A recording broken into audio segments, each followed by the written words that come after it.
Good afternoon, everybody. I'm Marty Bauman, the PCAOB's Chief Auditor and Director of Professional Standards. Welcome to chilly Washington, D.C. Sometimes we've had these meetings at a building across the street with big windows and it looks beautiful outside, but it's nice to be nice and cozy down here today. I'd like to welcome all the members of the SAG and the official observers to this meeting of the PCAOB's Standing Advisory Group.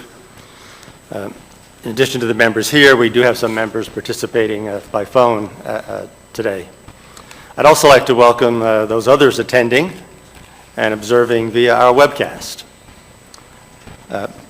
The Standing Advisory Group is an incredibly valuable resource to the PCAOB, and we truly appreciate the time, commitment that you all make to attend these meetings, to read all the materials, and to be part of the discussions we have on very important matters. So I want to extend my appreciation for what you do for us.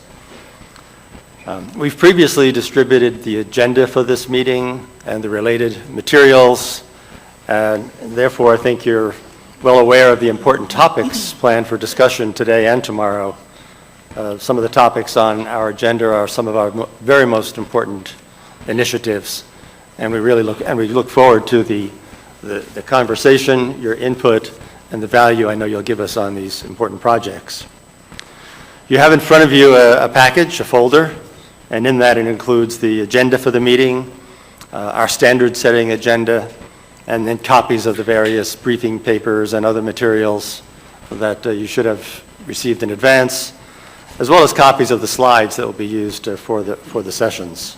Also included in the folders are information about all of the members of the SAG and the observers, and a seating chart so you can locate where everybody is in this room.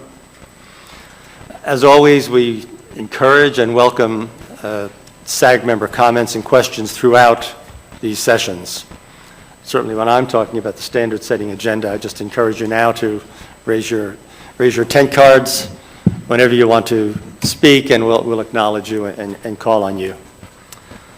I do want to point out that at this meeting we're not having breakout sessions, and I know that breakout sessions, SAG members have felt very strongly about how the value of the breakout sessions to get a more constructive, intimate dialogue, and then share back in this general session what was discussed at the breakout sessions.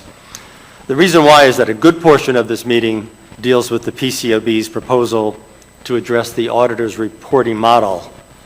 And as we are in an open comment period with respect to that proposal, we don't believe it would be appropriate for that discussion to be held in breakout sessions.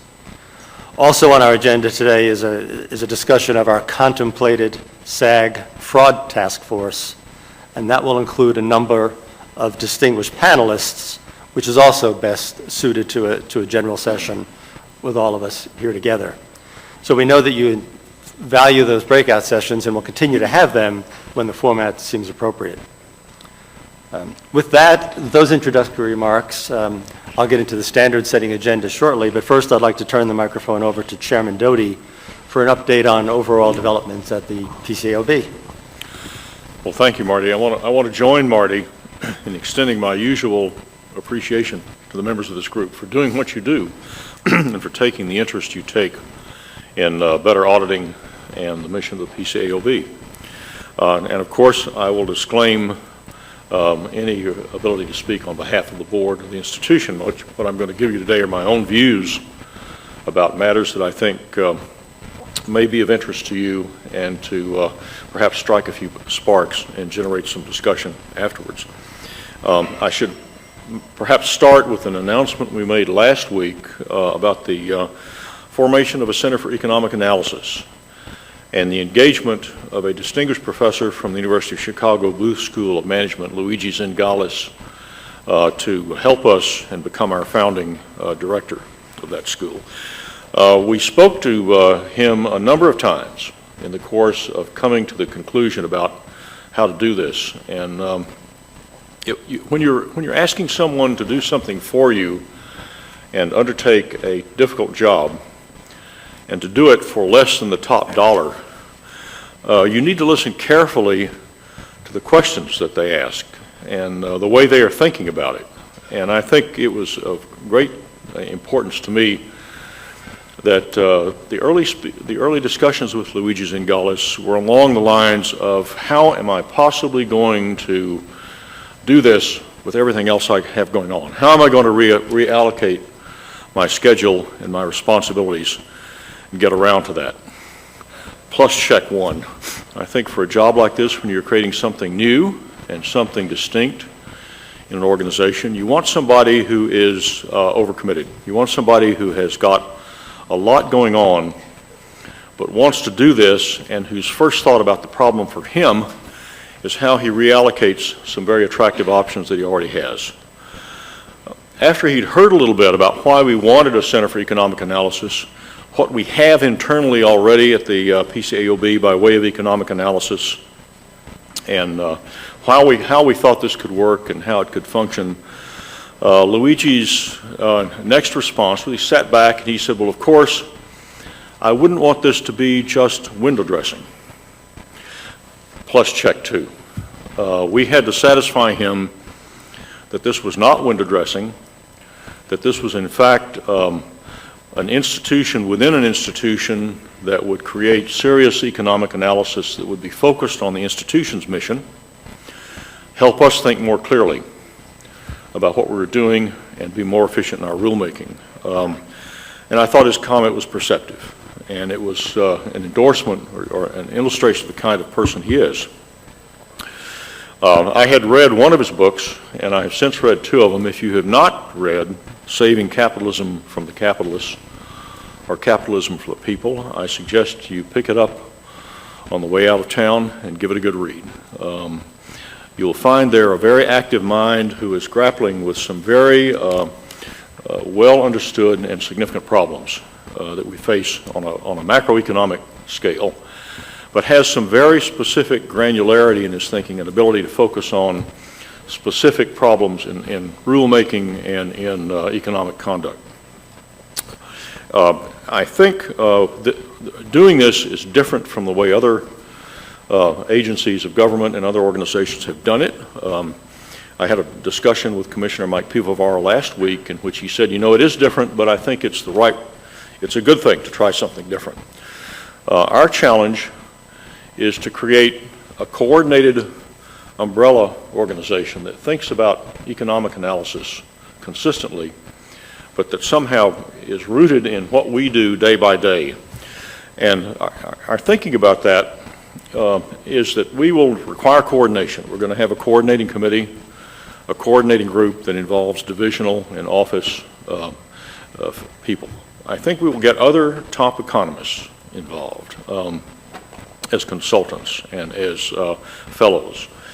It has been my thinking that while we have bright, good young economists at the PCAOB, they deserve in their career enrichment, and people in other parts of the PCAOB deserve the opportunity to rub shoulders with, become colleagues with, co-authors with outstanding economists at the top of their profession. So I see this as having the ability to bring to the PCAOB top flight economic thought, and it will be a magnet, I think, for bringing other top flight economists to the board and engaging their interests. I'll say a little bit about that in a minute. It's also an opportunity for us to bring to the attention of economic thought generally the importance of audit and the specifics of the PCAOB mission. This represents a change from what we have seen in that the people who knew about the PCAOB and cared about it were ourselves, all of us in this room, auditors, accountants, lawyers. It has been due for real academic economists to begin to think seriously about us. What I do think is important is that the economists themselves, coming as they do from leadership positions, are more likely, in my view, to think about economic analysis not as a roadblock, a Berlin Wall that keeps regulation from happening. What I see are very brilliant minds who think about economics as being the handmaiden of truly well thought out and effective regulations, so that we do not do the things we should not be doing, and we focus on the things we should be focusing on. And the events that we have that have been publicized in the last week pose very broad issues, which I think will come up in discussion today about the structure of the firms, the business prospects of the firms, where the firms are going. I believe we need top-flight economists to help us think that through, and to enable us in discussions with people like yourselves to come to good, well-informed conclusions. There are some initial areas at work that I think are obvious for us, and that by bringing on a permanent staff for Luigi Zingales, which we will do, we will have permanent staff members at the board to help him and to implement what he brings by way of analysis and thought. But there are certain obvious tasks for us, and we have developed these in consultation with Luigi. He has spent a lot of time at the board already. He now knows a fair amount about us. He has been assiduous in getting his hands into the details of the divisional work and the office work to understand what it is involved in, what we are, how we operate, what we have and what we don't have. But among the obvious challenges that we have are to develop a baseline analysis of the role of the audit in financial markets. That includes, as I said, the structure of the auditing profession, the effectiveness of audits in facilitating capital formation and protecting investors. We don't do baseline analysis as a regular routine. We have always thought about our standards in terms of where we are in terms of the auditing profession and what our standards will change. But in terms of scientific or economic analytic baseline analysis, we have a lot to learn, and I think that he will help us do that. We will be able to develop baseline metrics that will be persuasive to others, including ourselves, about how we're going about fulfilling our mission. We will have a program to evaluate the effectiveness of new auditing and professional practice standards in promoting reliable audits. I mean, this is the post-implementation, post-adoption, post-implementation review. Many of you have spoken to it in these meetings. It doesn't happen by wishing it or by snapping your fingers or pronouncing it. We need someone whose interest is in actually helping us implement effectively a new standard or a set of standards to guide us through that, and to tell us a little about what other industries and what other contexts have worked, what has not worked. A framework for the role of the auditing in promoting access to public markets for small businesses, for the emerging growth companies, small enterprise. Is there something different, inherently different about it? What should we be thinking about? What do we know about it? A lot of this it is now clear is our ability as a board to marshal what is known about a particular enterprise, a particular industry, a particular way of doing things. And then, of course, assisting the ORA, the Office of Research and Analysis, in studying and backtesting audit quality indicators, enhancing models for risk assessment. We're going to have an economic conference in 2014, and that will not be a casual affair. Luigi wants to bring in scholars who do set papers, who have spent time studying one of these analytical areas with specific reference to the audit, and coming up with a disciplined and rigorous approach to a major problem. So that will be something that will be coming out, and you can look forward to it. There's almost no place I go where people haven't heard of him and haven't worked with him. He's testified before Congress. He has a broad following in Europe.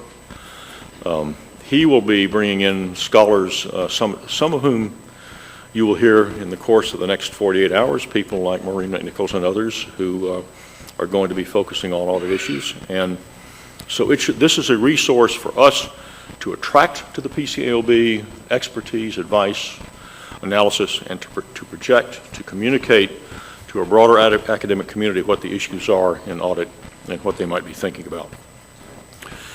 In our last meeting in May, to turn a page, we addressed what we called our near-term priorities. These were topics that got emphasis from our strategic plan. We allocated a significant part of our agenda for discussion to this over the next 2 days, and I'm happy to say that we made a lot of progress. These are areas where we picked up specific indications of interest from the SAG and from other groups that we spoke to as well. First, improving the usefulness of our reporting and deepening our inspection analysis. What we have heard loud and clear in the breakout meetings here were that various constituencies that we have wanted inspection reports that were more readable, more useful, more accessible to outside readers, audit committees, the public. Everybody understands we have some statutory limitations on this, but we have not made the reports more technical. We have, through a very significant effort by Helen Munter and the division, made some progress in refining our format, especially on the larger firms, providing new information, categorizing standards, integrating some of the standards. This, I think, is a process that will go forward for some time, but it's underway well commenced, and it is now part of the regular process of the Division of Inspections and Registration Inspections to look at this. We want to deepen our analysis of inspection findings across industries and across nation states in an effort to have a better sense of the global network firm. We want to enhance our outreach to audit committees. That has begun. All the board members, every one of us, has been personally involved in meetings with audit committees and working with them. This was a suggestion that John White made, that others of you made last May, that we start getting out more into one-on-one situations with audit committees, conferences of audit committee members, meetings in which audit committee members come to pick up the latest on what's going on in their area. We're doing more in that area. We'll continue to do more. We plan in 2014 to have town hall or focus group meetings to engage audit committees of a cross-section of public companies. I think the emphasis there is our focus group meetings with a cross-section of public companies, because after sitting in these sessions, I know, and I think the point is well made, that all of you either sit on audit committees that are the very best, or you appear before audit committees that are the very best, and your firms already communicate to audit committees the very best information and the most important information they need to know, and that's good. That's why capitalism is working. There's also a question that comes up from time to time in discussions with the firms when they come in to see us as to whether there is uniformity among audit committees. We're reminded that we dropped out of AS2 a requirement that was suggested again in AS16, and which Marty and his team with diplomatic skill avoided, and that was that the auditor be required to comment on the preparation, expertise, and performance of the audit committee. That has particular Pepto-Bismol effects on a lot of people. It has problems. Nevertheless, maybe what we should be doing is thinking about trying to level the playing field by getting, in addition to AS16, our information on inspection process, getting out more regular communications about what we see in audit committees that maybe are not top of the line.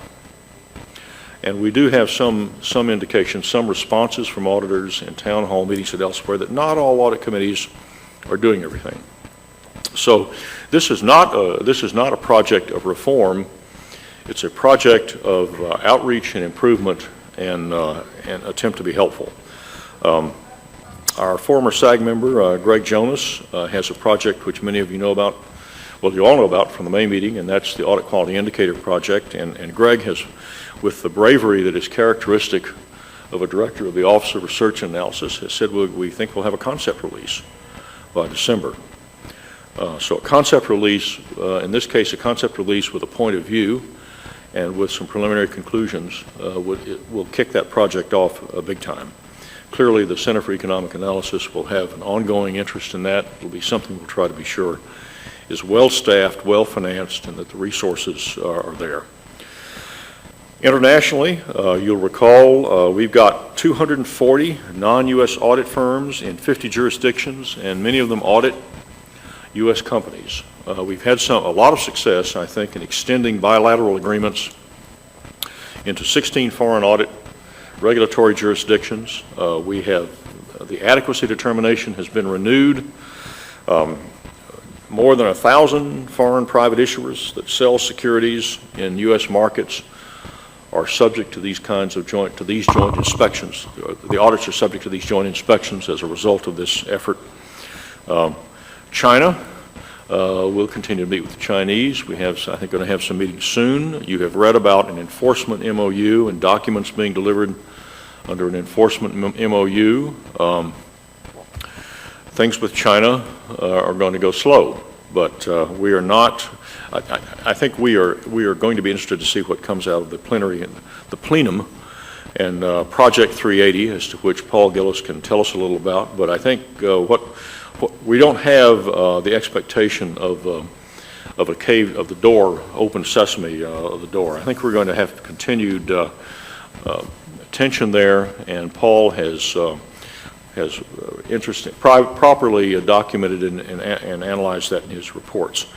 Lou Ferguson is the chair of IFER. Steve Harris chairs an investment advisory group there. And Claudius Modesti, our director of enforcement, has just been named the vice chair of IFER's newly formed enforcement working group. So IFER becomes an increasingly important, self-confident, and active organization. And there will be, you'll hear more about that going forward, but it illustrates the importance that many jurisdictions now see in cross-border enforcement efforts, cross-border inspection efforts, and what can come out of that.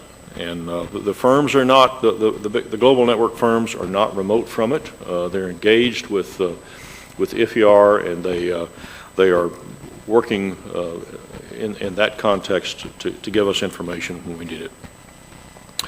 Enforcement, we've revoked some registrations. We have issued some sanctions. I don't want to really spend a lot of time on enforcement, except to say that first we have a new hearing officer, Mark Dorfman, highly experienced and qualified SEC practice and white-collar crime attorney from Foley and Lardner, a distinguished member of the bar here, has agreed to become our hearing officer. We expect the retirement of David Fitzgerald, who's been our hearing officer from the beginning. But Mark brings tremendous gravitas, courtroom experience, common sense, and legal learning to this task. We still have a bill. Senators Jack Reed and Chuck Grassley have reintroduced bipartisan legislation to enable us to publish our charging of enforcement matters. I think you'll hear more about that as the year goes on. Broker-dealer audits, we will have inspected by the end of the year over about 100 firms and portions of about 170 audits. Our reports, our interim reports are out. I think they are worth reading, and they are dramatic in some of the things that we have seen. There are clear distinctions among types of securities firms and the audits of those firms, and they're set forth in our 4010 report. We saw deficiencies with respect to audit procedures related to computation of customer reserves and net capital requirements. I imagine that surprises nobody. We saw audit procedure problems related to financial statement areas, including tests of revenue, related parties, and risks of fraud. I think the most sobering part of this was the prevalence of many audit firms that were still preparing the financial information for their client. So, the SEC has our 19B4 filings up, and I think those rules are now part of established practice. I think the audit profession and the broker-dealer industry saw this coming for a long time. We still will conduct the pilot program. We have not decided on what to do about exemptions, schedules of inspections, and scope. So we will be continuing to learn about this, and I would think we may be engaged in an informational process through next year, certainly. And I would imagine perhaps through 2 years. This is a complex, highly fractionalized industry with many, many different types of participants, and it's undergoing change. Small business, we still rely heavily on our forum for small business, including the auditing. We held our first meeting on the auditing of smaller broker-dealers, our forum for auditing smaller broker-dealers. And we did that in Jersey City in October. We'll have another one in Las Vegas on November 20th. Those are venues where there are a lot of auditors who specialize, small auditors that specialize in auditing small broker-dealers. Some of them have that, that's an exclusive practice for them. Fraud and professional skepticism are going to be discussed more generally in our small business environment, in our outreach program. Jeanette, Jay have all been true soldiers in delivering the message there. We've had 5. We will hold one more in Tampa next month. Fraud, professional skepticism are topics. The Division of Corporation Finance from the SEC has helped us. A word about standards, which this is Marty's meeting and Marty's show. A couple of things about standards. One is I'm very proud of the work that was done on the audit reporting model. I believe it shows tremendous rigor. What can be done to improve it, where it should be critically re-examined as a proposal. All of that we will hear about, some of from you all, but I think this is a very serious, workmanlike, disciplined approach to improving the audit reporting model for the first time in 75 years. And I think we've all heard enough in these meetings to know where there were areas that we didn't go into that some people think are important, and that we have gone into some areas that other people think are highly charged and difficult areas for auditors. So this is not an easy process, but I think it's one that this group has played an especially important role in forwarding. Transparency of participants, the naming of the engagement partner and the identification of the foreign firms. We expect to repropose it on the 4th of December. A reproposal which has benefited greatly from our discussions with the SEC staff and with others, including people in this group. A reproposal which I personally believe is a much stronger analysis and discussion of the topic than has been seen. In the intervening 2 years since we originally put out a proposal, I think we've learned a lot. I think we've learned a lot about the academic research that is available in this area, about some of the techniques and practices that we should think about. I am in hopes personally that the firms have learned some things. What I wanted to say about the transparency standard is that it is important to me because in the 2 years I've been here, I've become more convinced by what I have seen that it's in the long-range best interest of the audit profession and for the best interest of auditing. I believe that there's a real public service here that does not in any significant way jeopardize the stability, integrity, independence, anything else you want to mention of the audit firms. I think it's a help all around. I'm in hopes that we will have a lot of comment on it. If you're an audit firm and you don't like this idea, or if you're an investor and you do like the idea, what I would like to stress is that this is a very important comment period. This is where fish or cut bait becomes a real issue. There are going to be real questions asked about the utility of this information, what uses can be made of it, what uses should be made of it, what possible problems can arise. There are going to be real issues asked about the practices of firms and how they relate to the implications of this under the federal securities laws. This is a time for anyone who is interested in this project or in this issue of naming of the engagement partner or the identification of foreign firms to make comments known and to argue them well and to provide as much information as you can and to give us something to chew on.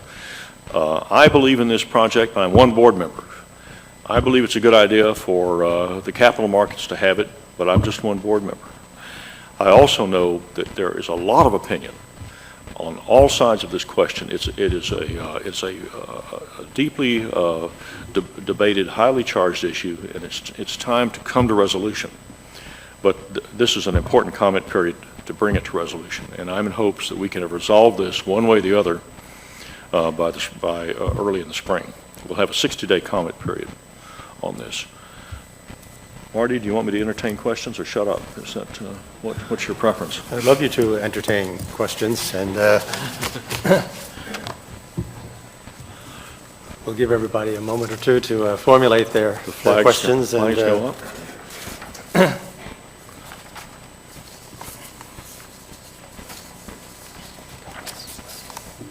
Elizabeth Mooney. Thanks. Those were very helpful.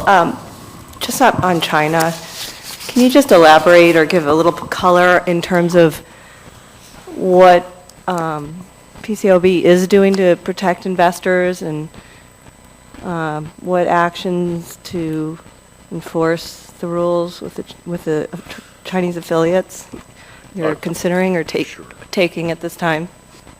Sure. And by way of color, I think that we are where we are with them, which is to say engaged in meaningful discussions that have actually produced some results in the enforcement MOU because of the collapse of that market in the spring of 2011. The study that the Office of Research and Analysis did on Chinese reverse mergers was part of that. It wasn't the only reason by any means. But the stripping away of the veil, the commendable reaction of the firms in beginning to resign those engagements, over 50 engagements resigned by auditors, the extensive publicity given to it, and the hundreds of millions of dollars of immediate loss in market cap, I think got their attention. If you assume that these are issuers in which important people in China have secondary resale interests, which I don't know, by the way, but which some people, that's been the speculation in China, that there are a lot of princelings and others who have this. Then there's a need for a secondary market here that can't be underestimated in terms of the advantage. I've always assumed the Chinese would, and Paul Gillis, we have a real authority on it, but a line that Paul has often used is the Chinese will do this when they see it as in their absolute interest and when they think they have to. They must. At the end of the day, we do not have 5 years in which to deal with this problem. At the end of the day, we have a limited amount of time in which to determine whether we can come to an agreement, a statement of protocol with the People's Republic, the MOF and the CSRC that will enable us to have access to working papers on audits, audit engagements that are not necessarily the subject of a fraud investigation, but may be chosen in our normal risk-based way. And if we cannot do that, it is well recognized that we have, together with our colleagues at the SEC, a challenge. And that is, how do we enforce the rules and the regulations that we both must uphold, consistent with not unduly penalizing innocent people? How do we enable GE and Nike and Yum Brands to get a consolidated audit? There are, I think, ways to do this. We've had some time now to think about it, and I think there are ways to do it, but it will require crafting of rules and promulgation of rules and a comment period and all the rest of it. I have hopes that we don't have to get there, that out of the plenum and the liberalization and the new powers that Xi has and the Project 380 and all of this that we're reading about in the paper as of even today, that the MOF and the CSRC will feel that they can break with the past and give the permissions needed for the audit firms to promptly give over the work papers or make them available to us in some reasonable way. I do not believe that it's going to be easy, but I do think it can happen between now and this time next year. It can. Is that responsive? Jim, we have some question. A number of cards up. Galen Hansen's up. Next. Thank you, Chairman Doty. It was exciting to hear about the Center for Economic Analysis. I did have one question on that. Is that related to, at all, to the discussion that we've had about an audit center that came out of the Treasury Committee recommendations? And if not, is there anything that is being done going forward on the audit? It's going Putting back to together that together. Going back to ACAP. Was it Judge Medina who said information cannot lie idle in the human mind? We had these discussions. Barbara Roper and I had this discussion the first one of these meetings I attended. The answer is of course. Of course, I mean, all of this, the continuing evaluation of how we do this, how it should be done, what it should be, has kind of gestated. Being a slow thinker, it's taken a long time for it to get me here. But I do see all of the issues the center will deal with as clearly embracing a systematic study of fraud. Our own Aura group has been very good about producing limited studies, but studies for all of us, inspections and the board and standards on what economic trends are afoot that induce to fraud. So we always should be looking for that, and I think that it's an interest that all academics have, whether they're accounting or economic. It'll be part of a very important part of the center. Jim, in addition to that, I'll point out that we have a discussion later on today about this SAG fraud task Yes. force that we plan to get started in a very serious way that really has a broad scope in terms of what they'll think about in terms of how the PCAOB should improve the auditor's ability to detect or deter fraud. So we'll have discussions on that, an hour and 45-minute discussion later, but I think that's in the spirit of us keeping our minds attuned to the risk of fraud in financial reporting. Next is Bob Hurt.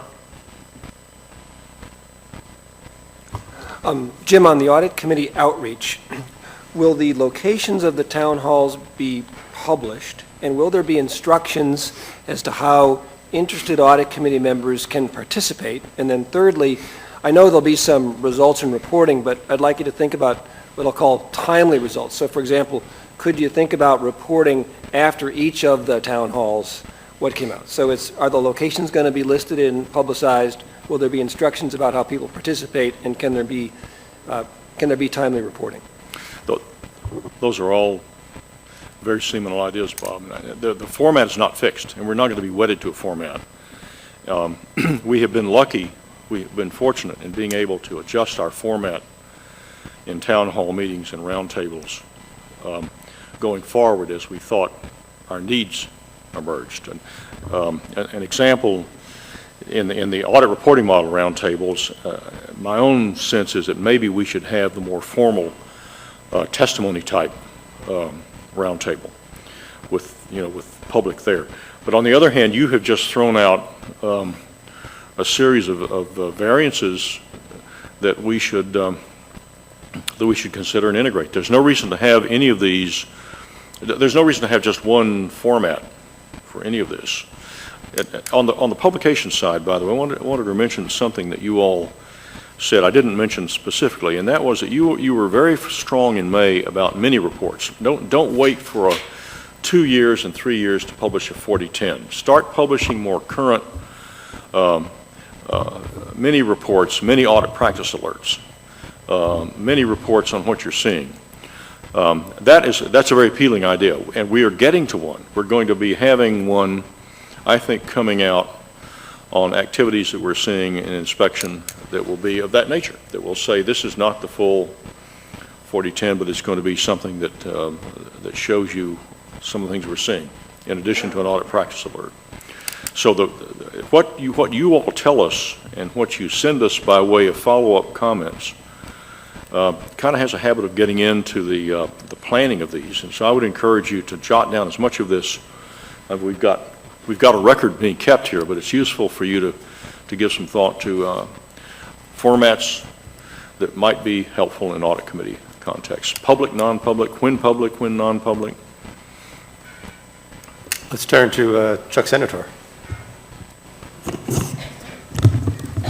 Jim, you've mentioned quite an ambitious agenda for, the year.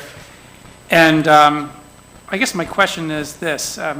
Obviously, for its own worth, it's good to be thinking about how do you measure effects of audits on the marketplace, audit committee outreach, audit quality indicators, et cetera. But there's another data point that's come out recently from the SEC, from the Enforcement Division, and that is a focus, shall we say, or seems to be a focus on auditors as gatekeepers. We're seeing cases against auditors begin to surface again. So my question is, in terms of your interactions with the commission and the staff, is there a special sense of urgency around trying to maybe affect some of these changes? Or I guess asking the question another way, is this enforcement trend another data point that we need to be thinking about in terms of promulgating some of these changes? Special sense of urgency. When we start talking about it in public, that usually means that some people are working on it and they have a real interest in it. There are a lot of cattle at the cattle guard right now to get out of the pen and into the trucks. We've got a lot coming through the door. The best source of prioritization of work for audit standards is still Marty's list, which is to the best of our ability and our best effort at predicting how we might get stuff through. We'll have a strategic plan that'll be out soon. The website is getting a lot of attention.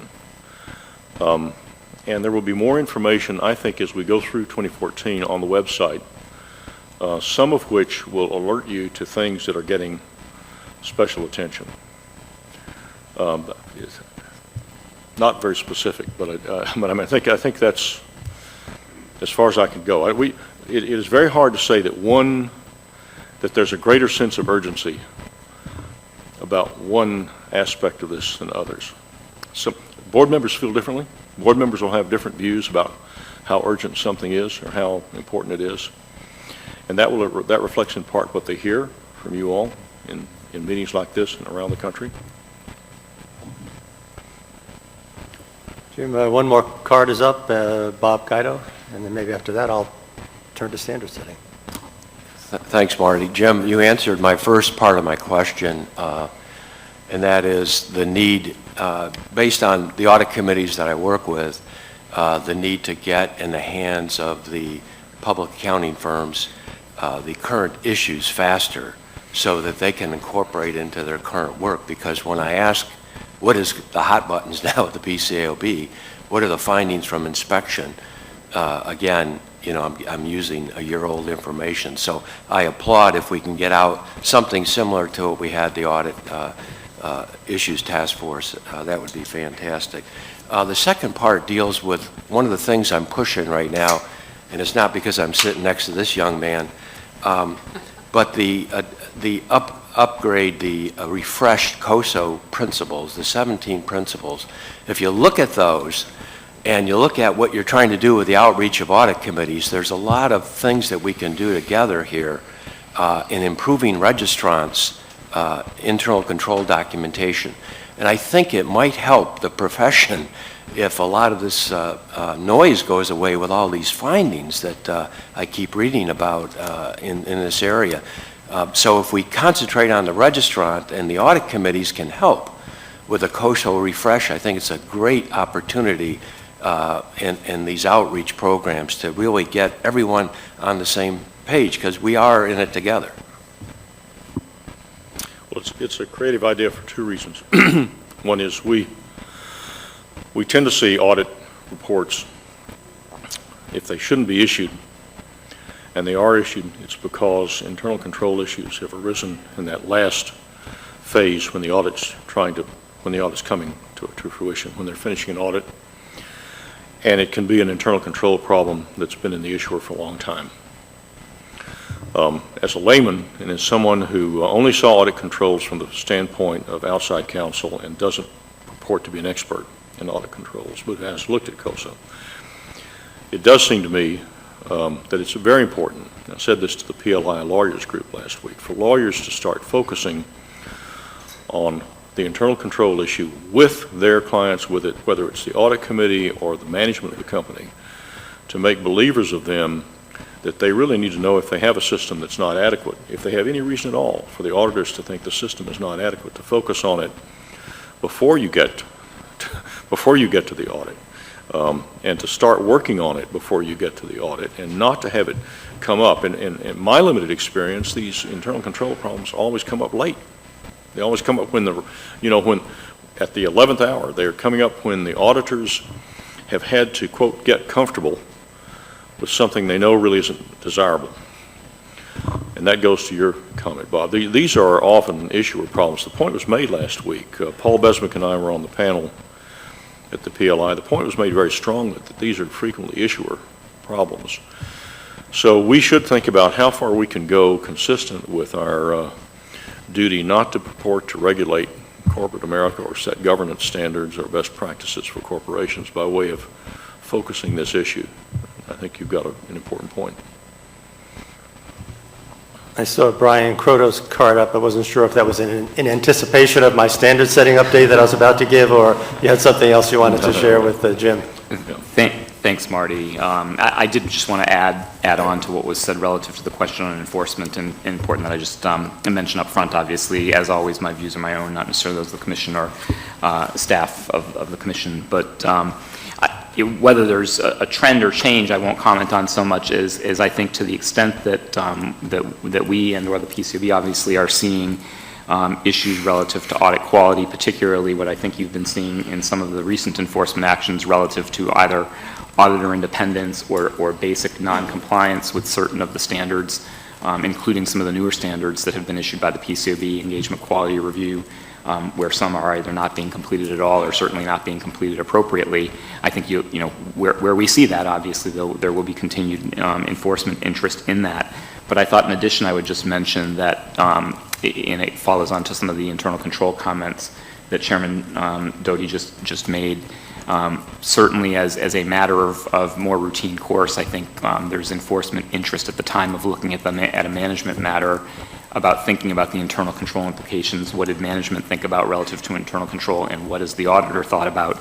And so I think, beginning to see some of the first cases come through that involve AS5 implications and considerations of non-compliance with AS5. So whether there are any trends or not, I'm probably not equipped to speak much to that today, other than to say there is more in the pipeline to the extent that these basic failures exist.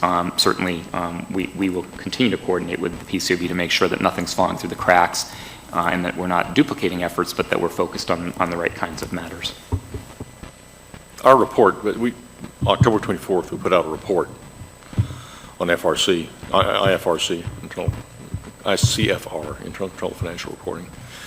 It was a clear conclusion there that what we were seeing was that the firm manuals often were good, the firm procedures good, that there was either a misunderstanding on the application, or in some cases just failure to do what they should do. That in some ways this is understanding, this is focused by the engagement team, understanding by the engagement team, and implementation issues often. And then I noticed another card came up, John White. First, thank you for listening and responding in terms of outreach to audit committee members. I know that that's very much appreciated. I also like the idea of the town halls, although the idea of having formal testimony doesn't sound to me like the right direction on that. I would keep it much more informal. But anyway, since our last meeting, I've spent a fair amount of time with different audit committee groups, and of your projects that I have noticed that they seem most interested in are the audit quality indicators. And I guess I urge you to, as you're continuing your outreach to audit committee members, to figure out how to get their input into the audit quality indicator project. We will have, thank you, John, we will have roundtables on the AQI project. And that concept release reflecting the stimulating conversation we had in May here in these breakout rooms, will raise some thought problems, some thought questions that have to be addressed and will require some real chewing on by people like yourself. These are not obvious questions. I think Greg and his team have really taken to heart what they heard here and have come out of that with some challenging questions to be considered under concept release. And there will be roundtables. And of course, we've set aside about an hour or so tomorrow morning for Greg to talk about the audit quality indicator project. Jim, thank you very much. I don't see any more cards up, so with that, if it's all right with you. No, you're welcome to stay. And No, I'm going to go back there. yeah, we'll need your chair for somebody on our academic, on our broadcast panel later on. I'd like to now turn to the next item on the agenda and give a brief update on our standard-setting activities. My comments on this standard-setting activities will certainly be my own and not necessarily reflect the views of the board or individual board members, and that's true for all of the comments you hear today. They represent the views of the people that are speaking. It would be very helpful during my presentation if you reach into your folders and grab a copy of the September 30, 2013 standard-setting agenda. During the past year, I think we've been very busy in standard setting. We've adopted some final standards, we proposed important new standards, and issued practice alerts where, with our inspections division, we've identified critical needs for timely guidance to auditors. We also, as I'll be talking about over the next few minutes, anticipate very significant actions over the next few months and well into late next year. We update this standard-setting agenda quarterly and post it on our website. Briefly, I'm going to run down most of the projects on here, but with a focus on those that have really near-term action. I won't spend too much time on the first one, the auditor's reporting model, but as Jim mentioned, the auditor's report really has changed very little since the 1940s. Changes to the auditor's report have been recommended so many times over the years, including by distinguished commissions such as the Treadway Commission and the Cohen Commission, and most recently in 2008 by the Treasury's Advisory Committee on the Auditing Profession. I'd say the financial crisis was certainly an impetus, sort of on a global basis, for relooking at the auditor's report. And should there be more than a simple report that's a pass-fail report by the auditors, or is there an opportunity to really change the auditor's report now and add more value to investors? So on October 13th, the board proposed very significant changes to the auditor's report. That's been out there. I think you've had a chance to look at it. Materials were provided to SAG members in advance as to kind of summarize some of the key changes. But these changes are significant for auditors, for companies, for investors, audit committee members, and really anybody who has an interest in audited financial statements. As such, as you know, major segments of this SAG meeting this afternoon and tomorrow will be devoted to the proposal. So we'll look forward to your input during those sessions. I must acknowledge that I appreciate the input we've had from the SAG over the years on the auditor's reporting model aspect. We've discussed this a number of times, including in breakout sessions, and received very valuable input, which certainly contributed to the proposal that we issued. I won't add much more on that right now because there's so much time we'll be spending on that. As I move through these projects, though, I do want to encourage you, if you have any comments or questions you want to make about any of these standard-setting projects, take the opportunity to raise your 10 card at that time, and I'll be glad to answer a question on any particular project I'm talking about. The next one I want to move to is number 2 project there, the audits of brokers and dealers. The SEC adopted amendments to its Rule 17A5 on July 30th, 2013. Rule 17A5 is applicable to brokers and dealers and to examinations by auditors of broker-dealer financial statements and compliance reports. The amendments in 17A5 included a requirement that audits of broker-dealers be conducted in accordance with standards of the PCAOB in light of the authority given to the PCAOB by Dodd-Frank to oversee audits of broker-dealers. As such, audits of broker-dealers are to be performed in accordance with PCAOB standards, no longer AICPA standards, for fiscal years ending on or after June 1st, 2014. The SEC Rule 17A5 also requires broker-dealers to file new compliance reports. Broker-dealers hold trillions of dollars of customer assets for all of us in this room and for most Americans that are investing. So those broker-dealers that hold customer assets are required to file a compliance report examined by an auditor that includes statements about the broker-dealer's controls over SEC financial responsibility rules and compliance with SEC rules for maintaining adequate net capital and reserves.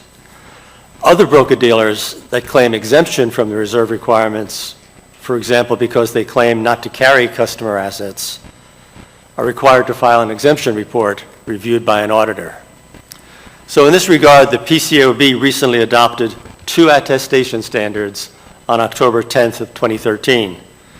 Pending SEC approval of these standards, they will be applicable to auditors' examinations of these compliance reports for fiscal years ending on or after June 1st, 2014.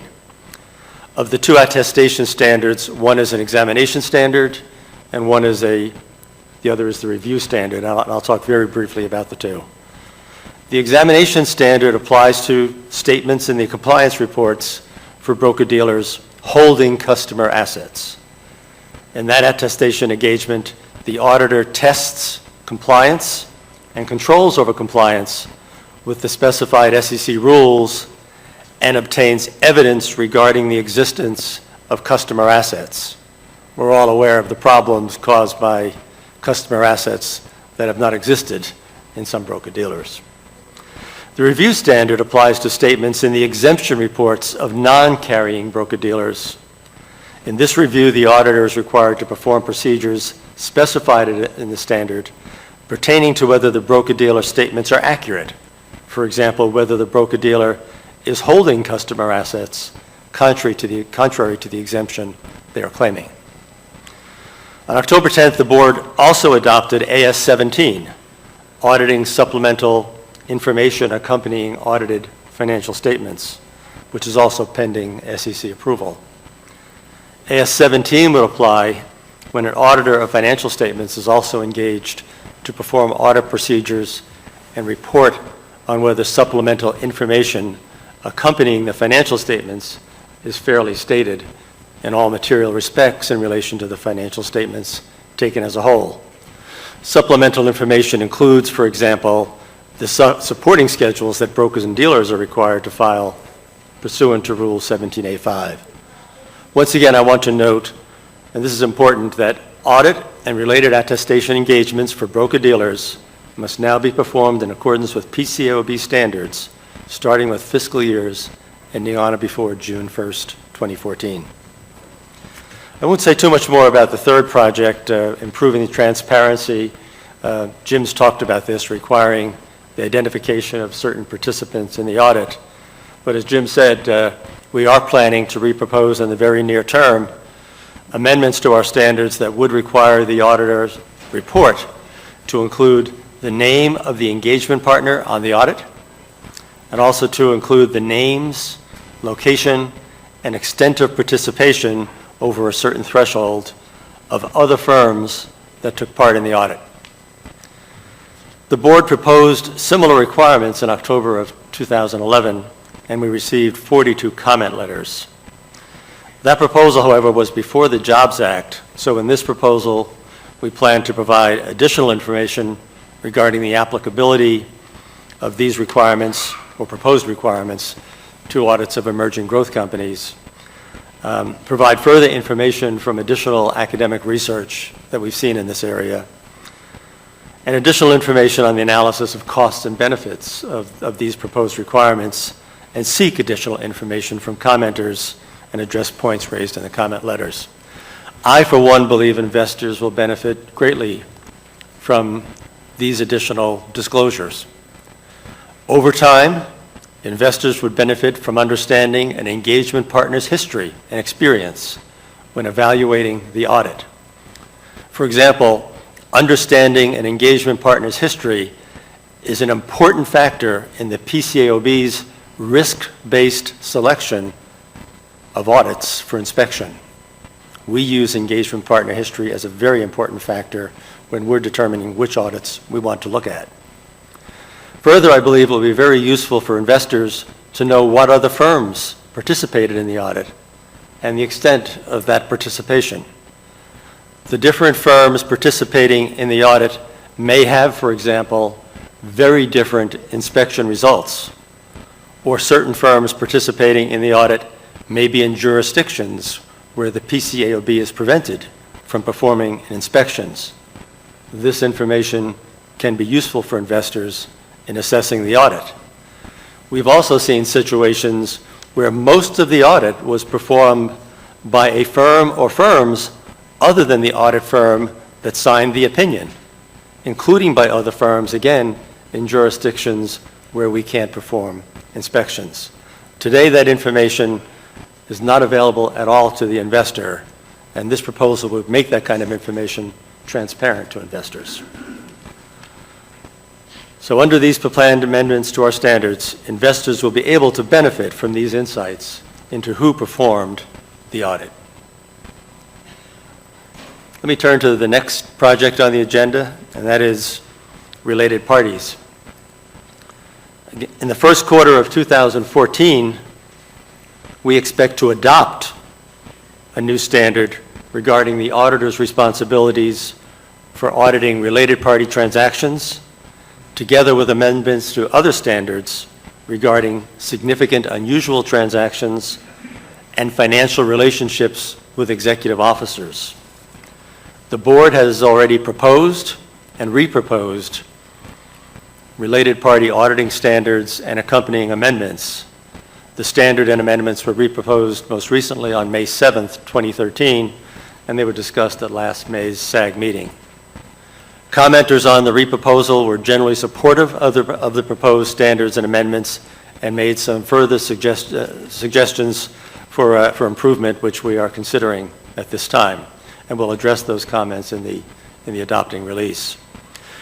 Related party transactions have been contributing factors in numerous prominent financial reporting frauds, and I don't have to mention them. I think they're all household names. These frauds have also in many cases involved significant unusual transactions or relationships or transactions with executive officers that have contributed to the behavior that led to these financial reporting frauds. So we're planning to adopt changes in these three critical areas together because of the auditor's efforts in these areas that can complement each other. Next on the agenda is the framework for the reorganization of the PCAOB's auditing standards.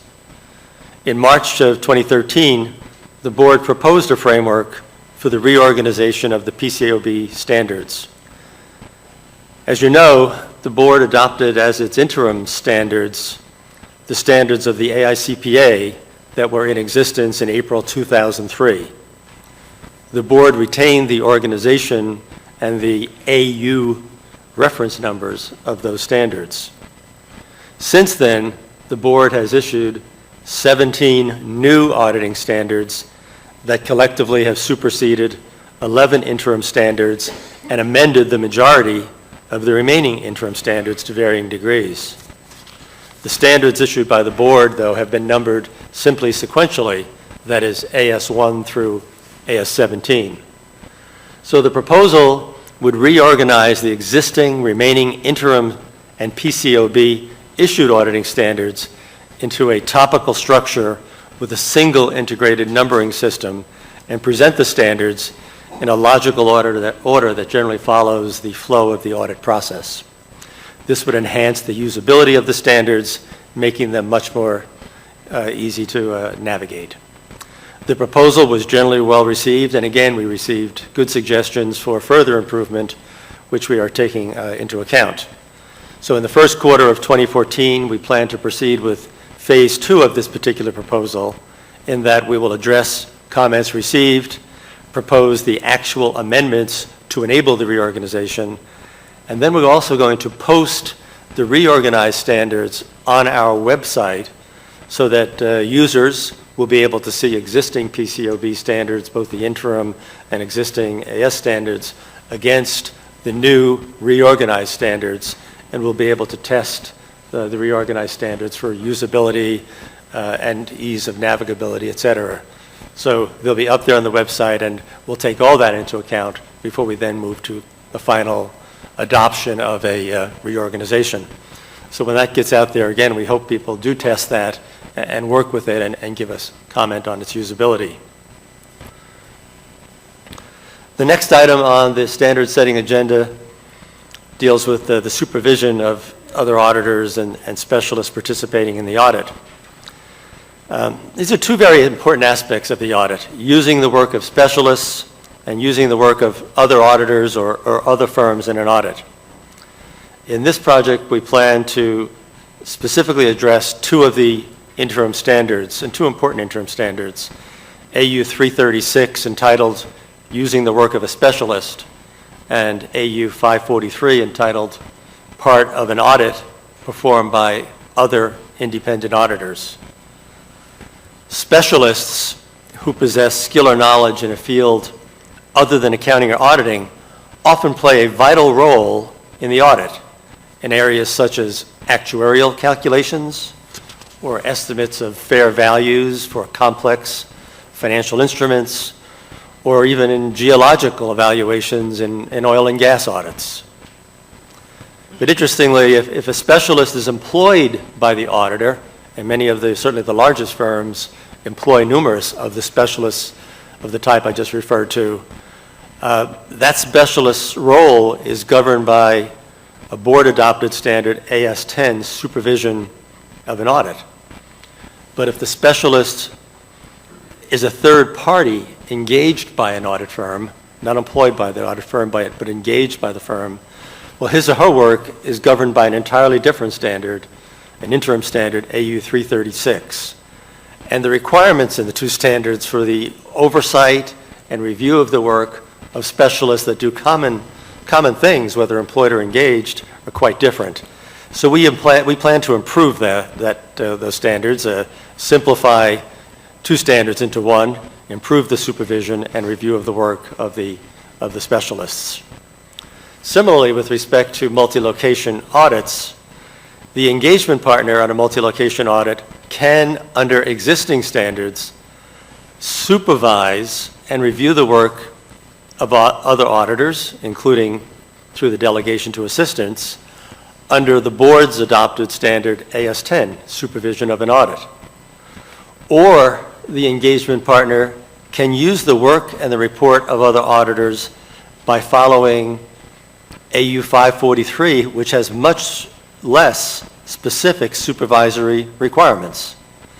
Given the significance of multinational audits, our goal is to have one approach to the oversight of multinational audits by the lead engagement team, which both simplifies and strengthens the engagement partner's oversight and use of the work of the other audit firms. We plan to propose these improvements to existing auditing standards in these two critical areas late in the first quarter of 2014. Again, we are addressing these standards together because there are common supervisory issues involved in these two areas. Let me turn to another topic that we've discussed numerous times at the SAG, and that goes to going concern.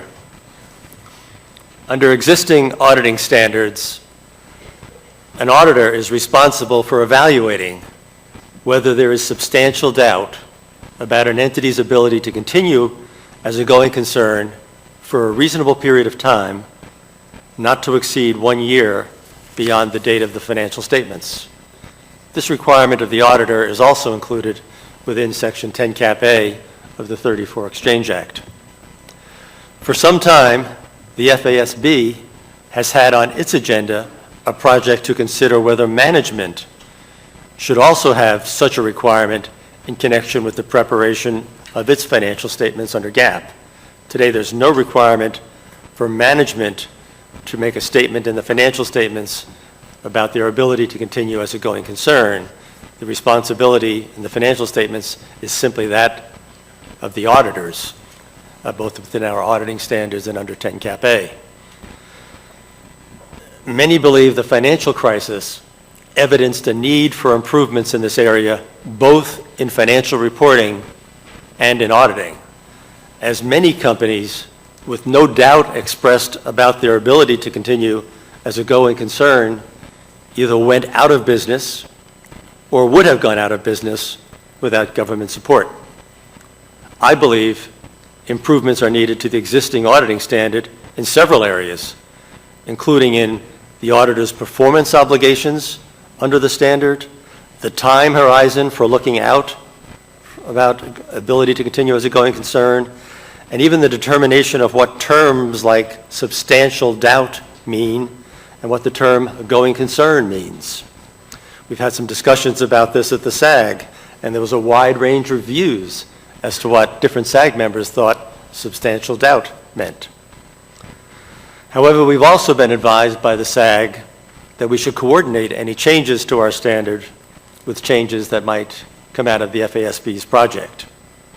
The FASB proposed a new accounting standard regarding going concern earlier this year.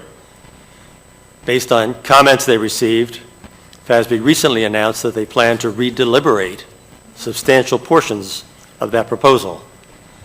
As such, we will continue to delay our revisions to the existing going concern standard, and I really don't want to delay it any longer, but I think we have to delay it longer until we have a clearer understanding of FASB's plans, including such important matters as the time horizon and the definition of substantial doubt and other key aspects of FASB's proposal. One additional point worth mentioning is that FASB's proposal differed in many respects from an analogous existing requirement under the standards and under IFRS. As we are and have been drafting a standard to improve our existing going concern standard, and we strive for our standards to be accounting framework neutral as they're applied to audits of financial statements prepared under either GAAP or, for example, IFRS. We identified a significant challenge in drafting a new standard for going concern that would work under both the FASB proposal and under the existing IFRS considerations for going concern reporting or accounting by management.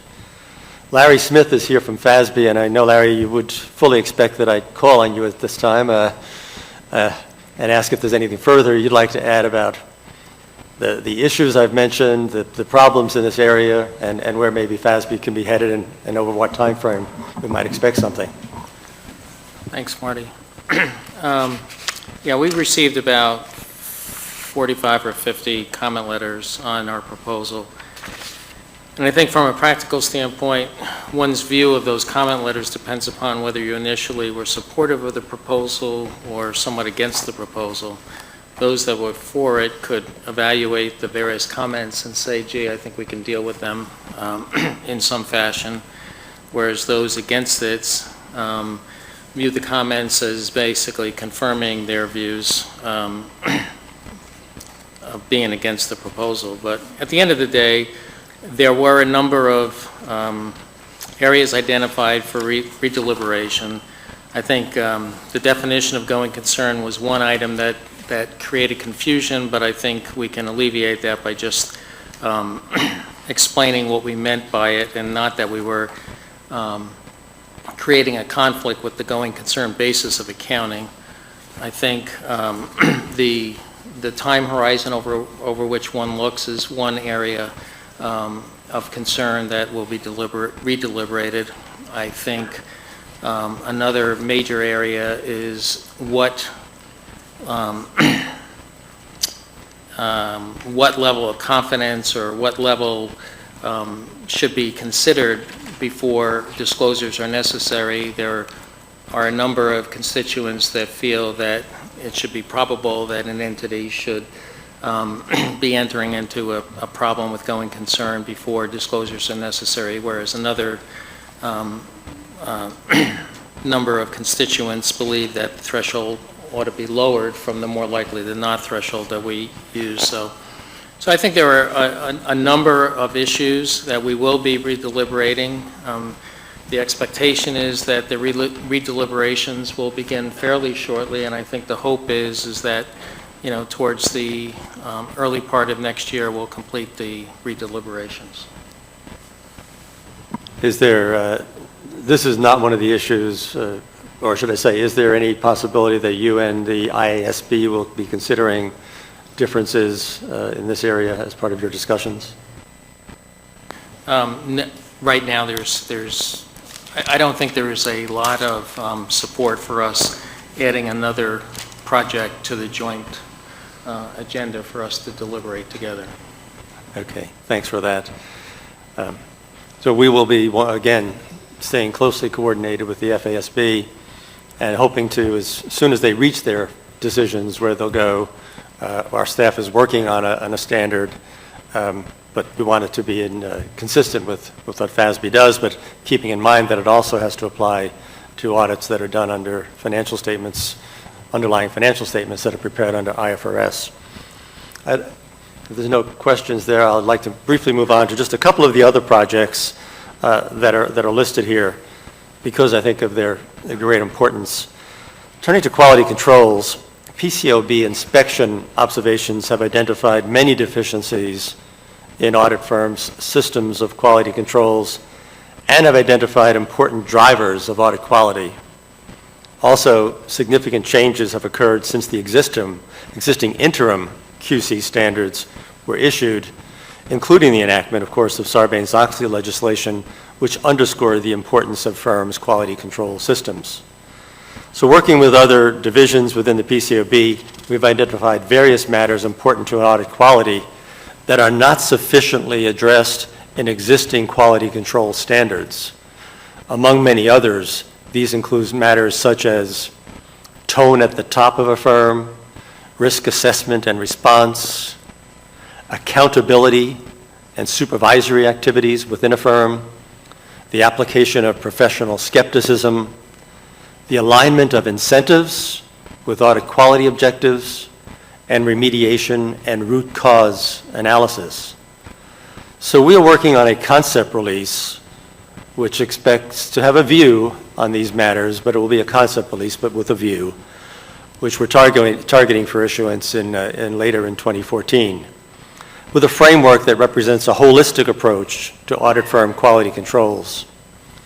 I should mention, I think this project for a concept release on quality controls does have a lot of linkage to some of the root cause analysis projects and inspections, and we're talking closely to inspections about that, and also has linkages to the projects that were mentioned earlier in Office of Research and Analysis, Greg Jonas is leading with respect to audit quality indicators.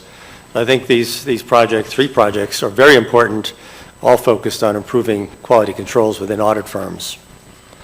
And the last project I'd like to mention deals with auditing accounting estimates, including fair value measurements.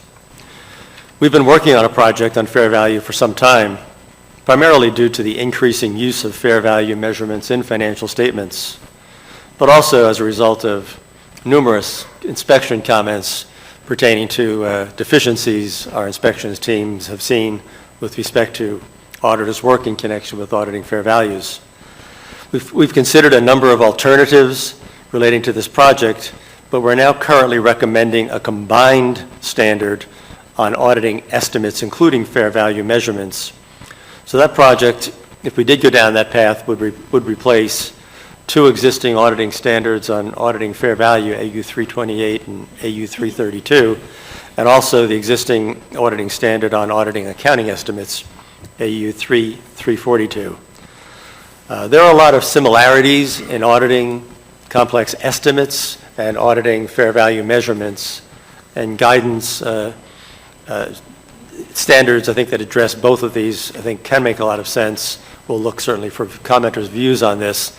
This is an approach that other standard setters have taken. This project has been informed by a pricing sources task force of the Standing Advisory Group that we developed, that we had about in 2012, Greg. And which we met on numerous occasions with members of the SAG, members of various pricing services, which helped bring together what some of the issues were in gathering prices for complex securities. Just briefly, before I end this section, I'd like to just mention a couple of practice alerts. I did mention in the beginning of my comments that we think it's very important to issue timely guidance to auditors when we see practice issues or when they're addressed by inspections. So since the November of last year meeting of the SAG, we issued a practice alert on professional skepticism to remind auditors of their requirements to exercise professional skepticism throughout their audits. Again, this was driven by significant inspection findings, and it focused on the importance of professional skepticism and described certain circumstances that can impede the application of professional skepticism in audits, including incentives and pressures resulting from certain conditions inherent in the audit environment, scheduling and workload demands, and sometimes an inappropriate level of trust in management. So the alert described ways in which we thought firms could improve their quality controls to enhance professional skepticism within the firm, and the important role of the engagement partner and other senior team members to bring about the right tone of professional skepticism throughout the entire audit process. And then recently, again over the past few years, the PCAOB inspection staff have observed significant deficiencies in audits of internal control over financial reporting. So last month we issued Staff Practice Alert number 11, which highlights certain requirements in PCAOB standards that apply to audits of internal control in which significant deficiencies have been cited frequently in the inspection reports. We believe this guidance again emphasizes the top-down approach, but it also emphasizes the linkage between the requirements in AS5 for audits of internal control, but also the importance of the standards on identifying the risk of material misstatement in connection with our risk assessment standards, bring those together in a logical format for auditors to think about in their audits of internal controls. We also touched on many other important aspects of testing management controls, information technology considerations, roll forward of controls tested at interim, and using the work of others. So a lot is going on in standard setting. We've issued a lot over the last year. We expect to issue a number of important proposals, again, over the upcoming months, with the first one coming as soon as next month on the transparency proposal. So with that, I don't see any cards up. I'll give you one more opportunity for questions. But at the same time, I'd like to ask the panel for fraud to start coming up here as we'll move to that discussion shortly. The first card I think that went up was Wayne Collins. Thanks, Marty. It's an impressive agenda. I have a quick question on going concern. The IAASB has as part of its auditor reporting proposal a section on going concern, which would extend the reporting obligation. To what extent is the PCAOB working with the IAASB in formulating its own going concern project? Well, we are working with the IAASB. I personally sit on the IAASB Consultative Advisory Group, so thanks for that question.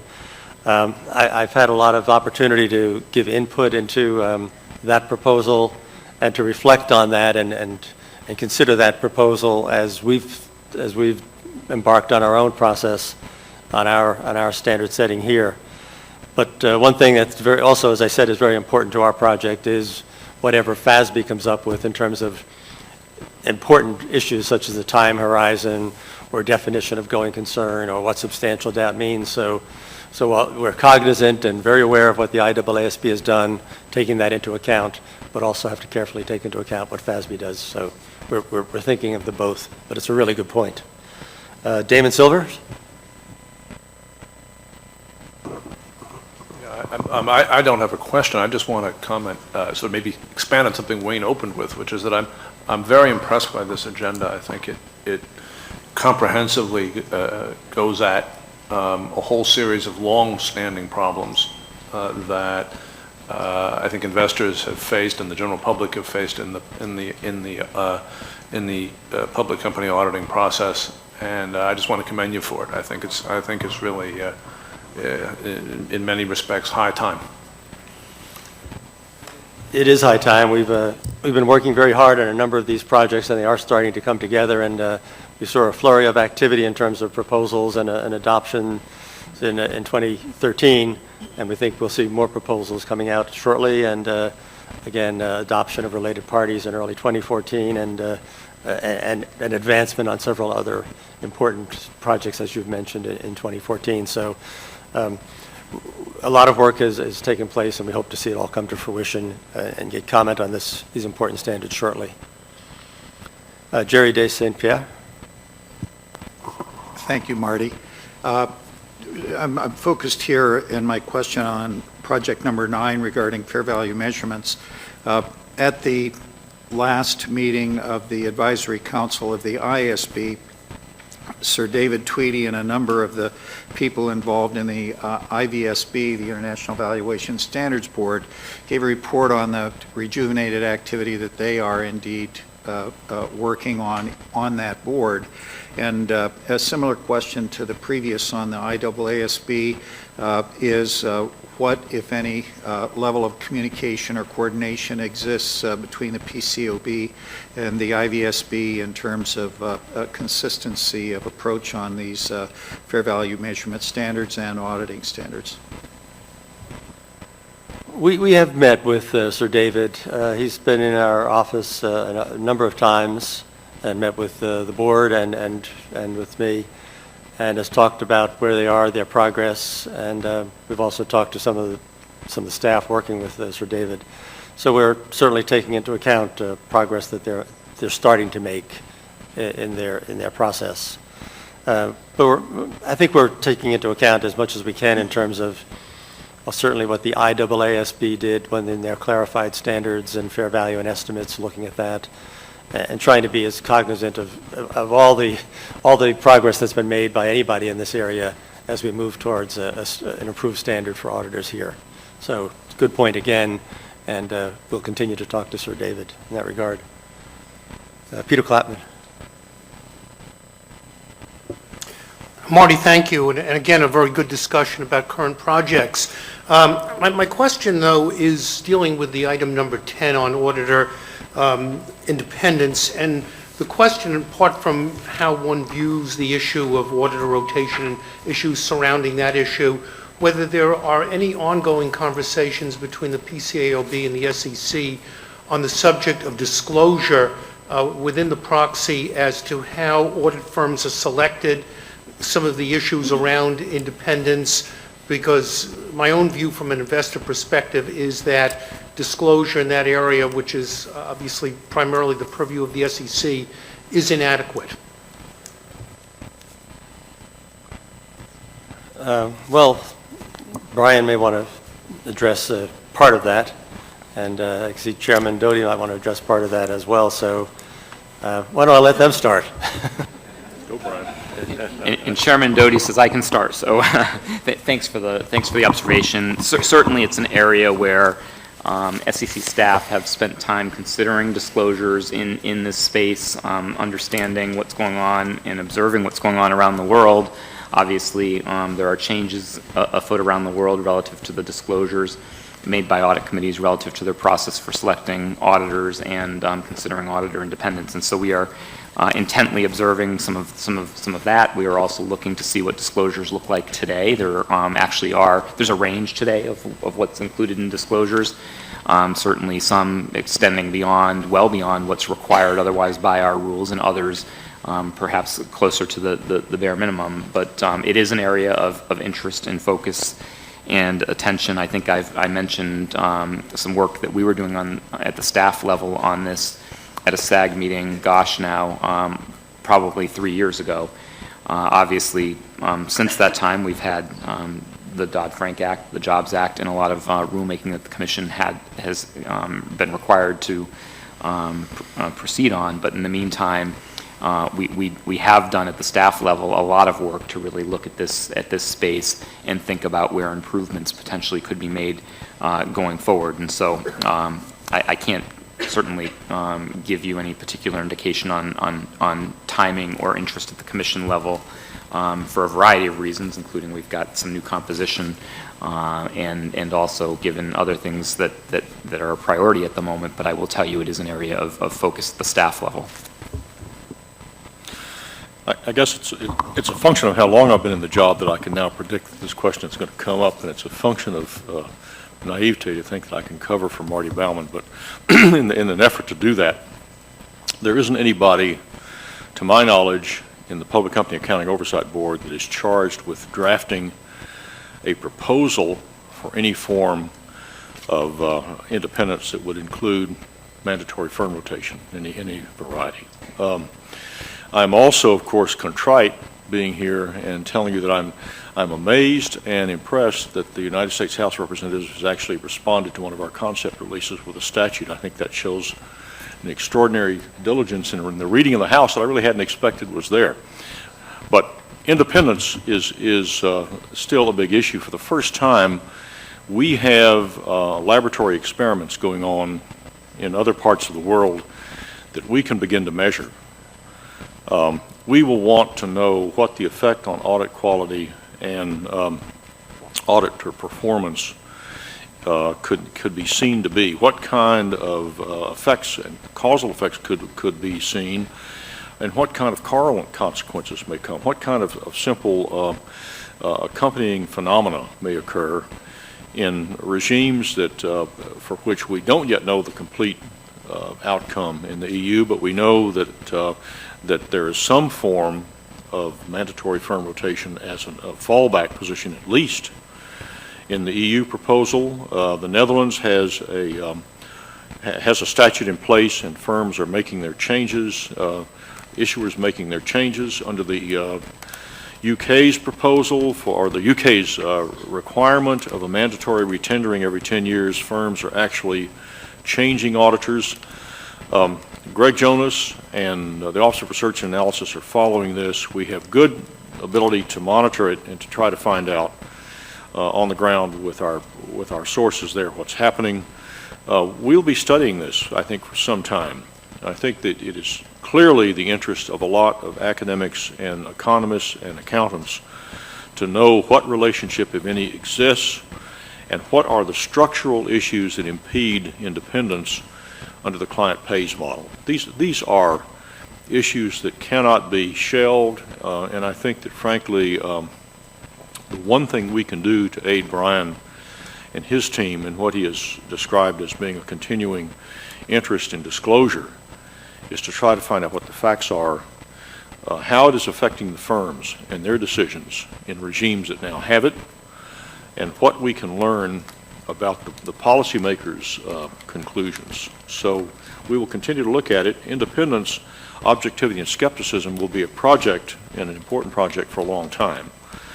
What comes out of that by way of further concept releases or rule proposals or audit practice alerts, I would not predict. Good, thank you. Galen Hansen?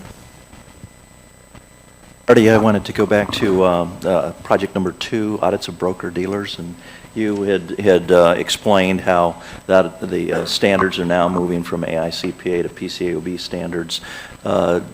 Any distinction between auditing standards and ethics and independent standards? Are those solely PCAOB, and specifically, does that involve auditor or partner rotation?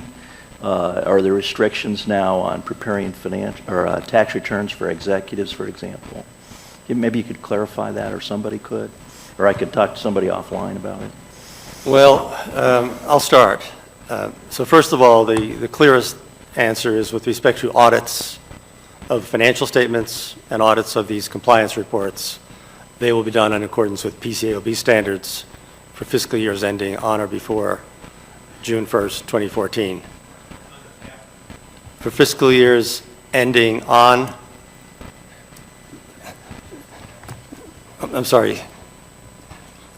audits of broker-dealers will be will be done under PCAOB standards for fiscal years ending on or after June 1st, 2014. So no longer AICPA standards. With respect to independence requirements, there are still some consideration going on at the PCAOB with respect to looking at our own independence requirements and the applicability of those to auditors that solely audit broker-dealers. And then I think, go ahead, Keith, did you want to comment?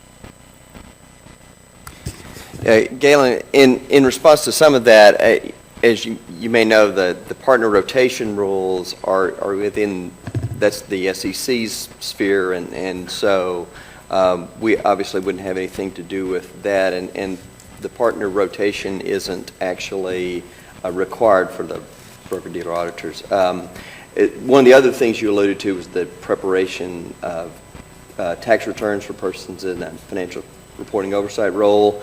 That is something that we have a rule related to. We have a proposal out, as you may remember, as part of the conforming amendments on Dodd-Frank. It was originally proposed that that rule would apply and the prohibition would apply in that case. We have received comments on it. No specific decision made. We would expect that the final rules on that will be forthcoming soon. So need to stay tuned for that. Yeah, that was my comment, that we're still considering independence under our rules, separate from the SEC that has its own independence rules for auditors, for broker-dealers. Brian Grotto? Thanks very much. And just to add on to that, this is a very important topic, auditor independence for broker-dealer audits. Some seem to, over the last couple of years, to have been surprised to have learned that even though AICPA standards are applied for the audit, 17A5 has long required SEC independence rules to be applied relative to those audits. That's not a change. That's been true since the 70s. And so to the extent that those audits are being conducted either under AICPA standards today still or going forward now under PCAOB standards, SEC independence rules have and will continue to apply. Certain of PCAOB's rules will begin to apply.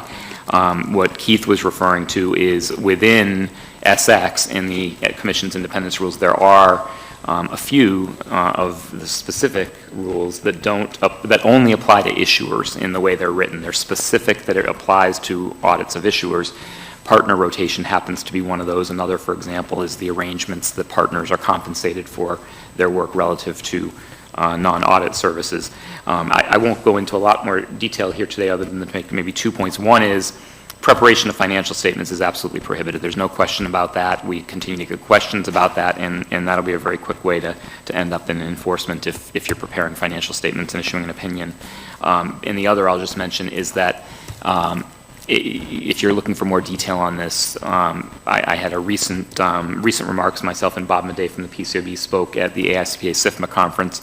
My slides are on the SEC website. There are 2 slides on auditor independence summarizing what applies, and we're happy at the SEC to take questions. There's a phone number on there as well if you've got any questions in this space, but very important that we're complying with SEC rules on these audits, even when AICPA standards are applied relative to the opinion. We're also contemplating staff guidance with respect to transition by auditors or broker-dealers from AICPA standards to PCAOB standards, and still contemplating the scope of what we'll cover in there, but it sounds like there's a number of questions that auditors of broker-dealers that previously were under a different regime may have. So, moving to our standards, there's some standards that are different clearly in documentation, engagement quality review, and things like that we want to talk about. So we're considering putting out some additional guidance on audits of broker-dealers. I see a couple of cards up, and I will just take, we are late, moving to our next very important panel. Kevin Riley, Denny Beresford, and Bob Hers up. So let's take them in that order. Yeah, Marty, quickly, just point of clarification, but I thought I heard Chairman Doty mention that you're contemplating some type of audit risk alert that would highlight themes coming out of the 2013 inspection season to get that to firms and to audit committees, which, like Mr. Guido, I think that'd be very helpful. Specific timing for that? I believe, I think that there's an audit, there's inspections is working on a report from, it's in findings of the major firms, and I can't give you exact timing for that. I don't know if Jim any further. I think that's about it. We're working on that. Okay, so, but I guess my question is it going to be released prior to the execution of the 2013 audits? I can't comment on Bob, that. I think that is planned for the spring, summer of 2014. I mean, that's, the idea is to get it out. The reason for getting out a more summary report is timeliness and to give a sense of the major themes. And I think Helen plans on having that resume of what we're seeing of the results seen out as early as possible in 2014. I guess my only point would be that in the spirit of more real time, if the 2013 inspection season is wrapping up, it would be, I would suspect, important for firms and audit committees to have those observations in front of them prior to the execution of the 2013 audits, as opposed to waiting until the spring of 2014 before that information sees the light of day. Well, let me check with Division of Registration and Inspections, who's working on this project, and if I can find out anything more firm about this between now and tomorrow, we'll share it with the group. Okay? Denny, I think, was next. One project that's not on your current standard setting agenda is internal control. Probably a lot of people would say you've done enough standard setting in that area already, but you did issue recently some guidance on some defects that were found in the inspection process. And there were a few suggestions to audit committees about things that they could be asking about. The problem, I think, is that in looking at inspection reports and looking at that report, it's pretty complicated, frankly. And for a large corporation, in fact, probably for a small corporation, it's as an audit committee representative, you are inclined to ask either management or the auditors, well, our internal controls, okay, maybe this builds on Bob Guido's comment before, and they say yes. You ask the auditors, have you audited internal controls adequately? Yes. You can ask a few more leading questions, but the nature of the defects that have been found are really kind of deeply buried in the bowels, I guess you might say, of the process. And I guess this is more of a suggestion or a comment as opposed to a question, but to the extent that you can give more helpful guidance to audit committees in terms of, you might say, practical suggestions on questions to ask or ways to address these kinds of things. And Jim, you mentioned the different cuts of audit committee personnel or whatever, but I can assure you, even at the highest level of sophistication, being able to parse the types of internal control type suggestions that are made in many of the inspection reports and get to that level of detail would be very, very difficult.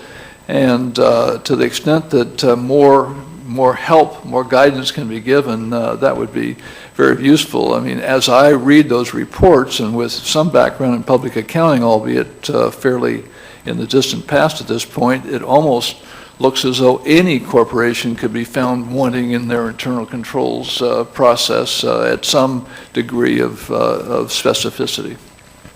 The 4010 that was issued by under Rule 4010, report issued by inspections on the deficiencies they're finding, did lay out some fairly specific areas where they're seeing deficiencies, and then the practice alert that I just made reference to that we just issued within the past month also laid out particular areas where, again, I agree it's complicated for an audit committee to get into it, but where auditors simply are just not doing the job of identifying where the risks are and what are the controls attached to those risks in material misstatement.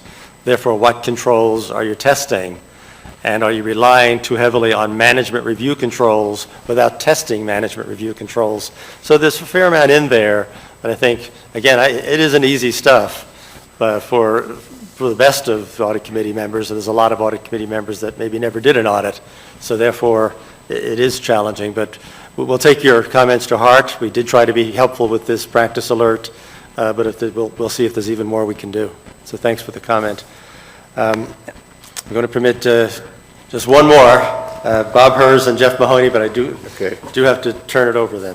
Marty, on the audits of broker-dealers and the many deficiencies that PCAOB has apparently been finding, could you comment on whether that's been largely confined to audits of smaller broker-dealers by smaller audit firms, or does it also, some of these problems also extend to the audits of, larger broker-dealers by the larger audit firms? I'll turn to Keith to see if he wants to comment, or anybody else, including the board members. I don't think in the interim inspection program, I don't think we've specified by firm.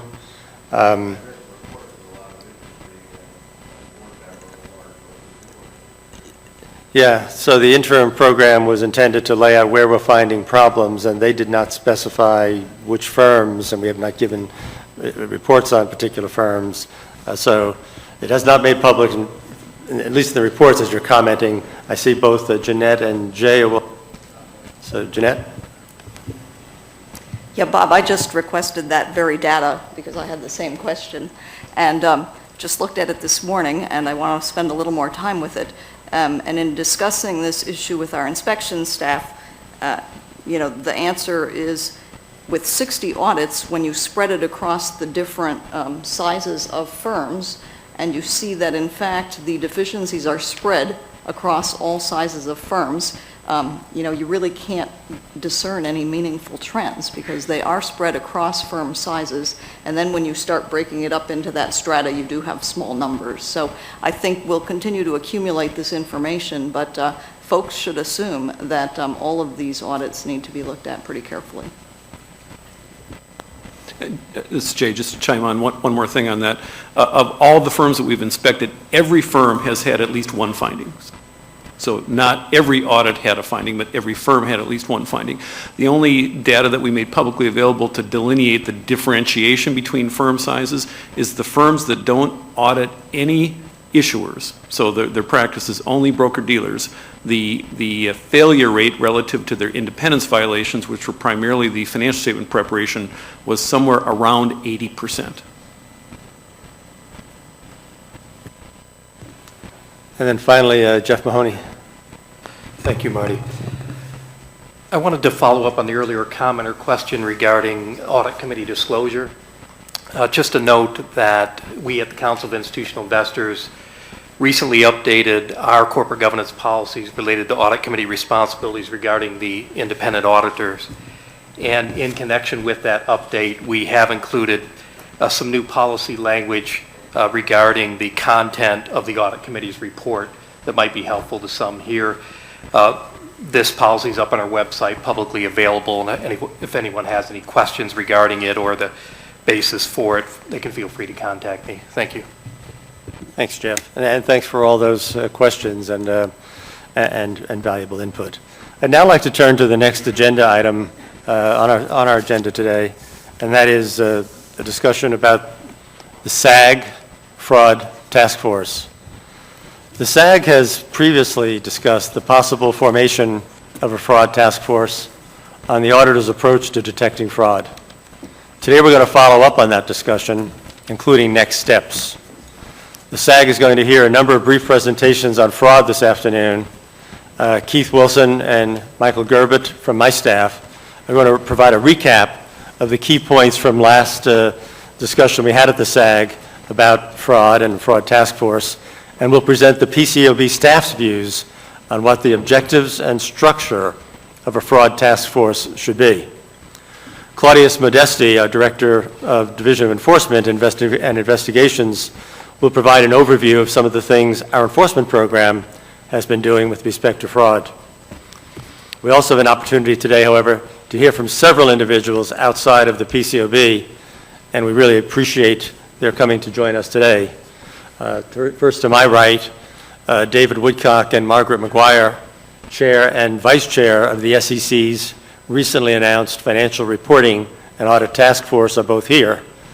David and Margaret plan to update us on the SEC's recent initiatives on fraud, and we'll think about how those initiatives might intersect with the PCAOB's work.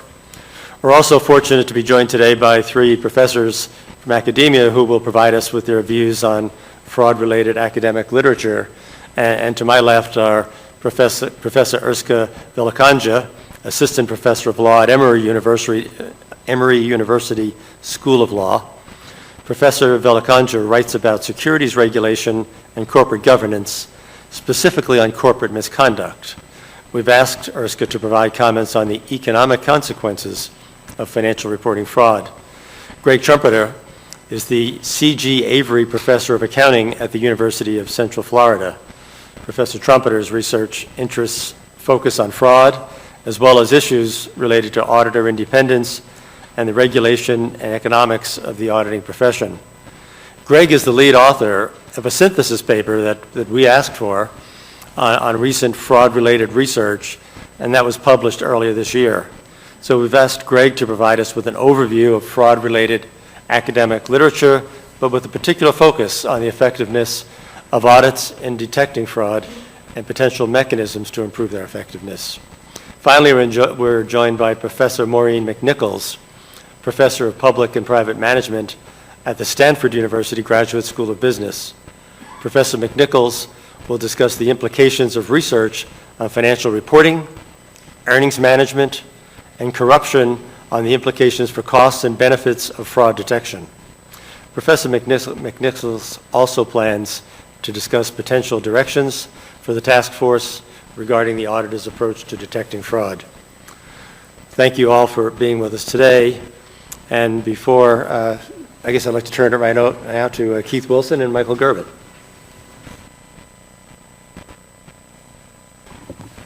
Thanks, Marty. In the interest of time, I'm going to be very brief and just give you a bit of a overview, a recap of where we have been with discussion with the SAG in the past on this topic. Those of you who are part of the SAG participated in breakout sessions last November on potentially doing research and outreach in the area of the auditor's approach to detecting financial statement fraud. We received a lot of very good input on that, from that, and we're considering each and every comment and all your advice that we received from that. I want to highlight today just a very few points to sort of set the stage for further discussion you're going to hear on the panel. We heard a lot of, in general, support for a task force on this topic of the auditor's approach to detecting financial statement fraud, with some important caveats. And those being that it would be important for us to clearly establish the scope and objectives of the task force up front, that we would do some outreach at the outset to help define the nature and the scope of the problem that we're going to try and address, and that we would also involve in this initiative hearing from a number of individuals with different backgrounds, different perspectives, and different expertise in the area of detecting financial statement fraud. We've listened to all of those comments, and I'm hoping that you'll see from this presentation today that we've been taking all of that into account. And now I'm going to turn it over to Mike, who's going to talk more about the staff's views on an approach to a fraud task force. Thanks, Keith. And I'm going to start with objectives for the task force, if that's okay. What I'm going to present now is really what we've been referring to internally as kind of a two-phased approach to this.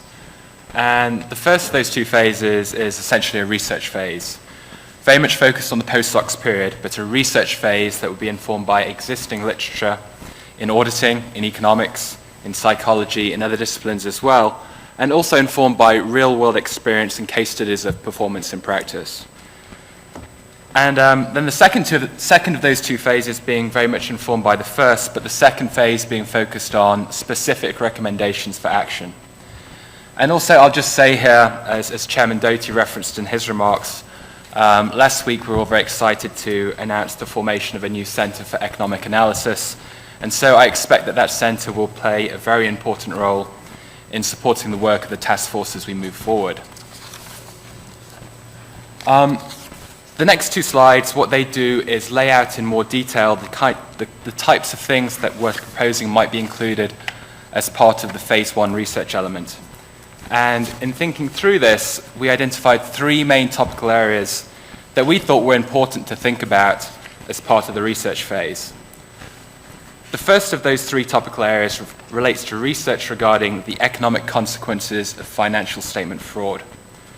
So here we thought it might be important to look at evidence directed to understanding, first of all, the impact of fraud, potentially looking beyond just the direct cost of fraud to shareholders of the fraudulent company, but also considering the implications of fraud more broadly, so potential implications for suppliers, for competitors, and also for the capital markets more generally. We also thought that as part of this, it would be important to consider trends in fraud post-SOX, understanding trends in the prevalence of fraud, looking at the types of fraud being seen, considering whether fraud tends to be cyclical in some sense, those types of questions.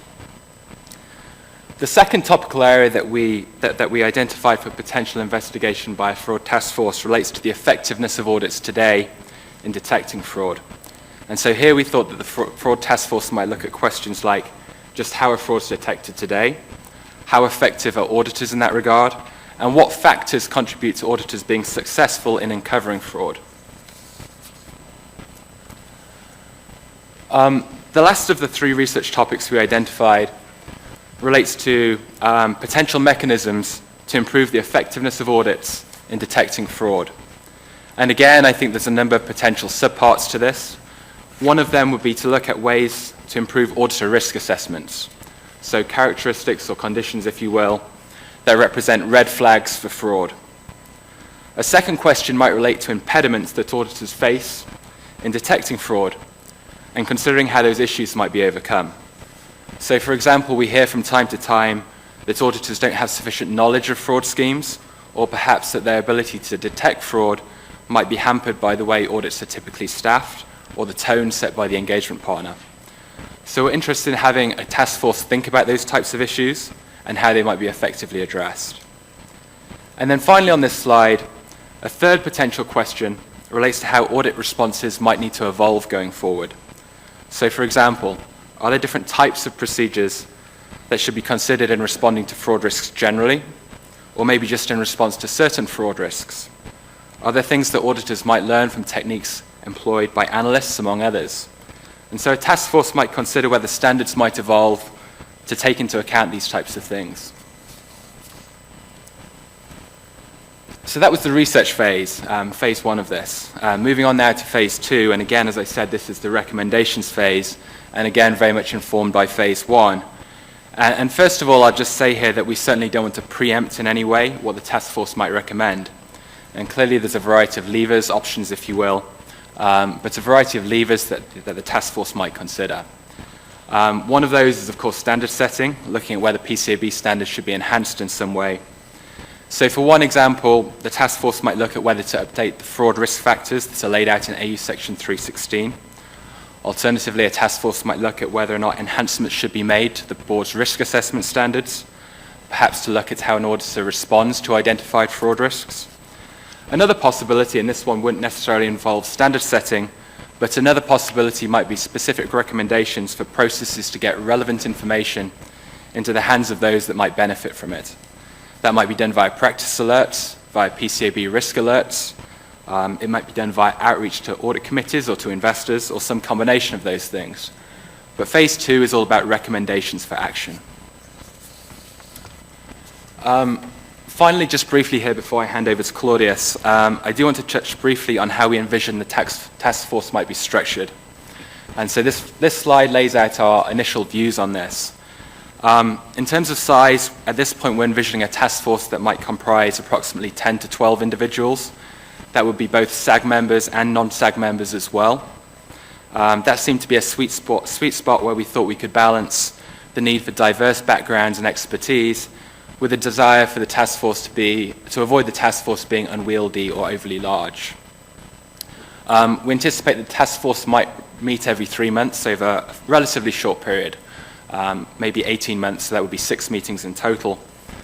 And also as part of that, hold hearings or interviews with individuals, again with diverse backgrounds, but individuals that might inform the analysis in some way. As for deliverables, we'd expect a written deliverable at the end of the process, and that deliverable would, of course, address the questions that we've laid out in phase 1, and would also provide specific recommendations as well.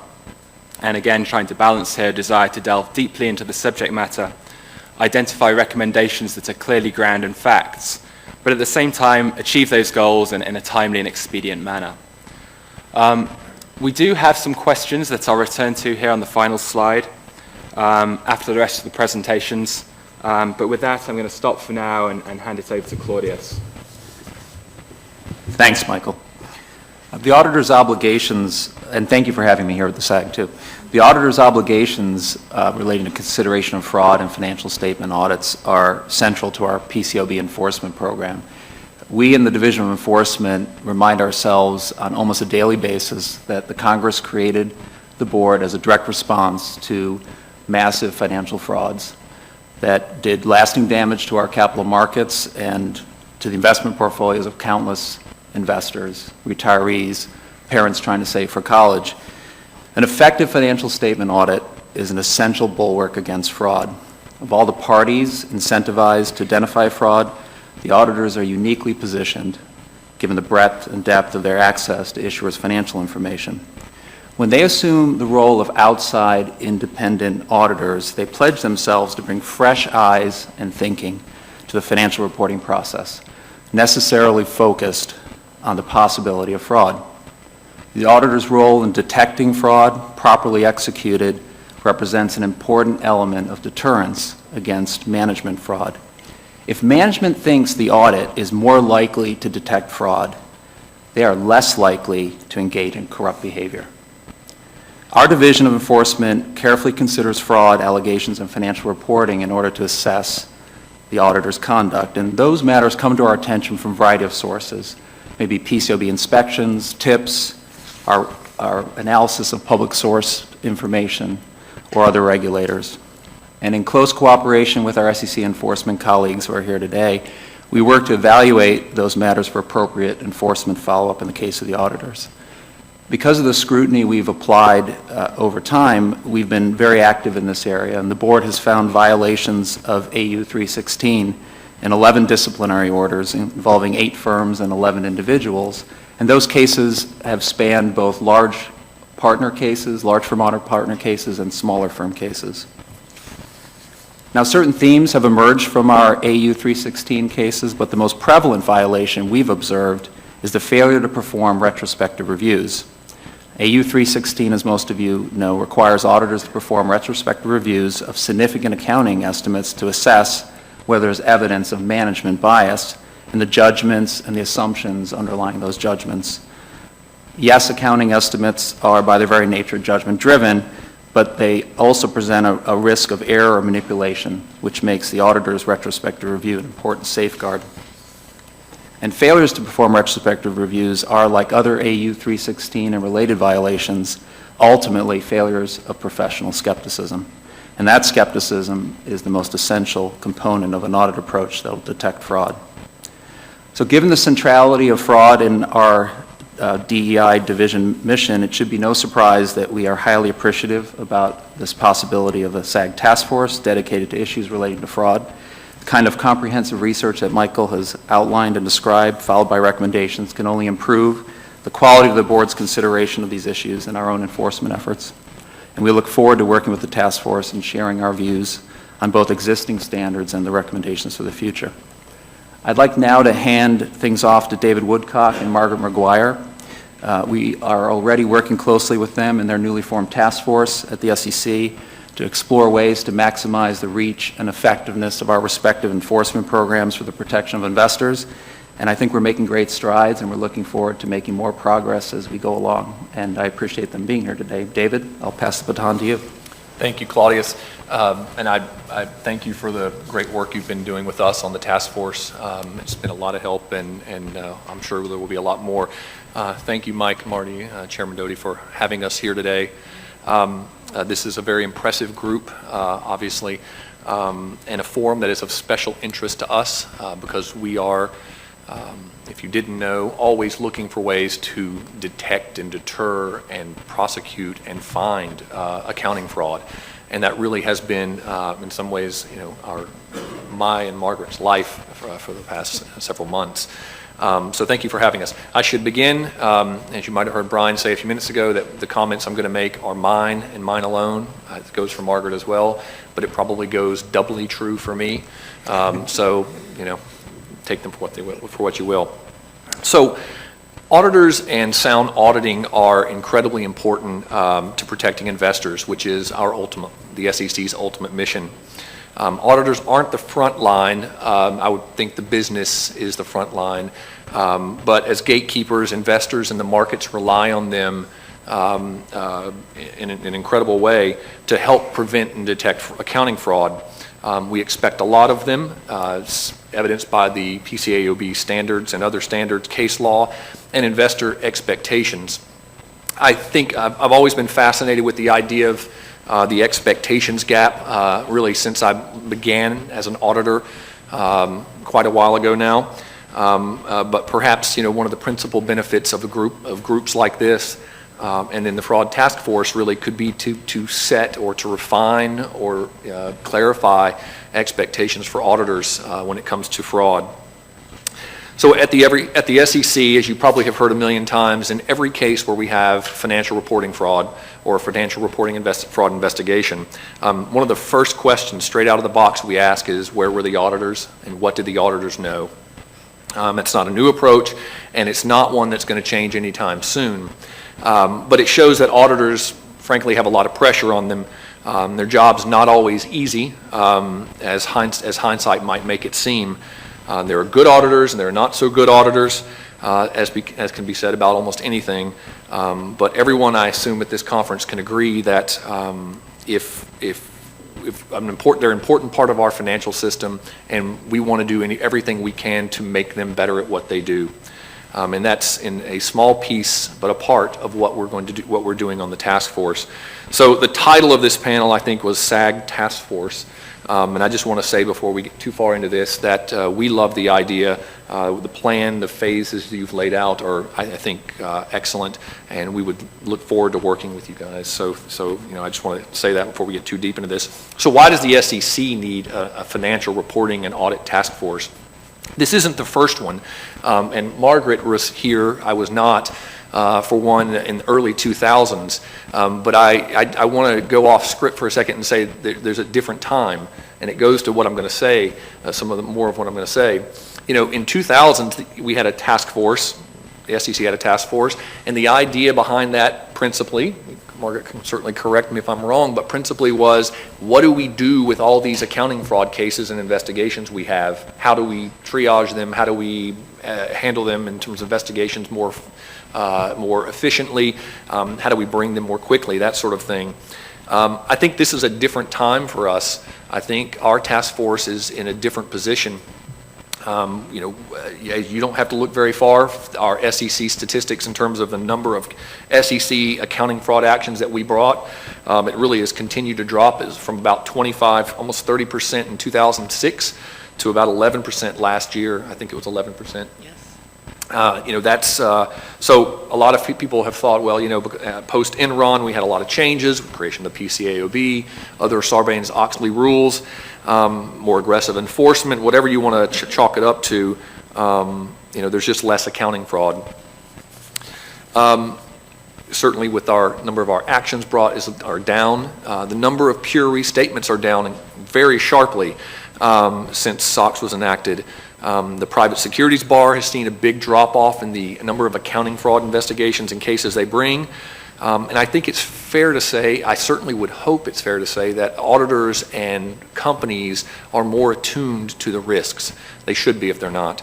But I think the prevalence of accounting fraud probably comes in cycles. And boy, these are really my views, so just to be clear about that again, there is academic support for the idea that you see fewer accounting fraud cases in periods of economic decline, such as we saw in 2008, 2009, over a period of years. Some people say because the incentives to commit fraud just aren't as great. The flip side to that is that accounting fraud should or could become more prevalent in an economy that continues to improve, in a stock market where the market continues to increase in market value. In the words of one study, we see more accounting fraud occurring when companies and the market expect them to be doing well, when they're chasing competitors in terms of growth or stock price performance. And in another study, goes to really the point, when times are tough, ethics improve. When business thrives and regulatory intervention remains at status quo, ethics erodes. I don't know whether that's true. I happen to think there's something to it. And it's one of the reasons that I think the creation of the task force at the SEC is so important. We want to avoid the status quo. We want to avoid relaxing when we don't see the number of cases, the number of restatements. And that's really a principal purpose of what we're doing. I think the lesson from these studies and the history of financial crises of every type is that it's easy for regulators to relax. So much after so much heavy enforcement, so much new legislation, that sort of thing, but that to relax can be costly. I'm going to cite one more academic study, and as you might have been able to tell, I happen to read this for pleasure, and I find them very interesting and useful. So even if we can't be sure about the amount of accounting fraud out there, I think we can really be sure that it's still there and it's not going to go away. One recent study titled "How Pervasive is Accounting Fraud" concluded that the probability of a company engaging in a fraud in any given year is 14.5%. Well, that's pretty accurate, right? That's pretty specific. But other studies have put it similar levels, not insignificant levels. That's a lot of fraud. That's a lot of fraud that is probably going on today. And my view is that as long as we have human beings running companies, we can be certain that some of them will be committing financial reporting fraud. Ultimately, though, we don't know, and that's frankly one of the reasons we are devoting additional resources to the task force. Even if we can't know with certainty the answer, we can ensure that as regulators we are not relaxed. So, getting specific as to the task force, the specific purpose behind it is to ensure we're doing all we can to detect, deter, investigate, and prosecute violations involving false or misleading financial statements or omissions. You know, I could spend a lot of time talking about each of those things, but I think each of them is important. Detecting and deterring, investigating, each of them is important in their own right, and I don't say them lightly. But the idea on the task force is we brought together a group of top accountants and attorneys from across the division who are responsible really for changing or improving or reaffirming where necessary the way we look at accounting fraud. Andrew Seresny, the co-director, recently said this was our Apollo 13 moment. I don't know if that's an overstatement or not, but he is my boss, and it sounds good. But I think it does go to a point, and that this is our opportunity, our desire to really rethink what we've been doing and look at it more closely. Ultimately, we intend to avoid the status quo and raise the cost, even if slightly, on those who consider committing accounting fraud. So I'm going to talk real briefly about our mission, and then I'm going to turn it over to Margaret, who will talk a little bit more about sort of the details, how it's working. Our mission is defined by 5 overarching goals. First, we're developing a deep understanding of the state of financial reporting fraud. And here's not just why it happens. There's a lot of research on the psychology behind fraudsters and the fraud triangle and all of that, and that's very interesting and important. But we're really looking here at, how does it happen? What specific areas are ripe for fraud? Our goals, all our goals are important, but this one is particularly a top priority. And conferences like this are very helpful. Our second goal is we're going to be developing a state-of-the-art methodology for identifying and investigating financial reporting fraud. There are many models that people have developed and methods for identifying accounting fraud. But as far as I can tell, and I would love to be corrected, there is no holy grail, there is no magic bullet, there is no button one can push to find companies who are committing accounting fraud. So our goal is not really to create a new model. It is to use all of the tools internally and externally that are available to try to, and mine the best thinking, to build a methodology that's going to give us the best chance of identifying issuers who might be committing accounting fraud. It's a big task, but we're quite excited about our work so far and the efforts of the task force so far on this point. And I should make a public service announcement on this point. We have an open door policy for any good ideas. So if you happen to have the Holy Grail, if you happen to know why companies are committing accounting fraud or where they're committing accounting fraud, please come tell us. You can call me, you can call Margaret, you can call anyone you want at the SEC and they'll get to us. We'd love to hear from you. And I know a lot of people do have ideas about specific pockets, and so we're really interested in hearing from you on that. So the third goal is we're sharing within and beyond the division information on financial reporting, detection methods and experiences, best practices, data, and innovation. Lots of fancy words there, but the point is, we have more data than almost anyone, and really an unmanageable amount of data the SEC gets.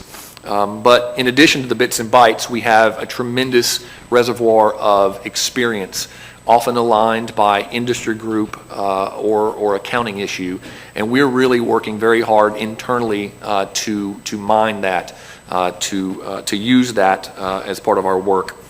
Our fourth goal is to collaborate and coordinate across the agency with regulatory and law enforcement partners like the PCAOB. Claudius, I thanked you for the work. We've talked to Claudius quite a bit recently. Mr. Doty, Chairman Doty, we visited with you, and we're obviously here with this event. We have probably become an annoyance to some here, but we appreciate it, and we're going to continue to do that because the name of our group is the Financial Reporting and Audit Task Force. So audit is a component, and auditors are a component of what we're doing. And that's one reason we're really excited about the SAG, the potential for a SAG task force. Our final goal is to engage the public, academia, whistleblowers, and their counsel and other third parties in our efforts. I am particularly excited about this one because I think there's so much to mine. In particular, the work with academics. They're looking at things that may not bear fruit, may not stand up, but they're at least generating ideas. Some of them are very interesting. I don't know how you use these things, but there's a particular study that I find at least worth noting, and the one where if a CEO owns a boat greater than 25 feet, then there is a statistically significant chance that the company he or she runs may be committing accounting fraud. So watch yourselves, right? If the CFO has something greater than, I believe, a misdemeanor arrest, then there's a statistically significant chance that they're cooking the books or something, right? I mean, that's my word. There's a potential there. It elevates the risk. So those are the kind of things that are coming out. I'm very interested in them. And there are lots more that we could talk about for a long time, but I won't. And then the final area is the whistleblowers, who are incredibly important to us in this area. They come to us with things that we just couldn't get otherwise. And so, we're reaching out to those groups. Those are our goals. We'll see how it works out over the coming months, but we're excited about the people in the task force, the mission, and the possibility of doing something new in this area. Thank you again for having us here today. Now I'm going to turn it over to Margaret McGuire, who's the vice chair and my friend of the task force. Thank you. I, too, am going to share with you today comments that are purely my own and don't represent necessarily the views of the Commission or members of the Commission staff. I know that many of you are familiar with that caveat, having said it during your careers at the SEC, so thanks for bearing with me while I got that out of the way. I want to talk to you for a few minutes to describe the work of our task force and certain areas that could be of particular interest to this audience. We have a number of ongoing initiatives. Each are designed to achieve the goals that David just described. One particular initiative involving issuer monitoring and review is aimed at identifying potential material misstatements in financial statements and disclosures, and it's already bearing fruit for the Division of Enforcement at the SEC. Issuers and accounting issues can come to our attention through a variety of sources. We have, as David mentioned, a vast amount of internal data and internal expertise. So an issuer or an accounting issue may come to the task force's attention based on the task force's own analysis, based on a referral from our partners in our Division of Corporation Finance, or any other number of internal sources within the agency.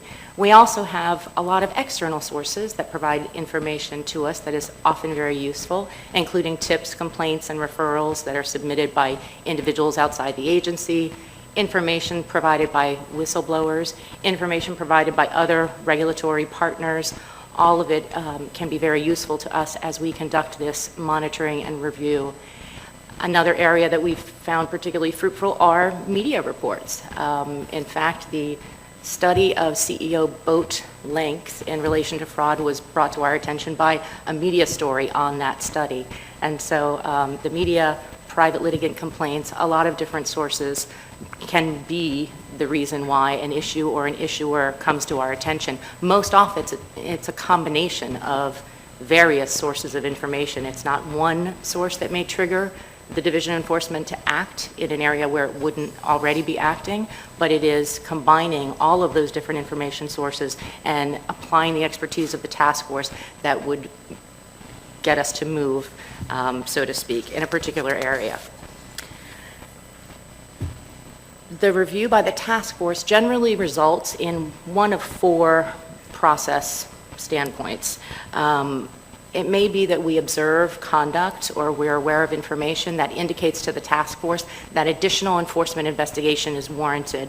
And in those instances, we would pass on that information to investigative teams around the Division of Enforcement. And they would take up the mantle and fully investigate the issue or the issuer. It may also be that our review indicates that it's not quite ripe for a full investigation at this time, and in those instances, the task force itself incubates the investigative theories, sits with that information for a while, and may ultimately decide to not do anything or to refer it on to other investigative staff around the division. It could also be that our review indicates that nothing should be done, there's no theory to incubate at this time, and instead we may just monitor and be patient and keep a close eye on the issue or the issuer. And lastly, not surprisingly, it may be that review by the task force results in our professional determination that no additional work should be done. We have already had, in the short lifespan of the task force, each of these process outcomes play out in a number of different scenarios. In terms of our monitoring and review of issuers, we're focusing on a number of trends or patterns of conduct that are interesting to us and may be considered risk indicators.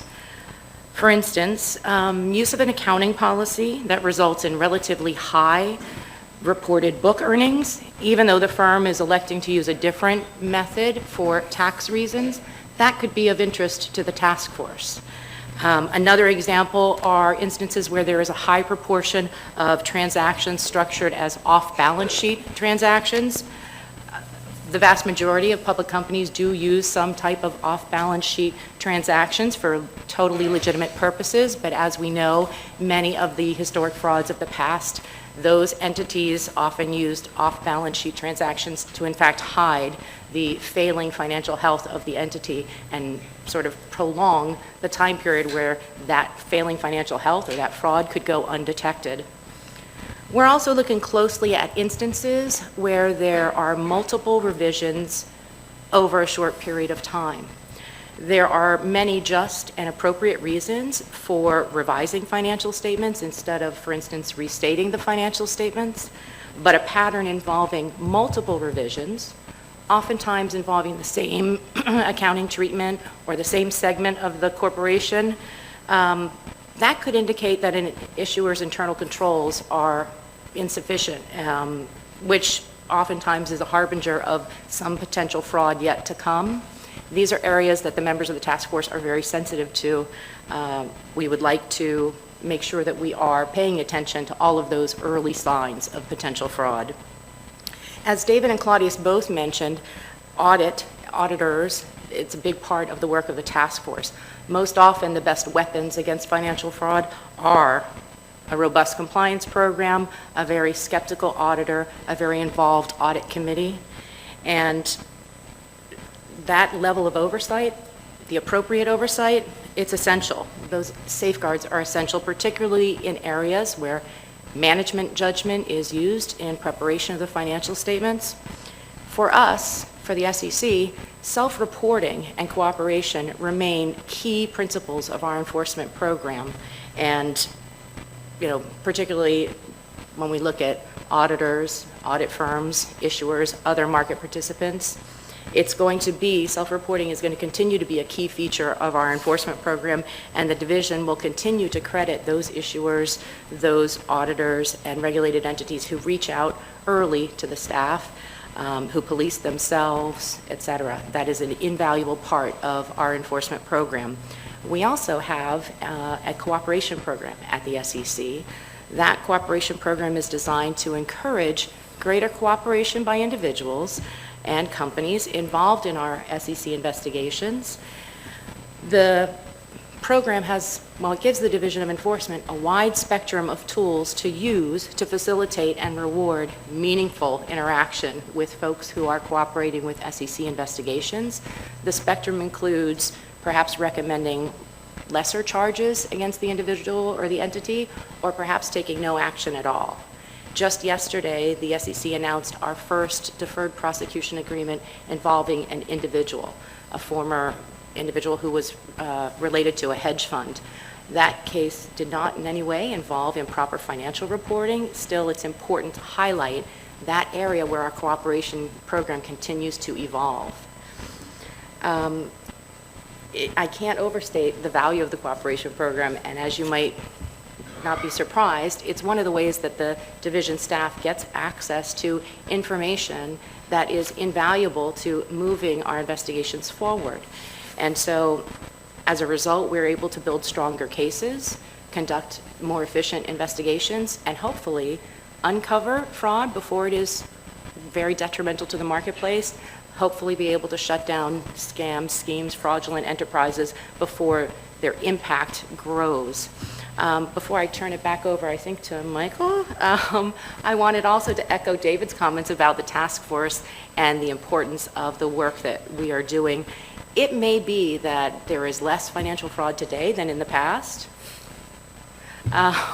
but either way, our focus is to ensure that we remain vigilant to detecting the early warning signs of fraud, to detecting areas of financial statement reporting and disclosures that are vulnerable to fraud, and in so doing, we'll be able to give investors and market participants a greater level of confidence in the information that they are receiving from issuers. Thank you. Thanks, David, Margaret, for those comments. So I'd actually just like to pass it straight over to our panel of academics who are going to provide their comments on what we know and what we don't know from the fraud-related literature. So Ursula, would you like to start us off? Sure. To start us off, I would like to add to this couple of offbeat studies that David just mentioned. There's also studies out there suggesting that if the CEO or the CEO has just moved into a larger house, they're more likely to misstate their financials, or if they have a mistress. So my name is Urška Vilikonja. I'm a law professor at Emory University School of Law in Atlanta, and I've been asked today to talk about economic consequences of financial reporting fraud. In preparing this report, I reviewed several dozen various empirical studies looking at different aspects of fraud, the consequences of detected frauds as well as those that are never detected. The popular account, the conventional wisdom about accounting fraud is that it's an economically significant event for the firm's shareholders. Right? The shareholders see that there's an immediate impact on the stock price that declines considerably. But unless the firm was also issuing new capital, if it's secondary market fraud, for every shareholder who bought stock at a higher price, there's another one who cashed out at a higher price. So at least ex ante, for shareholders who are diversified and trade, the expected cost of financial statement fraud is zero. Now, that does not mean that the economic cost of fraud is zero. There are costs involved with precautions. To the extent that there is fraud in the market, investors are going to conduct research, take precautions to try to avoid firms that are more likely to commit fraud. They might, particularly those that are very concerned about perhaps their retirement savings, stay out of equity markets entirely and then stash their valuable dollars under their mattress, which then burns, of course. Other economic consequences of financial reporting fraud. Fraud does, in fact, when firms are issuing capital to markets, in hiring, it will misallocate capital and labor between firms. Fraudulent firms will attract more and at lower cost, and firms that are honest will be displaced. Fraud also impairs the monitoring of management by a variety of contractual parties who contract with the firm. And finally, because of the presence of fraud in the markets, enforcement is necessary. Without enforcement, there will be more fraud. The cost of enforcement is not free, right? We have a large agency entrusted with enforcement. We have auditors entrusted with it. That's a considerable expense in the face of fraud. Now I'm going to go in a little bit more detail about the cost of fraud before it's discovered, or if it's not discovered, and later what happens after frauds are discovered. So a financial reporting fraud sends a false public signal to markets. And that signal is included in financial statements, it's included in annual reports, it's included in press releases, it's included in earnings calls to analysts, and it's usually repeated several times. And that signal that's false is received by not just shareholders who are a contracting party, it's received by all contracting parties who engage in contracts with the firm. That would include bondholders, will not surprise you, other creditors, suppliers up and down the supply chain, customers, employees, likewise, and finally the government to the extent that it relies on financial statements. Now, the importance of that, or the significance of that signal varies depending on the party. So bondholders, for example, will care about creditworthiness, the risk of a major liquidity event. Whereas suppliers and employees might care a lot more about production expectations. Is production going to shrink? They might care about specific segments. So they might be interested in specific types of report, but not a general idea of about how the firm is working. So that's the first. There's a false public signal that's received by all contracting parties.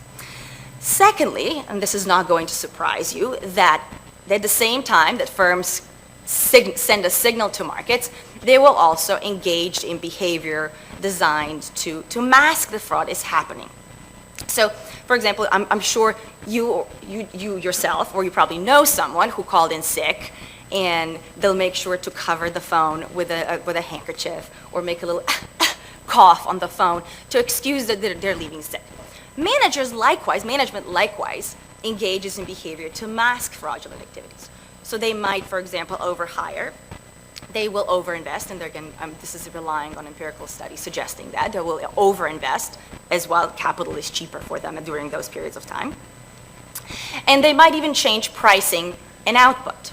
So one anecdotal example of that is WorldCom. WorldCom did change pricing and did change output, trying to claim market share.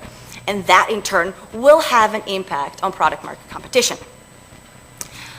So speaking about the impact, I've reproduced here a slide from one of the studies that I cite, which looks at employment levels at fraudulent firms, here described as restating firms, but if you went to look at the paper, you would see that they're actually irregular restatements rather than errors, comparing them to overall payrolls. So during the fraud period, employment at fraud firms increased by 25% and then declined by more than it had increased in aggregate figures. Firms overall increased employment by 6.7% after the frauds were revealed. This is the period between 1997 and 2002. Employment declined by 1.5%. So fraud firms overhired and then laid off all of those people. Now, you might think, well, but then those people were hired by competitors.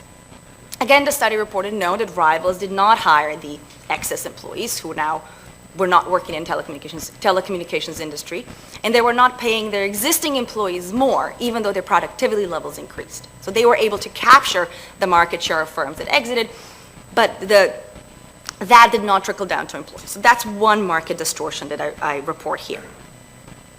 Finally, fraud also interferes with economic learning by rivals, and I'll speak about rivals separately in a little bit. So we're talking about before fraud is discovered, there's distortions in economic behavior by firms. After fraud is discovered, well, You won't be surprised to hear that not all frauds are caught. There are a variety of studies out there trying to estimate how many frauds are caught, and the figures vary 20% or so. There seems to be maybe some consensus there. The study by Luigi Zingales that several of you have actually studied today tries to figure out what's the level of fraud by firms, and I'm going to report it again. 14.5% is the figure they come up with. There have been other studies done that suggest similar figures. Now again, they rely on a data set 97 to 2002, so it probably overstates the level of fraud if fraud is cyclical, and I'll get to it yes, it is, to that in a second. So when fraud is discovered, there is an immediate shock to the firm, reflected usually in the stock price. But who ultimately bears the economic cost of fraud depends on what sort of market does the firm operate in. Firms in concentrated markets are better able to shift costs onto consumers, there are studies out there, and presumably employees, and away from shareholders. There's a study looking at stock price performance of firms in concentrated industry, and it found that profits were stable, whereas prices, product market prices, fluctuated considerably, largely to shield the more competitive market, which would be the capital market, from shocks that would negatively impact the firm's ability to access capital. So let's talk about rivals. So I've mentioned that rivals are harmed by, rely on signals sent by fraudulent firms. So frauds, some of you, those of you who have the Wall Street Journal, there was a story yesterday about Target and how Target can't compete with Amazon, so it's going to copy Amazon. And that's not unique to Target. Firms frequently copy their rivals, and the fact that rivals will copy them has been an argument made by firms to avoid trying to disclose too much. When segment disclosure reporting was introduced, there was a considerable concern in the industry that this is going to undermine competitiveness. So rivals. Fraud by rivals interferes with economic learning. It distorts competition, which is what I just mentioned about distortions of prices and output. And after a fraud is revealed, there is a contagion effect on rival stock prices as well. So what I report in this study, and there's a box now, not reboot.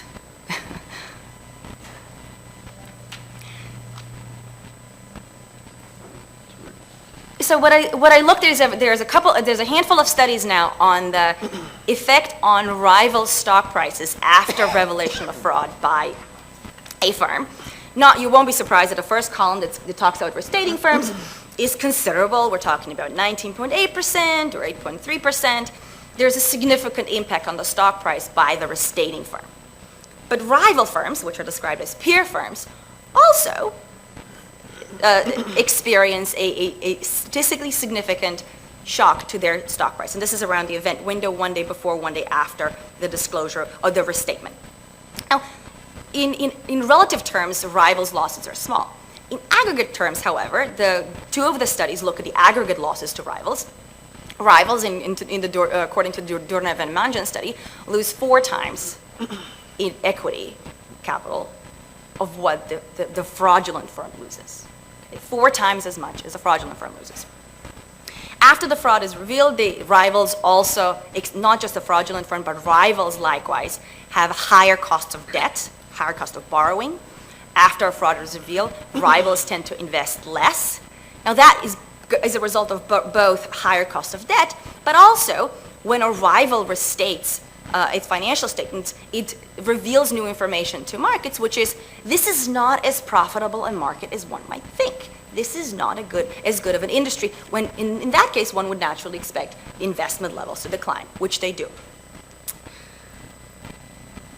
So the last slide, and this is by a Goldman Stefanescu-Pyre study, looks at a disparate impact on rivals depending on whether the industry, the product market, is concentrated or not.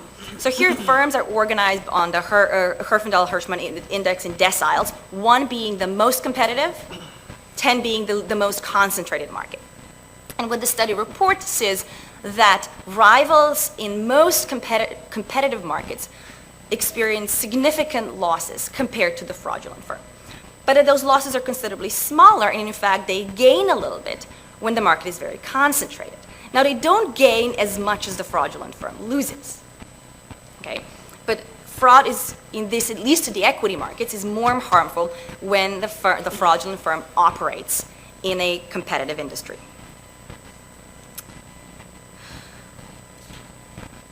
So what are some determinants of fraud? This is the last thing I looked into. The likelihood of fraud also depends on product market competition. So in normal times, stable times, competitive markets are less likely to have restatements than concentrated markets, and the ratio is about 2 to 1. So concentrated markets are twice as likely to experience restatements. In bubble times, though, the ratio reverses. So firms in concentrated markets are still at level 2, 2% of them may restate in any given year, whereas those operating in competitive industries subject to a bubble are 4 times as likely as they were in the first period to restate their financial statements. So fraud is pro-cyclical. Right? It's much more likely to occur during bubble times than it is during stable times. Some other determinants of likelihood: growth industries are more likely to report incidents of fraud. For industries where disclosures are less comparable, that won't surprise you. What are some of the determinants of the size of the economic distortion from fraud? Distortion will vary by type of fraud. The longer the fraud goes on, the greater the economic cost. And this is exactly what Margaret McGuire was talking about. You want to catch frauds early, right? Because there is an economically significant effect the longer they last.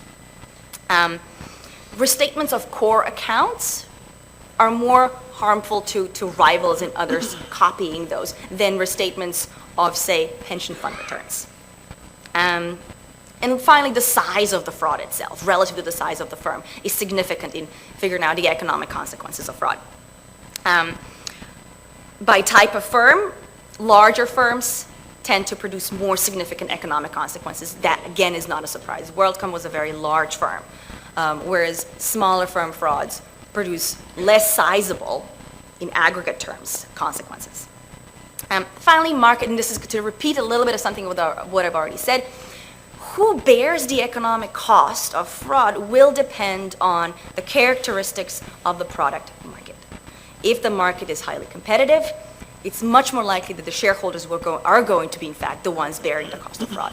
In more concentrated product markets, economic shifting occurs. So that's it, but I'm more than happy to answer any questions that you might have during the Q&A or afterwards. I'm staying until tomorrow. Thank you.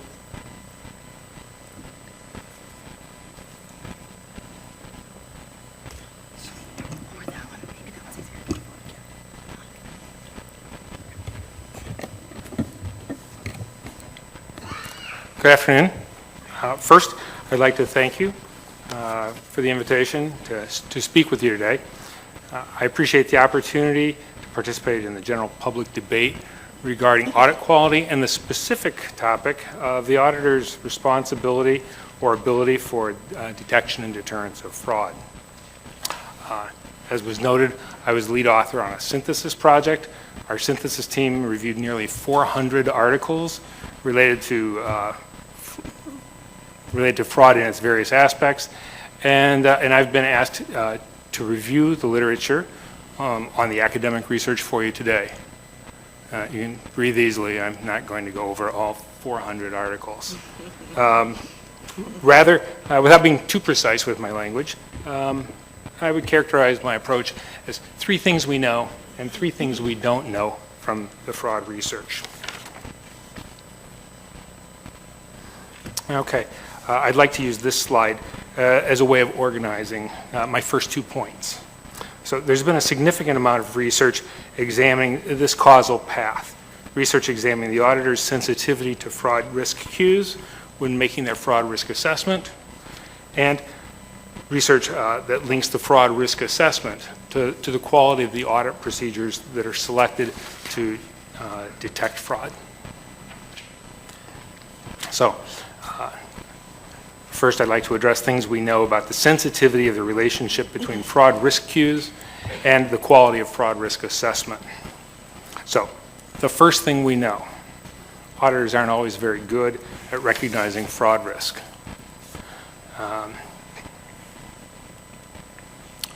So, some of the detail regarding this, experimental research has shown that auditors don't necessarily change their fraud risk assessments as the cues in the environment change. This is particularly the case in instances where management is perceived to be of high integrity. It's as if auditors discount the possibility that seemingly good people could be involved in fraud. Second, in field research, forensic specialists have been brought in to examine frauds after the fact to determine why the fraud wasn't detected by auditors. One of the common explanations that was given, actually the most common, was that auditors don't have the knowledge, the training, or the experience to be able to identify fraud schemes. A couple of other points that were brought up were that they don't necessarily have the incentives to identify fraud, and that the audit process isn't designed to help you detect fraud.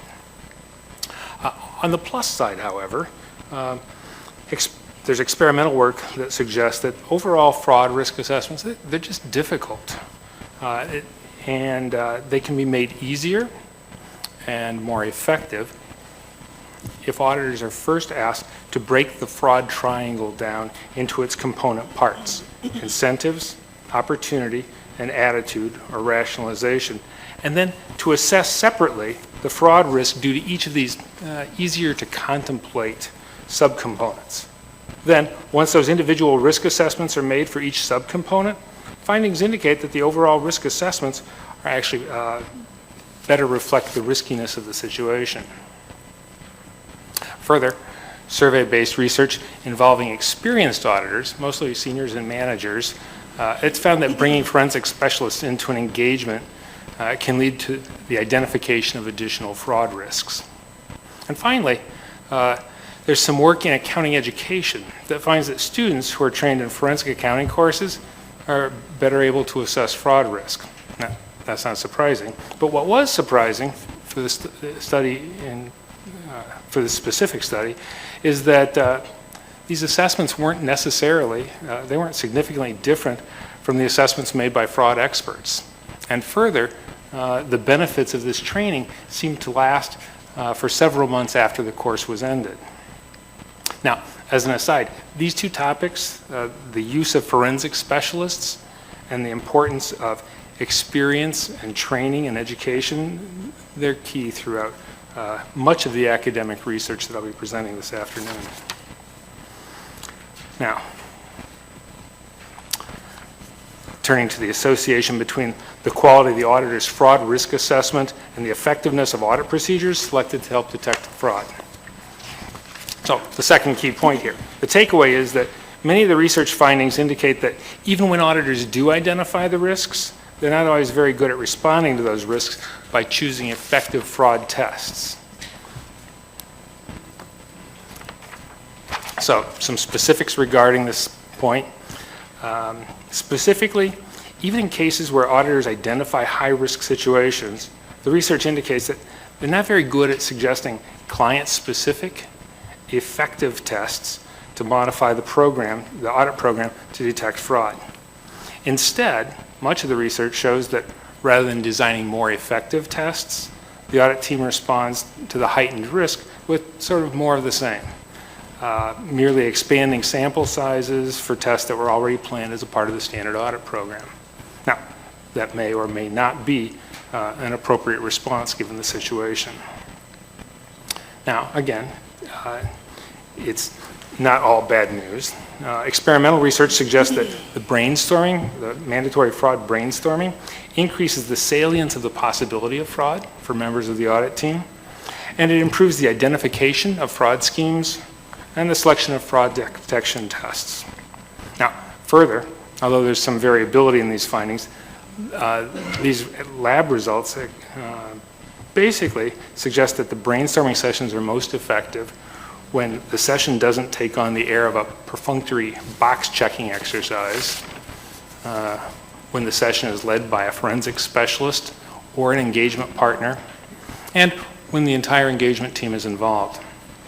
And finally, back to the forensic specialists, research also finds that when specialists are brought into the process, they're more likely to recommend more diagnostic tests, which can improve fraud detection. Okay, moving away from the diagrams. The third key point, skepticism. So finally, in this third area, we know skepticism is important, but it's really complicated. There's a growing body of work examining skepticism, and the research shows that there's important factors related to experience and to incentives. So, regarding experience, the research suggests that having had past experience with fraud is associated with increased skepticism on future engagements. However, the research also indicates that incentives can drive skepticism. So, factors like the likelihood of a PCAOB inspection, our results suggest that can definitely increase skepticism, as can heightened concern over litigation, or more generally, just accountability to higher levels of authority within an accounting firm. Also, and this should be emphasized, the research shows that the engagement partner's attitude towards skepticism really matters. Studies have been done that show that if the engagement partner emphasizes skepticism, the audit team will exhibit much more skepticism. If the partner stresses the importance of achieving financial targets, then the team will display less focus on skepticism and more focus on meeting those financial targets. Now, some survey research highlights some of the costs of skepticism. At least for lower ranking members of an engagement team, there's a much greater emphasis on meeting budget, which is looming and definite, rather than focusing on detection of fraud, which is more distant and relatively more unlikely. So staff and seniors, they seem quite conscious of meeting the budget, and they indicate that in the audit environment, budget pressure may be the environmental feature that most hurts professional skepticism. The feeling can be summarized as one statement: if you're skeptical and you do additional work, you'd better find problems. Otherwise, you wasted time, and there's no reward for being extra skeptical. Further, it's not clear that these incentives are limited to members at lower levels of an audit firm. There's little current research, post-Anderson, examining the extent to which partners and managers are influenced by a focus on profitability. This would be in spite of the firm's stated goal of audit quality and high levels of professional skepticism. So this leads to the next point. Okay, moving on. Yeah, I know I said there were 3 things that we didn't know in the presentation, but as an educator, I couldn't resist adding that 4th item, in part because it's really important, I think. But moving on to things we don't know. We don't know a lot about how auditing firms structure incentives to be skeptical, to detect fraud. Survey-based research suggests that auditors don't get promoted or rewarded for their skepticism. Rather, the reward is in the negative. If one does not meet some acceptable level of skepticism, one won't be promoted. But rewards and promotions are generally not handed out based on being really good at being skeptical with respect to, for example, fraud detection. To this point, a recent paper suggests that combining punishment for insufficient skepticism and rewards, whatever they might be, for appropriate skepticism may be a more effective technique for eliciting the appropriate skeptical behavior. A second area, international issues. For example, what types of controls are in place to ensure that standards are applied uniformly, regardless of local cultural norms? There's little accounting research that examines international fraud and how global firm networks work to ensure that differences in professional standards or interpretation of these standards, or simply differences in cultural norms, to make sure that those don't result in a non-US member firm accepting accounting transactions in their country that would be viewed as fraudulent in the US or elsewhere. These issues of coordination and control are going to become increasingly important as registrants and audit firms become increasingly global. Now, a third point, again, back to forensic specialists. Given that a lot of the good news items on the previous slides related to the use of forensic experts, it would be really good to expand our knowledge about them. When should you bring a forensic specialist into an audit engagement? Are there incentives for an engagement partner to bring in a specialist? Is it more cost-effective to bring in specialists or to provide more fraud-specific training to financial auditors that are already part of the core engagement team? And if training is preferred, what knowledge do auditors need to be in a good position to detect fraud? And then finally, given that much of the research seems to suggest that training and knowledge and experience with past frauds is helpful, it seems important to underscore the importance of training and expertise. So a final question I'd like to raise for future research is, what's the best way to train auditors to detect fraud? Lecture, case study, some sort of simulation to reduce the experience gap? Thinking creatively, can social media be involved?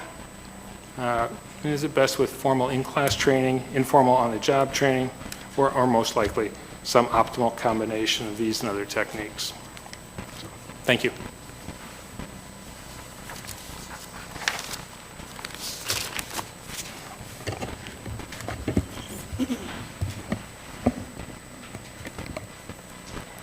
Good afternoon. I'm Maureen McNichols, and it's my great privilege to talk with you today about my perspective on fraud detection and the Fraud Detection Task Force. So I want to share my perspective based on research and teaching about financial reporting, earnings management, and the broader literature on corruption. I'll first discuss the role of financial reporting in providing information to investors and other stakeholders and implications of varying financial reporting quality. Then I will discuss some evidence on earnings management and its implications for fraud detection. Next, I will discuss evidence on corruption and its implications for regulation, and we'll conclude with some comments on the cost-benefit analysis of practices to deter and detect fraud, and some suggestions for the task force.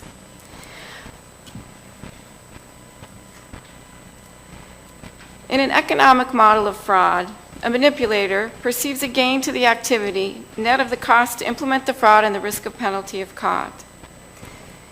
The gain of showing better performance may vary over economic cycles and firm life cycles, but is likely ever present. Managers have strong incentives to show good performance. I agree that the improvements in controls and governance from SOX have reduced the ability of managers to engage in certain forms of manipulation. However, other factors contributing to the potential for manipulation may be increasing. These include the increasing role of earnings in informing investors and other decision makers, the increasing role of judgment in financial reporting, the pace of change in business models due to technological innovation, and the increasing globalization of business. The likelihood of detection and the penalty if caught can vary with the scope of audits and enforcement resources, but some evidence suggests the likelihood of detection may be low. So let me turn to the topic of the role of financial statements in informing investors. It's long been known that earnings announcements play a significant role in informing investors, dating back to a path-breaking study by Bill Beaver in 1968, documenting a significant market reaction at the time of earnings announcements. There's a large literature in accounting documenting that the market responds to varying information in the financial statements and that earnings are a key variable in the valuation of firms. In addition, there are studies showing that the information content of earnings increased over the 90s and suggested increasing information over the last decade. Given the proliferation of websites and other information sources providing information about firms continuously, one might expect the role of earnings as a source of information about firms to have declined. It turns out the opposite is true, which may seem somewhat surprising. In current research with my co-authors Bill Beaver and Zachary Wang, I'm a slide behind. In current research with my co-authors Bill Beaver and Zachary Wang, we examined the price revisions at earnings announcements over time, going back to 1971 through 2011. Basically, what we examined is a 3-day price reaction centered on a quarterly earnings announcement.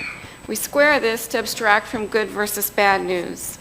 Then we randomly sample 3-day return windows in non-earnings announcement periods to get an estimate of the variability of returns when all other news sources are providing information about firms. If the same amount of news arrived at earnings dates as arrived at all other times, then the ratio would be 1.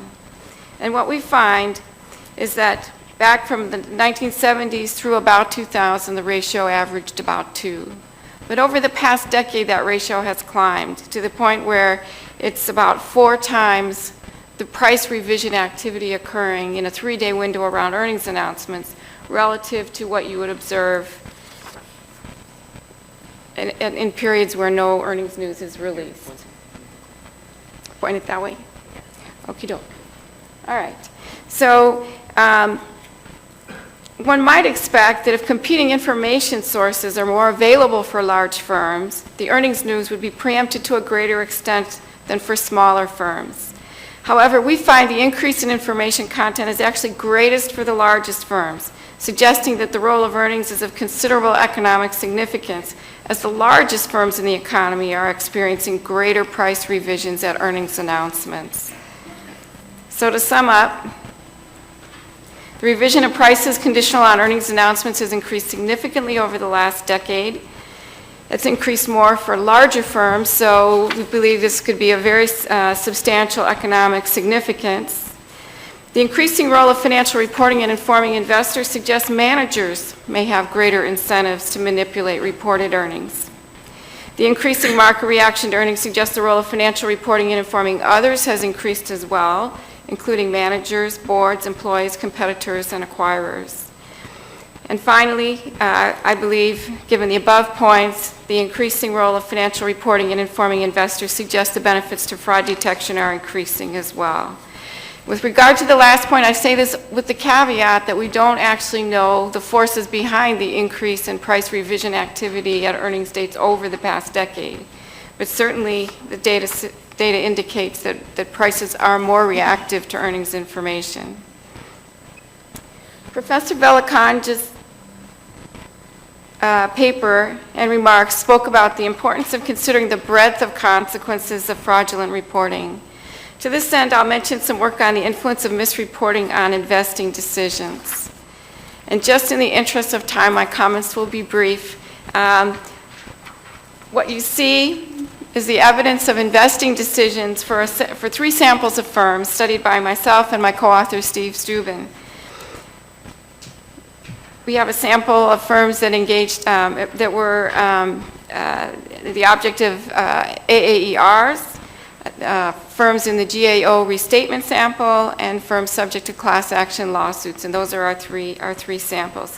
When we examine the investment decisions for those firms, what we find is that sample firms invest more than matched control firms, which suggests that their investment decisions are influenced by the upwardly biased information that they're reporting externally.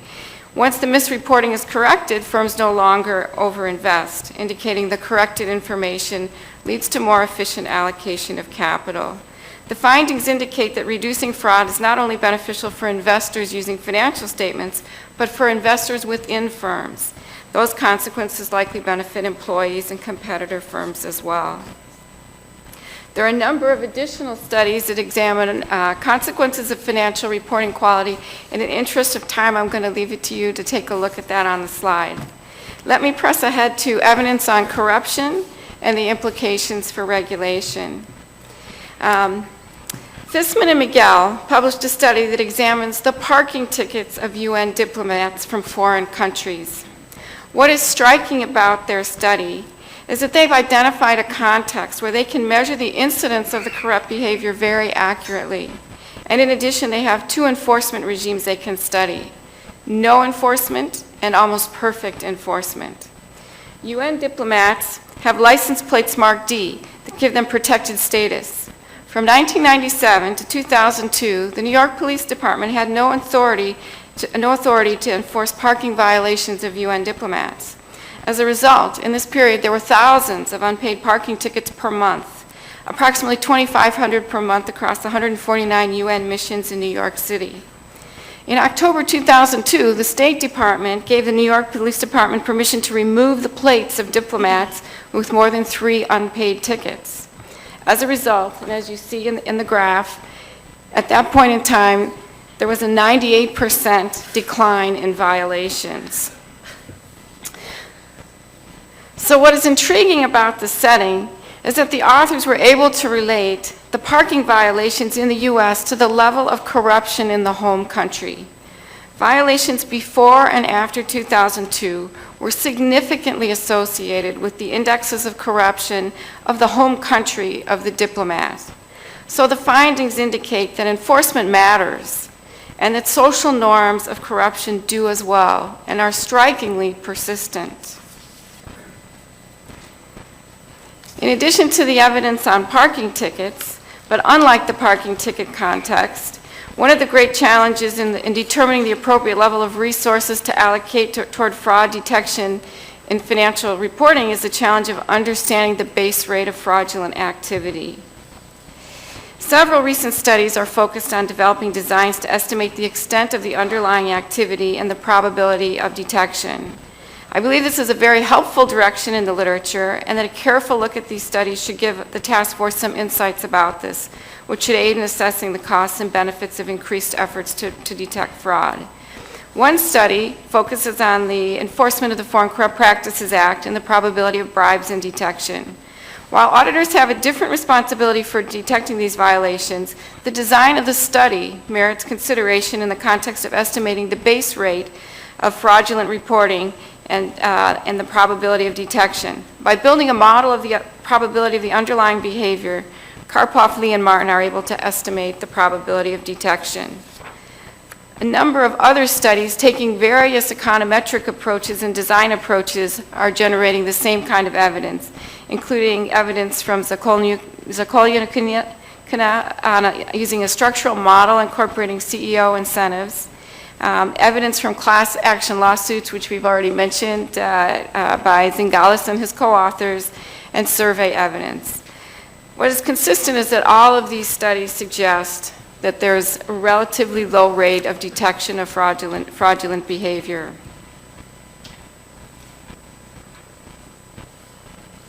So one puzzle related to audit failures concerns the extent to which auditors seem to miss well-known indicators of earnings quality. These are discussed in financial statement analysis texts, auditing standards, and are regularly examined by investors and short sellers. I include a list of these red flags on the slide, developed from research and teaching, and note that many of these indicators were visible in high-profile fraud cases and in financial companies leading up to the financial crisis. So this puzzle, as well as other evidence that I've discussed, suggests that there are a number of researchable questions the task force could pursue that could provide guidance for policy. A systematic analysis of AAERs and the factors that permitted them to occur pre- and post-SOX would be very enlightening. Some questions that could be addressed include, what fraction of frauds are detected by the auditors but not corrected initially? And what are the factors that contribute to this? What fraction of frauds are missed by the auditors? And what are the key factors relevant to their missing the fraud? Certain industries, audit offices, and geographic regions have a higher risk of audit failures. What factors explain this? And what strategies are cost-effective in response?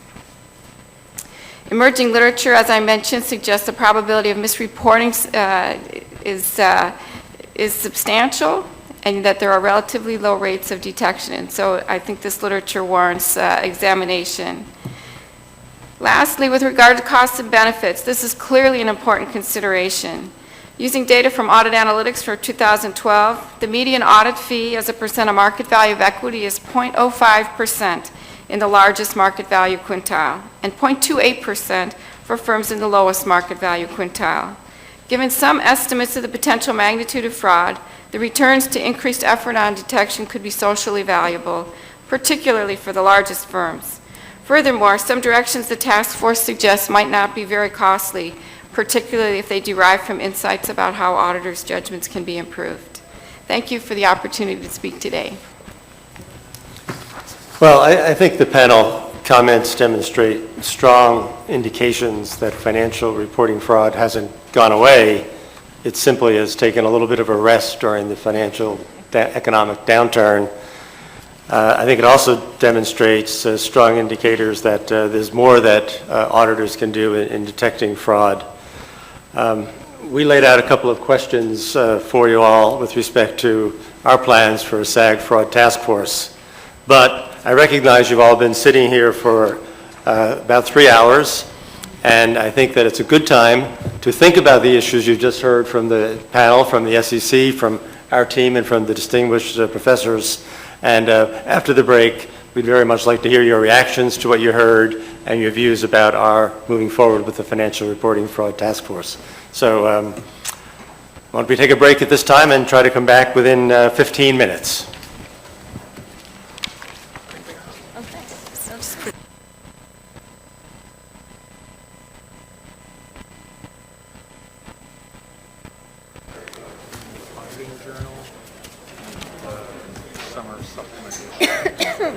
Is it necessary also?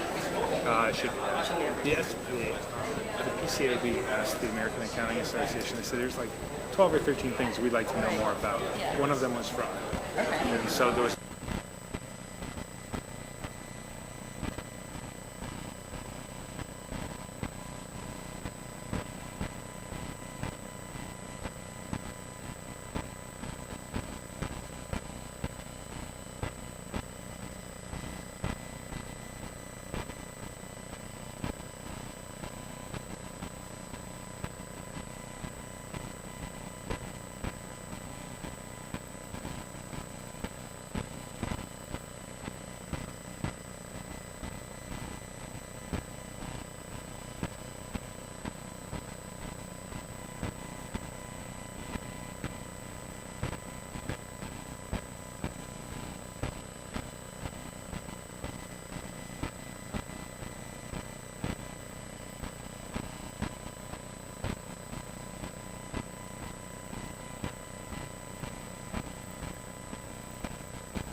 Okay, I think we'd like to get started again if that's okay, and so we have back up on there on the slides the questions that I put up earlier, and those questions are related to, of course, the objectives and the structure of the task force that I laid out in starting this particular presentation. So we'd certainly be interested in your comments on any or all of those, but for that matter, we'd also appreciate your comments on any of the points that were made by the SEC or by our three academics in their remarks.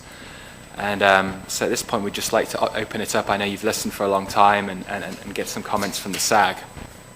So maybe start with Mike Kirk.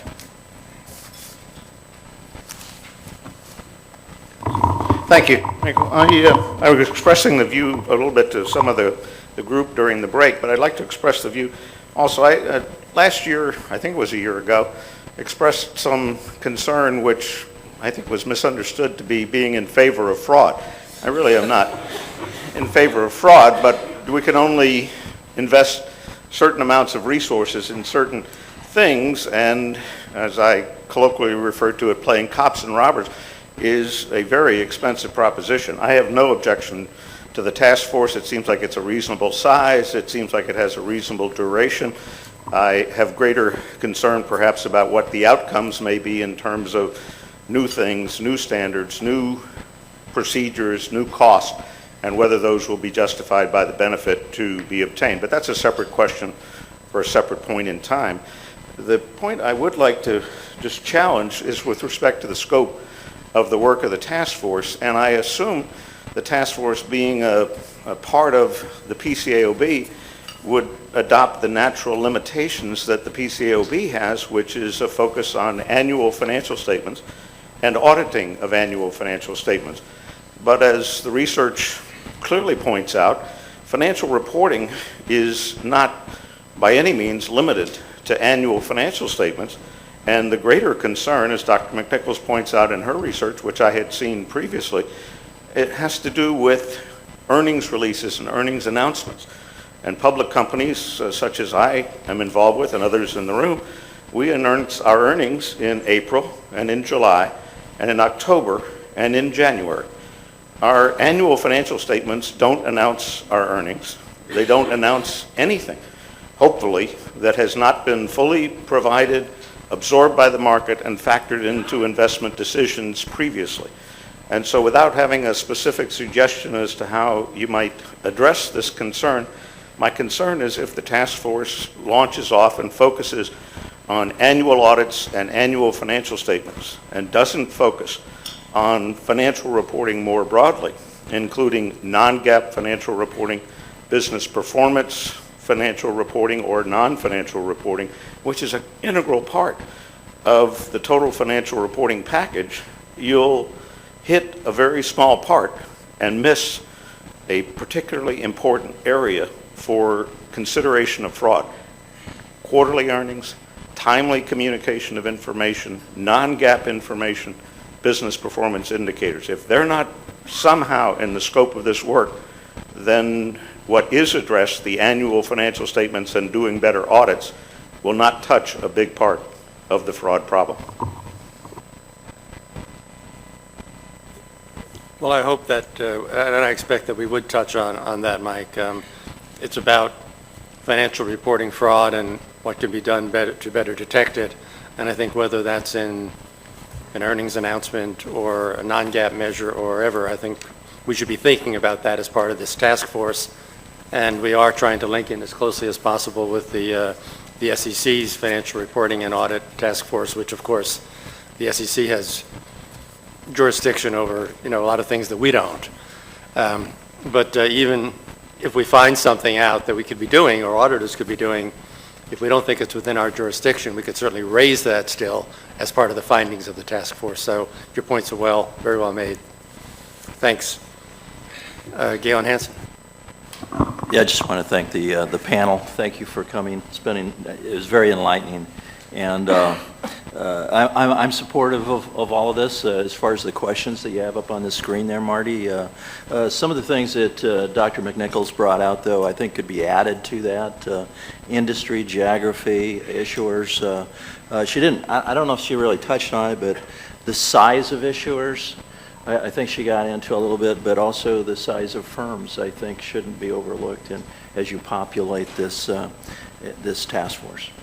And I do agree that, a broad approach that Mike Cook just brought up is important, and I hope that you're going to go there with your response to him a second ago. All right, thanks, Caitlin. And certainly anybody else on this panel, if you'd like to respond when comments are made, feel free to do so. Loretta Cangelosi. Hi. I'd like to, say that again, I'm not for fraud. I am against fraud.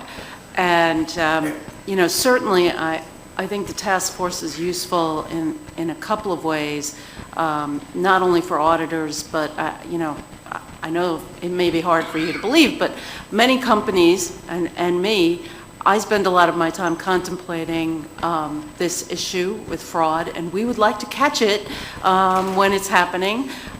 So, I think it'll be useful for companies as well to understand some of these issues. As far as the press release, I guess my only caution there is press releases have to be timely, and the auditors do, for public companies, review the quarterly financial statements. That's where I would take that up, not within the press release itself. So, there is a lot of analytical work that gets done at the review time, and I would agree with the overall, task force being created. I do think some of the things that were brought up around training, around the professional skepticism, and how do you reward professional skepticism, it's a tough balance, and I understand, budgets get rewarded. They're easy to measure. Professional skepticism harder. So I think there's, some improvements that can be made, and I'm supportive overall, but I would caution against things like, slowing down the press release. Obviously, markets are looking for information. Good words of caution. Thanks, Loretta. Professor Cox.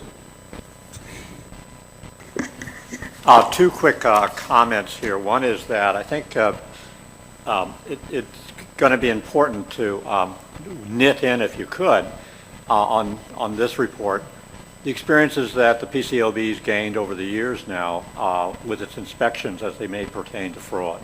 As I start reading the releases of the PCAOB, I keep looking for a face or illustrations or some force, and part of the genius in creating the PCAOB was to have things bubble up from the inspections and also from the enforcement efforts that would inform a rulemaking within the same body. And I think this would be a particularly good area. And that would also relate to another point that I think as you go forward and think about the design of this study, it's a little bit related to part of Galen's observations. That is, it's going to be really important to disaggregate the data a little bit. I mean, we saw that in some of the presentations here, and that is the fact that the problems and forces that are likely to cause the problems for example, the non-accelerated filer may not be the problems in the culture that's going to cause problems for the larger reporting companies, et cetera. And so to the extent that you can keep an eye out for that, I think that would be very, very, very useful. And informing both of these is a little bit of intuition here. And that is, like it or not, we live in a time where a lot of the blowback on regulation is fed by a disdain for empirical research, academic research, et cetera. And the more that you can operationalize or make more concrete, I think, what's been observed generally, I think is more likely to add force going forward, at least in countering the political blowback, which I suspect that this study will probably meet. Thanks. I think those are really good comments, and I think as was pointed out by some of the folks here on the panel, and you did as well, there's a lot of differences between large companies, small companies, different industries maybe, and even cultural differences certainly in countries that impact the risk of fraud and are not as strict in terms of enforcement. And Claudius, I don't know if you want to say anything further about the things that we've been informed about from our own findings that will help us on this task force. No, I think we've tried to continually think about what we're seeing in our enforcement cases along these lines to have a dialogue internally about where the standards are and where they may need to go. So I think those types of themes have been very prevalent and common to our internal discussions, and I think we intend going forward to continue that, if not intensify that, so that we are plugging in the right way as we scope this. Damon Silver.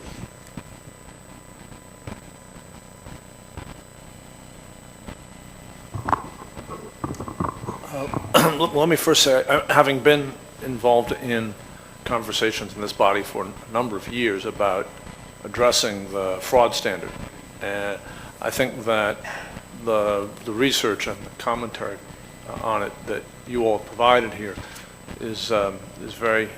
I'm very pleased to see this. I think if it's any indication of the type of approach that the proposed task force will take, I think it's very good. I cannot resist, though, the opportunity, because several people talked about declining instances of financial fraud since 2006, at the same time as saying that financial fraud is typically associated, the research suggests, with periods of booms. I can't help but resist the comment that it seems quite likely that the data that we have on financial fraud in the last 5 years reflects not the commission of fraud, but the failure to prosecute it. And I'm curious, since we have representatives of the SEC here, and we're talking about trying to kind of improve institutional functioning here, what exactly has the commission done or intending to do to deal with the fact that, to be honest, none of the people that I work for, the roughly 14 million people that I work for, as far as I can tell, believes that our government has done really anything in relation to the destruction of our economy by the financial sector, and that this is an opinion that was stated rather bluntly this morning by Judge Rakoff in a very long speech in which he calls out the SEC in particular for failure, along with the Justice Department. I'm just curious what you all have in mind doing about this in terms of reviewing the way in which you investigate and prosecute financial fraud. So financial fraud comes in different shapes. When you talk about the economy destroying fraud, I'm assuming you're talking about the stuff that happened in 2008 and 2009. Is that? Well, I'm suggesting that you'd be a poor person if you actually relied upon any of the audited financial statements of any of the major financial institutions of this country between 2004 and 2009. So I guess what I would say we've done is we brought a number of cases following that collapse, the 2008. Yeah, but I'm asking you a different question. I'm asking you, do you think that your performance in this regard during the period, as an institution, during the period from 2004 to 2009 was adequate? And if you do, I suggest you're the only people in the country who do so. And if you don't, I'm asking you, what are you going to do to review and improve it? Well, one of the things we're doing to review and approve it is this task force. I'm glad you answered the first part of my question. That may not be sufficient to everyone, but the task force is set up to rethink how we handle accounting fraud. That's what our focus is. Fraud comes in all shapes and sizes. We are focused on accounting fraud and financial reporting fraud. And so that's what we're doing. What are we doing? We talked about kind of what I talked about for about 15 minutes. And we hope it will work. We're going to find out. We're working with other groups, Claudius's group, PCAOB, others, and we're trying to find the best way to be out in front of accounting fraud, and that's what our mission is, and we'll see how it goes in a few years. And this is Brian Croto. I don't feel I need to step in necessarily to help David in any way, but as an SEC colleague, I'll just add my 2 cents that I think in the spirit of David and Margaret's earlier remarks, we're always open to very good ideas that anyone would have. So constructive ideas, Damon, are always helpful and welcome and appreciated. Thank you. Thank you. Rick Murray. Marty, I very much appreciate that this proposal is being made. It's been developed over a considerable period of time with a lot of thought and a lot of information presented today. It certainly fulfills in many respects what ACAP had asked the PCAOB to undertake to do. So I welcome the initiative, and the easy part of the comment is to agree that the structural suggestions for how to construct and operate the task force seem fine. I do suggest that if this is going to achieve what it is hoped to accomplish and meet its objectives, that there needs to be a widening of the scope of attention beyond what we saw presented this afternoon in at least three respects. The way the problem has been described as the front end of the process is very binary. Fraud, as discussed today, has been a management and auditor issue, and since management is not within the remit of the board, the focus has been on the auditor as if this was a standalone success or failure process of an auditor's undertaking.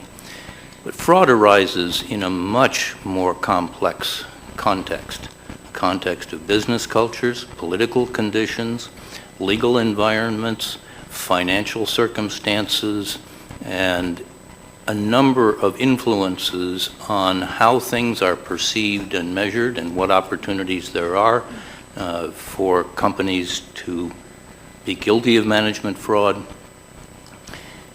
If this problem is going to be studied in any really constructive way, I urge that the contextual setting be as much a part of the study in order to understand how the audit process can be improved in that context, because fraud detection and prevention is a team sport.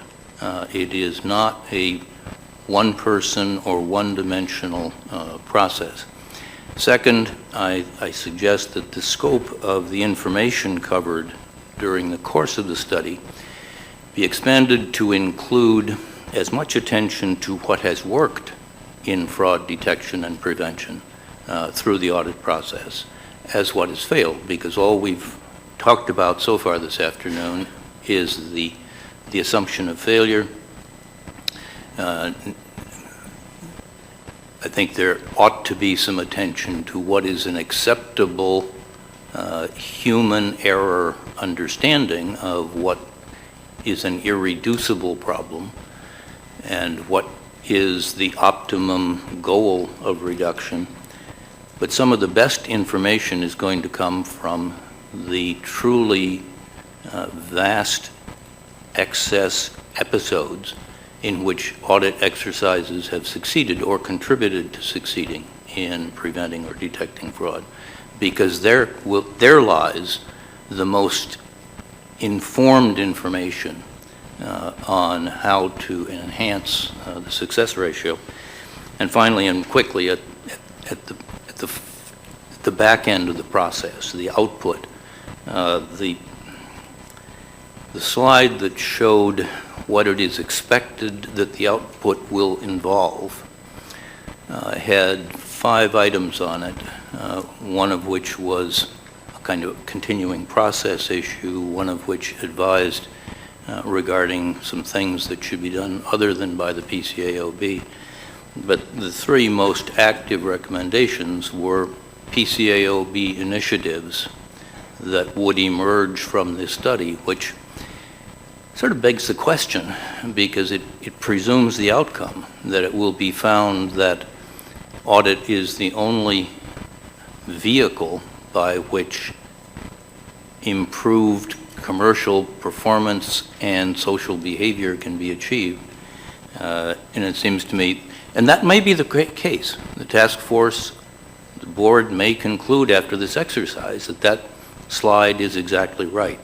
But I don't think we have the reason to know that at this point, and I would think those are options to be included among many others. If it's a team sport, then the regulatory environment is part of the team and ought to be reviewing what can be enhanced in all aspects of the game? I would just reply that we absolutely agree on all three counts. We do intend to think about how audit fits in the broader context. I think that's a very important thing for us to do. Even if our jurisdiction only focuses on audit, you have to understand how audit works in the overall environment. So I think that's absolutely true, and something we definitely want to do. And I know Mike hit a lot of points really quickly, but one of the things in his slide is to actually look at audits that have worked, that have succeeded, as you very much suggest. And just the final point, I think we very much are not trying to prejudge the issue. Everything is on the table.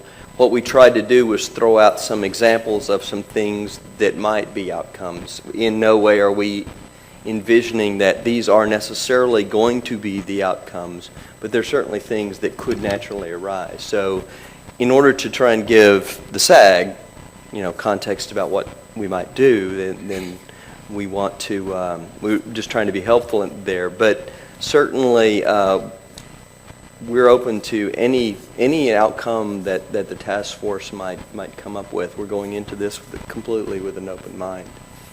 And I'd add that what has worked is a very important part of that, and we'd look to the auditors to share with us some of what they think are the best practices, because it's often more evident when things go wrong to investigate what went wrong, and there seems to be less studies of when things are going right, what's being done to help them go right. So it's a very important point as well. We need to get to the discussion on the auditor's reporting model. So we need to get there, I think, at 5 o'clock. So we're going to end this conversation by 5, so we can spend 1 hour. We're going to go to 6 on the audit reporting model. So with that in mind, we have about 7 cards up, but we'll hopefully be efficient in asking and answering. Elizabeth Mooney. Thank you. This is really a welcome project, and I'm sure the investment community will really appreciate it. And it does strike me as belonging here with the regulators. The SEC and PCAOB seems very appropriate under their purview. I especially like this lessons learned. It kind of is like, oh, finally, we're doing a lessons learned. We do that on our portfolios at least annually, and it just is a really illuminating process. But I didn't hear it mentioned surprise audits. I assume that would be part of your project, but that our experience is that that's an effective way of detecting fraud, or an effective fraud detection process. I have one question, and that's just the SEC's effort is just, would that be better in DC than Texas? No. Yes, with all due respect to Texas. Yes. So the answer is, I am in Texas, and one of our staff members is in Texas. We have roughly 12 people on the task force. Margaret is here in DC, so you can sleep better at night. And we have, I think, 3 or 4 other people from the home office. And then we have people in New York, in Chicago, in San Francisco, in LA, and Miami. So it's spread around to other places. It's all about the leadership. To other places, not in DC. Yes. They're the right leaders. John White? I don't know if I'm getting too technical on the words here, but the terminology is the fraud task force. And I guess if I understand it, many restatements really involve non-intentional errors as opposed to fraud. And I guess my question in a sense is the goal here of this task force to detect and prevent fraud, or is it broader to detect and prevent accounting errors? And I say that I can guess what the SEC's goal is, or closer to what it is, but do we have the right title here? The SEC doesn't have fraud in their title, I might also mention.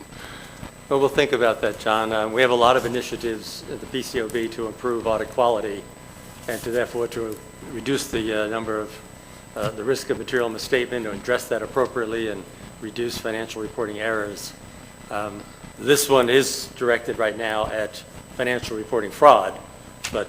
Which means, from a lawyer's perspective, scienter and those kinds of things.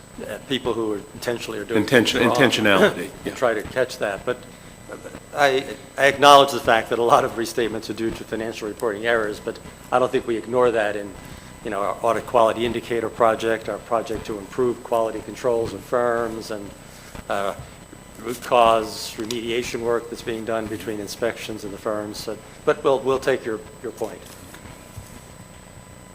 Bob Guido.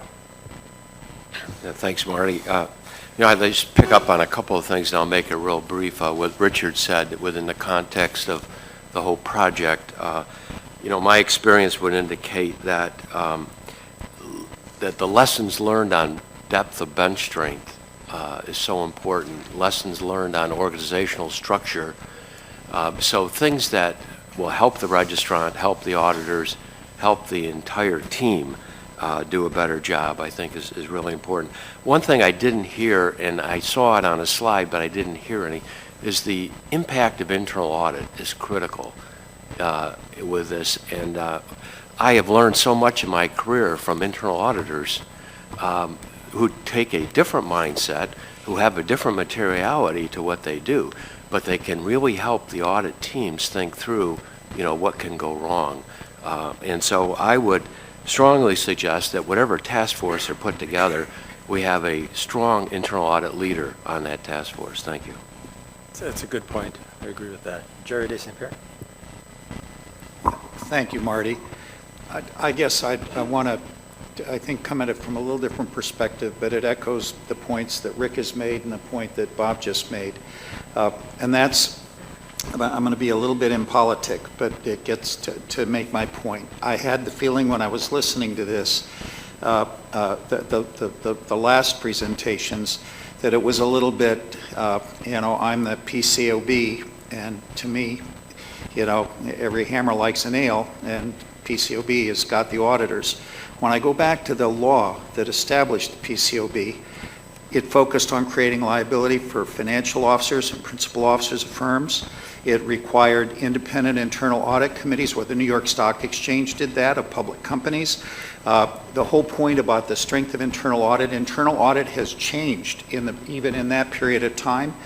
That if you look at the team, what I always told my son who played goalie is, son, the ball can't get past you unless it got past all your other team members standing in front of you.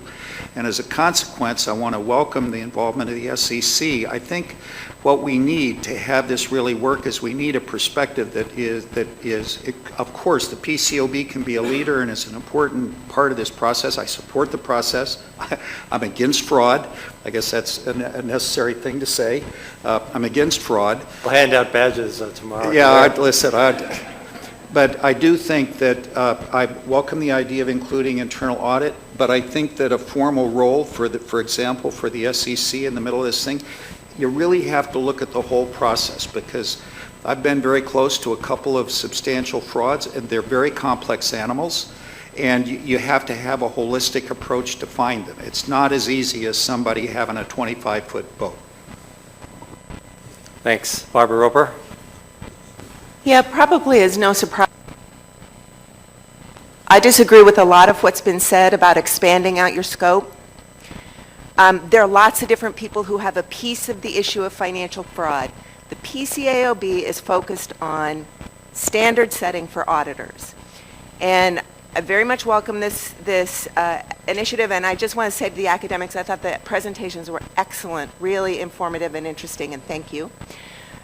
We have been hearing for years, when we've raised this, about this sort of expectation gap, which the implication is that investors have unrealistic expectations about the role auditors would play in uncovering fraud. When I was preparing for the meeting, reading the materials sent, and looking at the appendix that you sent, which was great, and thank you, I mean, it clearly shows that investors actually have a very realistic expectation. The fraud standards are written clearly recognizing that auditors have a significant role to play in uncovering fraud. And we have a history of some limited effectiveness of auditors in fulfilling that expectation. And one of the things that I think is very encouraging about the way you've set this up is that it seems to be very focused in a practical way on when the situation works and doesn't work, and what are the factors that cause it to work and not work. And what could you then do with that information, once you have it, that would improve the ability and effectiveness of auditors in uncovering fraud. So I think it's great. I'm glad you're doing it, and thank you, everybody, for your presentations. Thanks, Barbara. That's helpful to keep us focused as well. Bob Hers and Scott Showalter, and then we'll quickly move to the discussion on the auditor's report.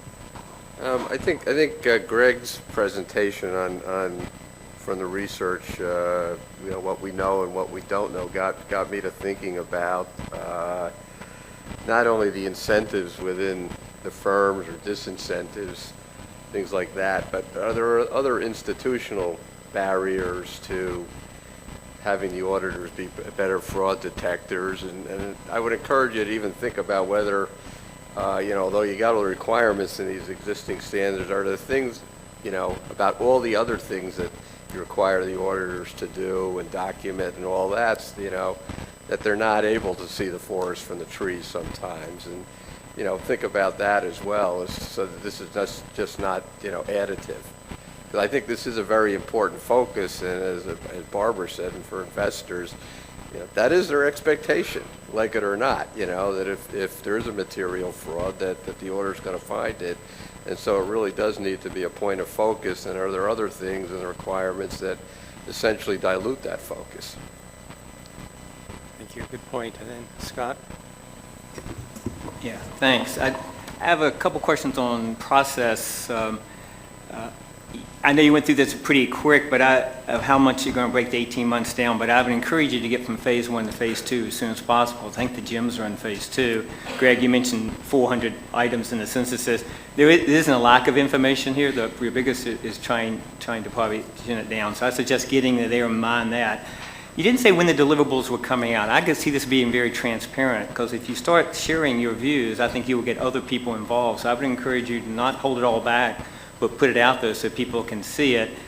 And my other point was when I see the list of who you're going to involve, it's sort of an inside straight. It's all the normal suspects. I would encourage you to think, I'm not trying to turn in cops and robbers mic on us here, but those other people do investigative work, and they're not on this list, and there's other techniques such as big data and analytics and things that may help. So you may want to cast your net a little wider, because looks kind of narrow to me. All good points also, Scott. So I want to thank SAG members for very good, valuable feedback from the comments made by the members of the PCAOB, the SEC, and our distinguished academics. And thank you all on the panel for excellent job done.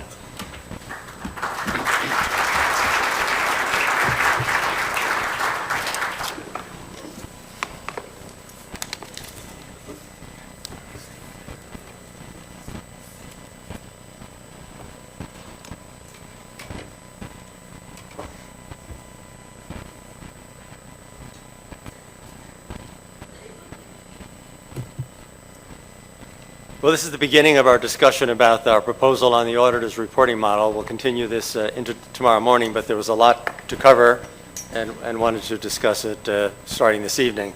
As I said, we'll probably go 1 hour on this, and then our reception begins at, our dinner reception begins at 6:30. And so joining me up here are Jennifer Rand to my left, Lillian Sanoa to my left, Jessica Watts to my right, and Elena Bashkova to my right. And who's kicking it off? Jennifer? I am. Good afternoon, everyone. Why don't you get settled? Anything else? All right, we'd like to get into the auditor's reporting model. The PCAOB issued a proposal a few months ago, August 13th. We've been working extremely hard on the auditor's reporting model, conducting a lot of outreach. Really, this proposal leads up to 3 years of work, including a concept release that we had issued. We have, in front of you, you have the slides for this session, and we had intended to provide background of how we got here, how we got to the board's proposals, what types of issues came into our thinking in developing the proposals, as well as a summary. Oh, pressing the wrong buttons. The disclaimer, I think Marty's already covered this morning. As far as the slides in front of you, given that we have limited time in our remaining session today, and given that we're very much interested in hearing from you rather than us speaking, we don't plan to cover the slides in any detail. We trust that you've read the proposals.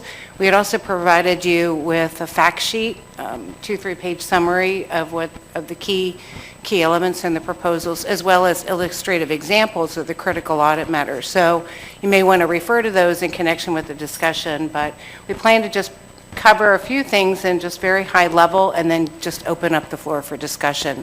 And our focus today will be on critical audit matters, and tomorrow we'll talk about new elements in the report as well as other information. So with that, I'm going to turn it over to Jessica, so she'll provide a high-level overview. Here. All right, so I'm going to just, in the interest of time, talk about 2 slides. The first slide is an overview of the auditor's reporting model standard. The proposed standard retains the pass-fail model of the current auditor's report. We heard from many commenters that they liked this form of reporting and wanted us to retain it. One of the major changes to the auditor's report relates to the communication of critical audit matters specific to each audit. The communication of critical audit matters in the auditor's report is intended to make the auditor's report more informative, thus increasing its relevance and usefulness to investors and other financial statement users. Additionally, the proposal adds new elements to the auditor's report to provide investors with other financial statement users with information about the audit and the auditor. These include auditor independence and auditor tenure. The proposed audit reporting standard further describes some of the auditor's existing responsibilities, such as the auditor's responsibilities for the financial statement notes and the risk of material misstatement due to fraud.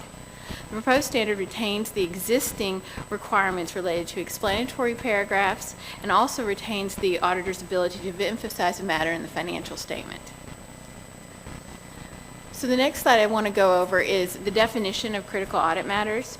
As defined in the proposed standard, the critical audit matters are those matters addressed during the audit that involve the most difficult subjective or complex auditor judgments, pose the most difficulty to the auditor in obtaining sufficient appropriate evidence, or pose the most difficulty to the auditor in forming an opinion on the financial statements.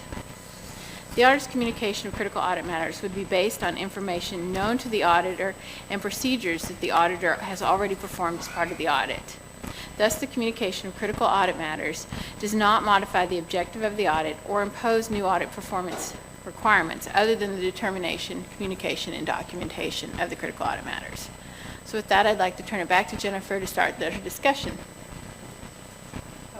Critical audit matters is a significant... Sorry. Turn the mic on, that might help. Critical audit matters is really a very significant aspect of the board's proposal. It's where the auditor would be communicating those matters that were the most significant, the most difficult to the auditor, the issues that kept the auditor up at night, communicate those in the report. So for the rest of the day today, we'd like to focus specifically on critical audit matters. And I mentioned tomorrow we'll get into new elements, so that's independence and tenure, other information, and anything else that SAG members may have an interest in and want to discuss. So with critical audit matters, we have this broken into 4 different areas where we're interested in your feedback. First is on the definition, and Jessica just covered that. And the next, usefulness of reporting, the determination, communication, and the documentation requirements. So I see Denny's I see some cards up, ready to go. I appreciate that. So we'll get into it. So Denny Beresford.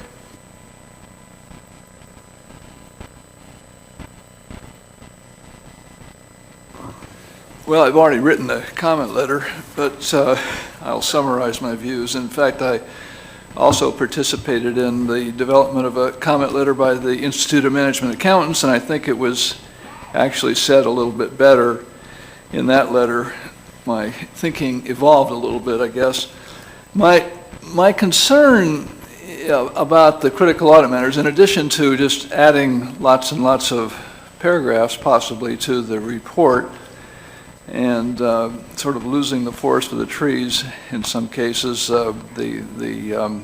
obscuring the pass-fail key paragraph, is that the notion of reporting the critical audit matters, the things that involve the most difficult audit judgments, et cetera, the proposal itself doesn't actually call for the reporting of the auditing procedures.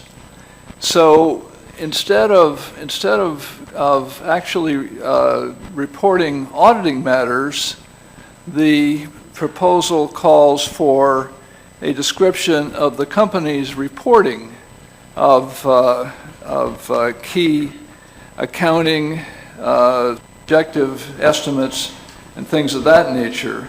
So for all practical purposes, I think they've cut me off on purpose here. For all practical purposes, this is really an indirect way of identifying important matters in the company's financial reporting, for example, where significant estimates were made, et cetera. Rather than the company, which they're already doing in their MD&A and so forth, or a few companies have had roadmaps to their financial statements and things of that nature. In fact, as I said, as I read the report, the document, it's silent in the standard section with respect to reporting the procedures. In the basis for conclusions, it said we're not going to actually require the auditors to report the procedures when they give the CAMs. And then in the 3 or 4 examples that are given, they actually put in the procedures, which is kind of a interesting inconsistency, I guess you might say, about how those procedures are handled. So it seems rather inconsistent that the approach that the PCAOB is using is to identify is to focus on auditing matters and yet not discuss any of the auditing, frankly, which I support. I think that getting into discussing auditing on a piecemeal basis raises separate questions about what would be the opinion on each of those issues. But as I said, it then becomes one of, is this the auditor's responsibility to be listing all of these things, or is it management's responsibility? And in the letter that I wrote, I identified what I thought would have been the types of items that would have been reported by 2 of the boards on which I previously fairly recently served, and those items are very well spelled out right now in both MD&A and financial statement footnotes. So the reporting of those in CAMs would be a duplication. In addition, of course, there would be the administrative, I hesitate to use this, but I'll use it, nightmare of the auditors and the company having to negotiate what goes in the CAMs in the audit report versus what does the company put it in its own disclosures, and having to negotiate those among the auditors, legal counsel, auditors, national offices, et cetera, et cetera, et cetera. And all things considered, I just don't see this as a major step forward. It seems like it's just repeating information that's in the financial statements already. If there's a need to have these things better highlighted, I think that's management's responsibility. And as you can probably guess, I am not in favor. Yeah, Danny, I'll just make a very brief comment. There's a lot of cards up, so we'll come back maybe to the comments later, and I know Jennifer and others will want to react as well. But and she didn't go over Jennifer did not go over the background, but in the concept release, we asked, many people talked about the auditor talking about the financial statements or the auditor talking about the audit. And there was a lot more support for the auditor talking about the audit than about the financial statements, that the financial statements were the prerogative of management. And so what we elected here was that option of the auditor talking about the audit and those matters that were most difficult and challenging to the auditor. Now, whether they're similar matters that management's reported on in the financial statements, they might be. On the other hand, it could be that there was a particular systems problem that forced the auditor to get a very difficult time getting audit evidence because of the breakdown in systems. Whether management intended to talk about that or not, who knows? Maybe they will after the auditor says they're going to talk about it. But in any event, we approached this from what were the most difficult things to the auditor, the most difficult judgments the auditor had to face. And this is not information necessarily in the financials. This is what the auditor found to be difficult and challenging. But we'll take your comments up further about should procedures be in there or not. But there's so many cards up. Let's turn to Barbara Oper. Thanks, Marty. And I appreciate your scheduling part of this discussion today because my apologies in advance, I will not be able to join tomorrow's discussion. I think there are a couple of things about this. You know, I have a son. I'm sure he would have loved over the years to tell me, you know, each grading semester, Mom, I passed all my courses. I personally found it useful to get a little more information than that. I think the same, and not to be flippant, but I think the same is true here. The current report with pass-fail does not adequately distinguish between the volume of companies, the vast majority of whom pass. Investors have been saying for years that they want more information, that that the auditor is supposed to be working for them, reporting to them, and they want more information from the auditor about issues related to the audit that would help them make more informed decisions about the companies in which they invest. In an ideal world, that would be enough. Investors want the information. It's reasonably cost-effective for auditors to provide the information. We should be talking just about how we do it and move on. Obviously, it's more complicated than that. And I think I was talking at lunch today a little bit about the fact that I think in this new world of everything has to be economic analysis, it's very important to think up front about the problems that you're trying to solve through a regulation. And clearly one of the problems that you're trying to solve is that investors don't think they're getting enough information out of the current audit report.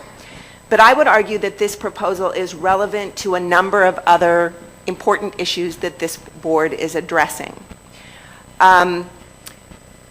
In the current system, pass, fail, and no other information, so what are the incentives in that system? And for the companies that we're worried about, not the good, above board, strong financial reporting companies, but the companies we're worried about, the current incentive is to get as aggressive as possible in their accounting, consistent with a clean opinion.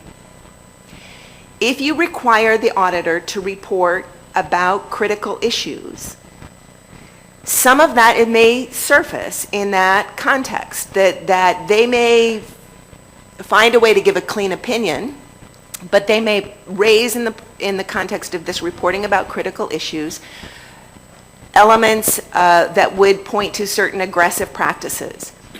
That could change the incentives for issuers to get less aggressive. That would be an overall good thing that this could achieve.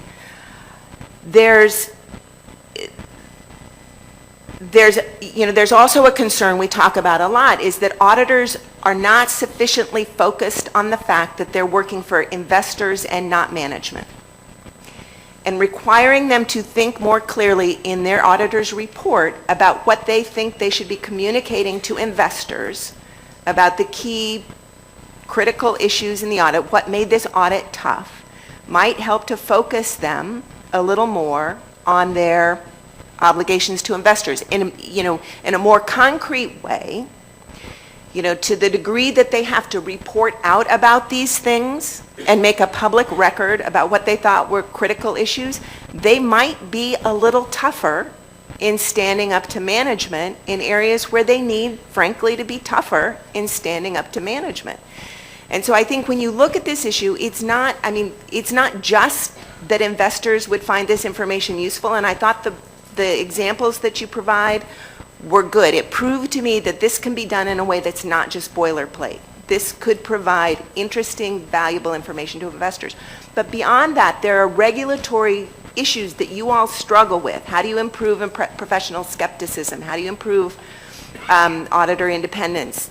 That this proposal could help to address. It's not a silver bullet, but it could help to address. One other point I would just say procedurally, when you think about economic analysis and you look at the court decision that has driven the SEC further in this direction, one of the key functions of that, one of the key issues that they focus on is the need to assess reasonable regulatory alternatives that have been suggested.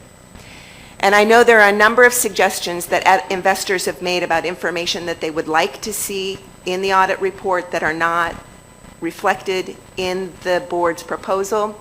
And I would encourage you, as you analyze this issue and do the economic analysis, that one of the things you do as part of that is analyze the various proposals that have been forward and have a good reason, have a good explanation, a reasonable basis for the decision not to adopt some of these other proposals, because it shouldn't frankly be enough that some issuers don't want the auditor talking to investors or that some auditors are uncomfortable in that role. There ought to be a good regulatory analysis of why that is or isn't valuable information to have in this report. Thanks. Thank you, Barbara. Bob Hers. Yeah, I also thank you, like Barbara, for spending some time today, because I also will not be here tomorrow. And because of that,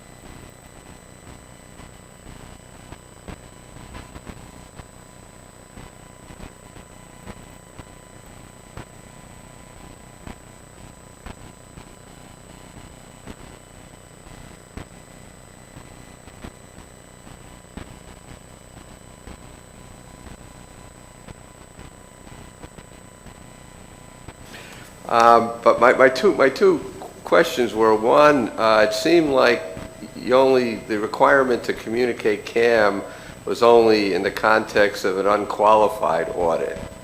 And I could think of circumstances like where you have a qualification on a specific accounting matter, and it would still be relevant to talk about CAM. Is that not right? That's the way it reads to me. In a qualified opinion, you'd also report critical audit matters. It is in the amendments. Okay, then I must have read it wrong, because the lead-in says in an unqualified audit, the following requirements. Not that there are many qualified opinions filed with the SEC, but it would apply. Okay, good. And then secondly, just in reading some of the examples there, particularly the first two, the sales allowance for sales returns and the deferred tax assets, and maybe I'm too much of a nerd and an auditor, but it kind of left me a little unsatisfied, or it wasn't clear to me.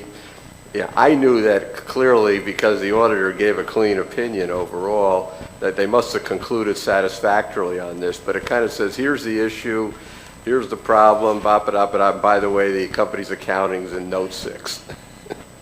And there needs some better overall contextual thing to lead into the whole CAM. Did you have anything specific in mind? We, recognizing the audit opinions on the financial statements as a whole, we didn't think it was appropriate to have piecemeal opinions on I each understood thing. that problem, so. So was there I would kind of just in that context?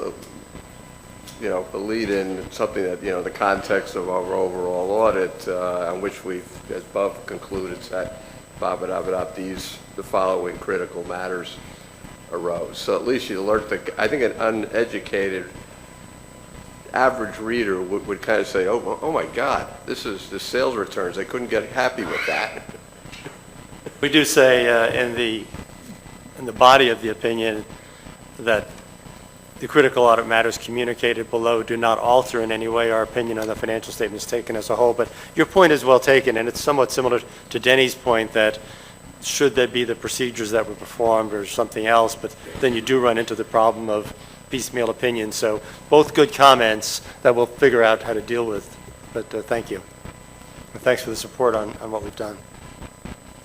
Okay, Roman Wheel?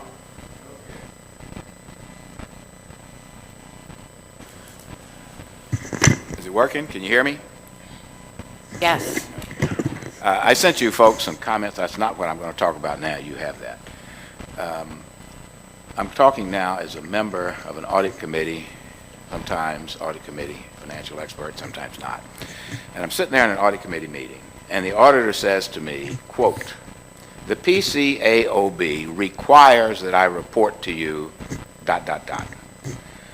And everybody's eyes glass over with boredom. And the piece of paper he's got in front of me goes on for 5 or 6 pages of clear stuff they've taken from some template that they have at their audit firm, and they reproduce and give it to us. And absolutely nothing useful ever happens after the PCAOB requires that we report to you on X. Let's get through that. Let's get through that and get on to the discussion of what's important. Now, what I hear here is we're going to have even more of that. The PCAOB, in addition to what we've already told you about, is required that we tell you about these other things. And I'm not saying these things aren't important, but you guys have got audit committee overload. The audit committee does not get to schedule the length of its meetings in the board meetings I go to. The chairman of the board sets the overall agenda for 2 or 3 days, and the audit committee gets some time, and the auditor speaks. And I do not believe that putting this on the plate is going to increase the amount of time available for real discussion. So I'm urging you to think about what in other contexts people call regulatory overload. And if you're going to put this one in, think about taking something else out. Denny wants to get rid of it altogether, and maybe that's the right way to go. But I'm just telling you that from being in an audit committee, the PCAOB requires us to report to you on X is mind-numbing. Just a comment on that. When you said that, then they went on to talk about a lot of important stuff. I'm sure the PCAOB requires that the auditor talk about all those important things that you just referred to. And maybe in some areas the requirements aren't as important at a particular company, and therefore the auditor certainly has the flexibility, hopefully, to put the important things up front, and then say, in addition, there are other communications, and here they are, and say, but at your particular company this year, these were not particularly important matters. So, but that's another area. That's the audit committee report. This is about what investors are saying for years, and commissions have been saying for years. The single pass-fail audit report is not serving the needs, and how can we improve the audit report? So that's our goal here. Hopefully, this certainly would have to be discussed with the audit committee, but we believe these would be the important matters that were in that audit committee discussion that would wind up in this critical audit matter discussion. Who was next? Scott Showalter. Thank you. This semester, I gave my graduate students assignment to compare your proposal to the IAASB. So I had to do a deep dive on both and read them. And comments were made, and Bob, you mentioned about the proposal. What concerned me was how similar they actually were, but how different they were, and the concern about a user understanding the difference when they're reading the reports. It's not just the difference between key audit matters versus critical. It seems like you could come to agreement about that. But the way they start at governance, you start at a little broader definition. So several comments have been made about working with IASB already today. I would just encourage you to try to reconcile that, because I think the user of these reports may lose out in the end because of the differences and not actually understand that they actually came from different things. They may think because one is a key audit matter versus another one is critical, they're the same thing. And I don't think they are. I think they're developed differently, and I'm not sure they would really understand that. So I would encourage you to, you said you're on the group, Marty, I would encourage you to do that. From a minor technical thing. And Dan Montgomery, who's the chair of the IAASB's task force on Right. their reporting model. So who should I talk to on this, you or Dan? Okay, so you're talking to both of us, okay, so that's good. But I think it is important to the user. You talk about the user, we ought to probably not encourage that. One technical thing is that if you go to paragraph 7, and this is the difference between the international and PCAOB version, international, I think, gives the impression that you could actually issue an opinion with no key audit matters. In your paragraph 7, you actually say, in most you will. Well, I would suggest in paragraph 9, the fact that it says you will always have to talk about the most difficult audit judgment, the most difficult evidence, and the most difficult thing means you will always have a critical because it's the most difficult. So if I have 10 things, it's the most difficult in each one of those. So you got an inconsistency between paragraph 7 and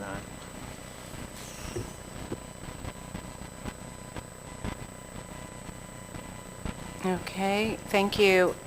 Steve Buller? Thank you. So we also submitted letters to the IASB and FASB, and both are on the website. So, and as part of our letter submission, we generally talk to our analysts. We have, roughly 100 analysts throughout the organization, and we try to talk to roughly 15 or so and get their thoughts on what their teams think about this proposal. And this one actually was a fairly spirited discussion, but the analysts generally were supportive of the proposal. Their conclusion was that they think it's useful to have the critical audit matters disclosed. They did favor brevity. I think that it was important to them that they understand what the matter was, why it was a critical audit matter, where it is in the financial statements, so they at least are informed that there is an issue there where the auditor spent time, and they then can have additional substantive discussions with management if they need to understand why it was and how it was dealt with. There are certain entities which have, I think, an inherently less business model, less complex business model, and as a result, there will be routine matters that should not require identification, or if they do require identification, they're infrequent. I think it's important people don't confuse the fact that someone spends a substantial amount of time with the fact that an issue is a complex issue or a critical issue. And in our case, we have a lot of investment companies that are 34 Act registrants that would qualify. I think that one thing we were concerned about, and this is as a preparer now, is we potentially have a lot of critical audit matters which could be, or matters which could be considered critical audit matters, and we're worried a bit about the fear auditors may have to over-document why a matter is not disclosed as a critical audit matter just because they spent audit time in the area. So as a result, we thought there was some use in the IAASB model where they at least start in determining which matters are critical audit matters or key audit matters by identifying those which were communicated with those charged with governance, or basically the audit committee, as a starting point for the matters which they would identify for potential disclosure. We also did not support including the audit procedures in the opinion. We think that it's possible to take those out of context to really provide enough information for someone to really understand what was done. It probably would overwhelm the audit report, and we do worry a bit about people misinterpreting those and having it look a bit like a piecemeal opinion. I think, though, however, there are cases where an auditor may need to provide disclosure, and I can't think of many examples, but perhaps where there is a disclosure of a significant control weakness that's not a mature weakness that somehow had an impact upon the determination of a financial result outcome. But certainly, if the PCAOB probably should provide additional guidance on when the auditor should disclose information that is not in the financial statements if they're going to include it as part of the audit procedures performed. But so overall, we were in favor of the communication of critical audit matters and key audit matters also. Steve, just interested in, wanted to explore one of the, you had a lot of good points. One of them was kind of the source of the communications being limited potentially to the audit committees. And in the PCAOB's proposal, we don't limit it to that, but we say likely the matters in the report we would expect would be discussed with the audit committee. Nonetheless, we also direct auditors to look at what was documented in their engagement completion memo, which would include summary of the significant issues and findings in the audit, as well as the matters that were reviewed by the engagement quality reviewer. One question I personally have, so this is my own views, is if it was limited to just the audit committee, could there be an unintended consequence that auditors may be concerned about including something or communicating something to the audit committee for fear that that's now the target list of things that could potentially be in the report? So, it places greater emphasis on those communications, and could that have an effect? So just interested in your reaction, since you did mention that suggestion. Well, so our general impression is, and this is in part our experience and from our analysts, is that auditors tend to over-communicate to audit committees matters, and as a result, we find it hard to believe there would be something disclosed in an opinion that would not be disclosed to the audit committee. I think it's just hard to understand why they would ever do that. First of all, if it's in the opinion, it's of such importance that to not disclose that to the audit committee, I think would raise issues as to the intent and competency of the auditor. Okay, thank you. Next on the list is Loretta Cangialosi. Oops. Okay. Actually, I'm going to talk about, I think I'm going to talk about three things on your list there.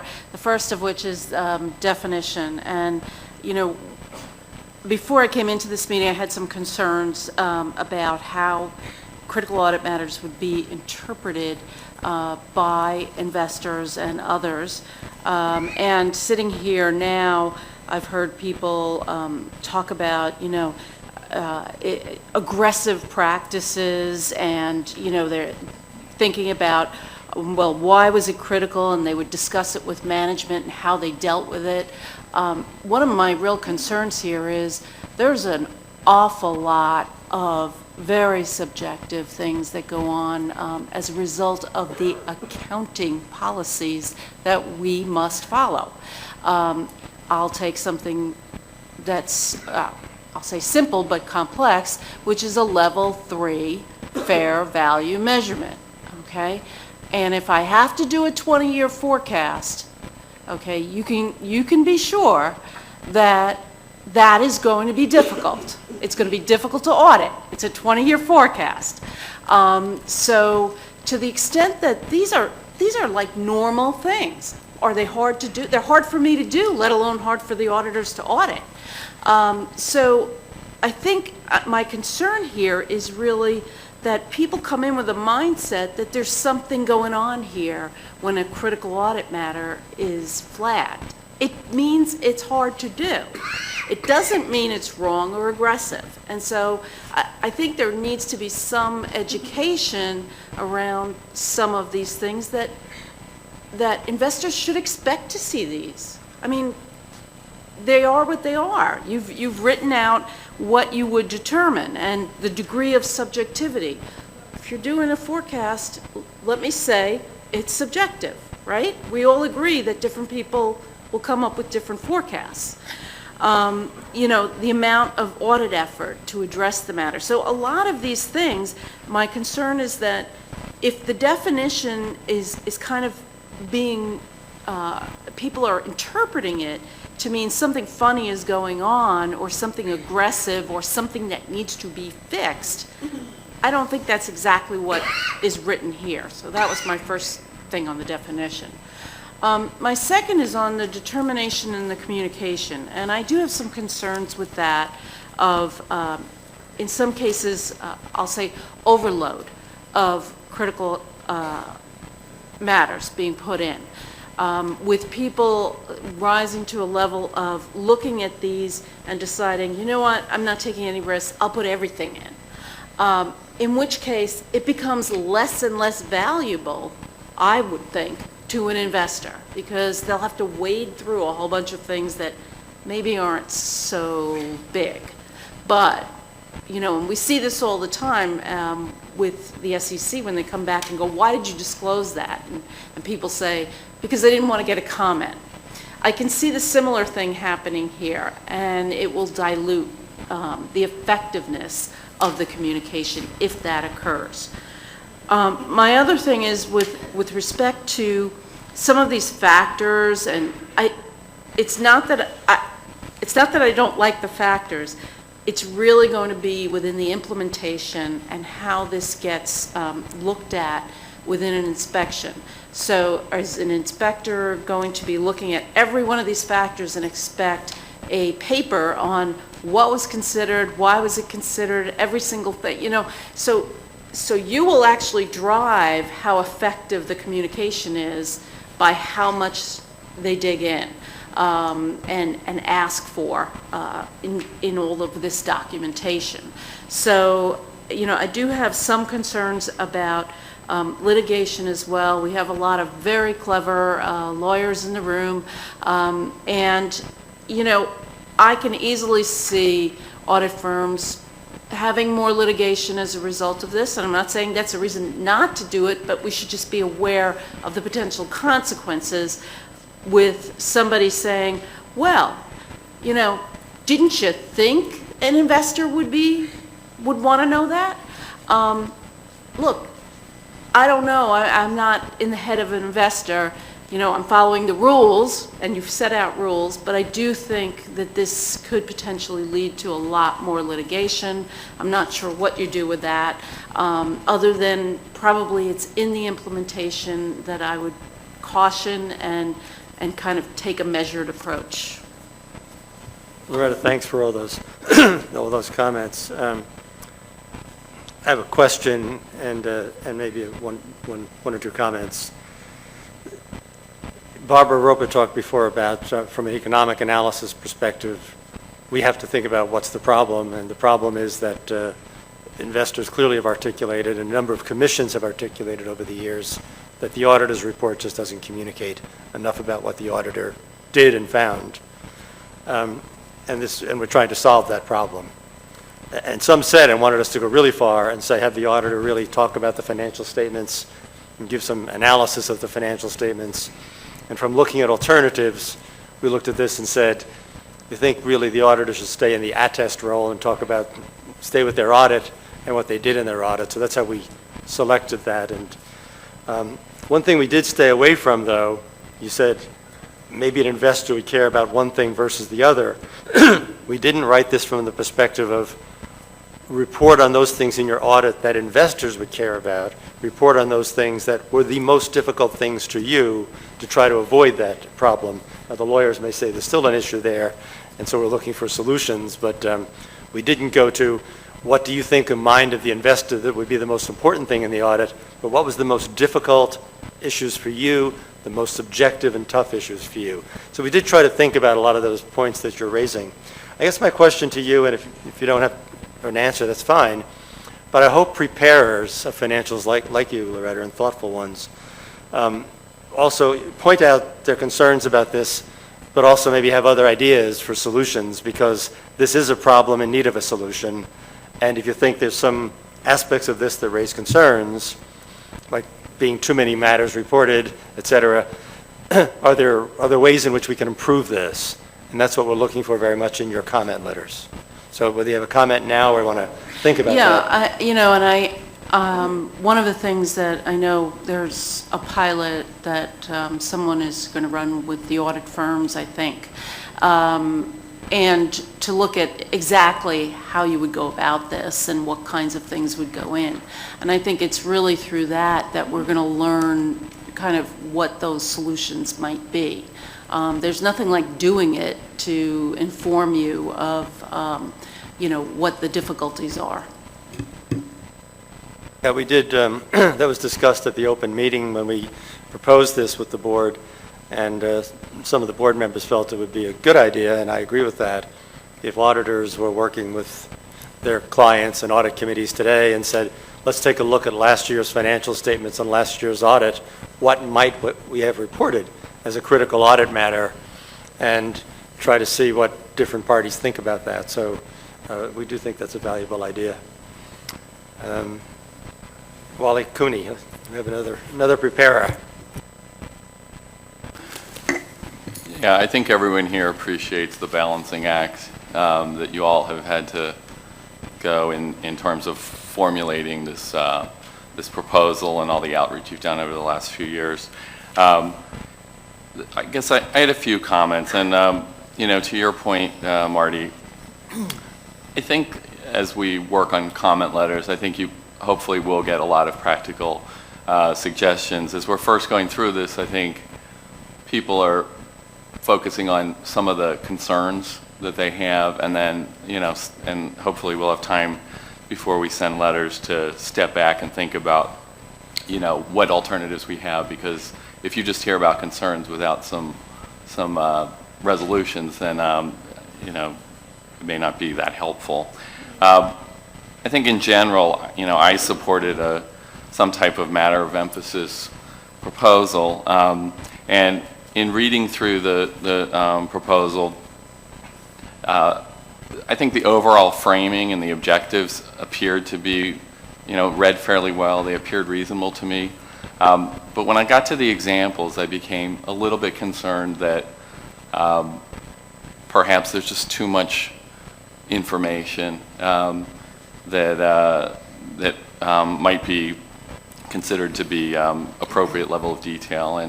And two things I would mention, in the tax example, there was a fair amount of information in there about lines of business that I'm not sure would necessarily be in an MD&A, wouldn't really be necessarily anywhere from a management standpoint. And it just appeared that could be new information that was being reported in the auditor opinion that wasn't anywhere else in the financials.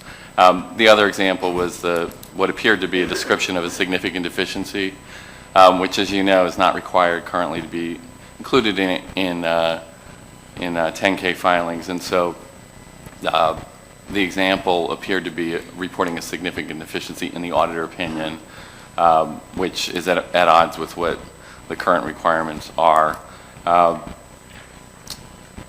guess somebody made a point about perhaps limiting to the audit matters to the audit committee reported items.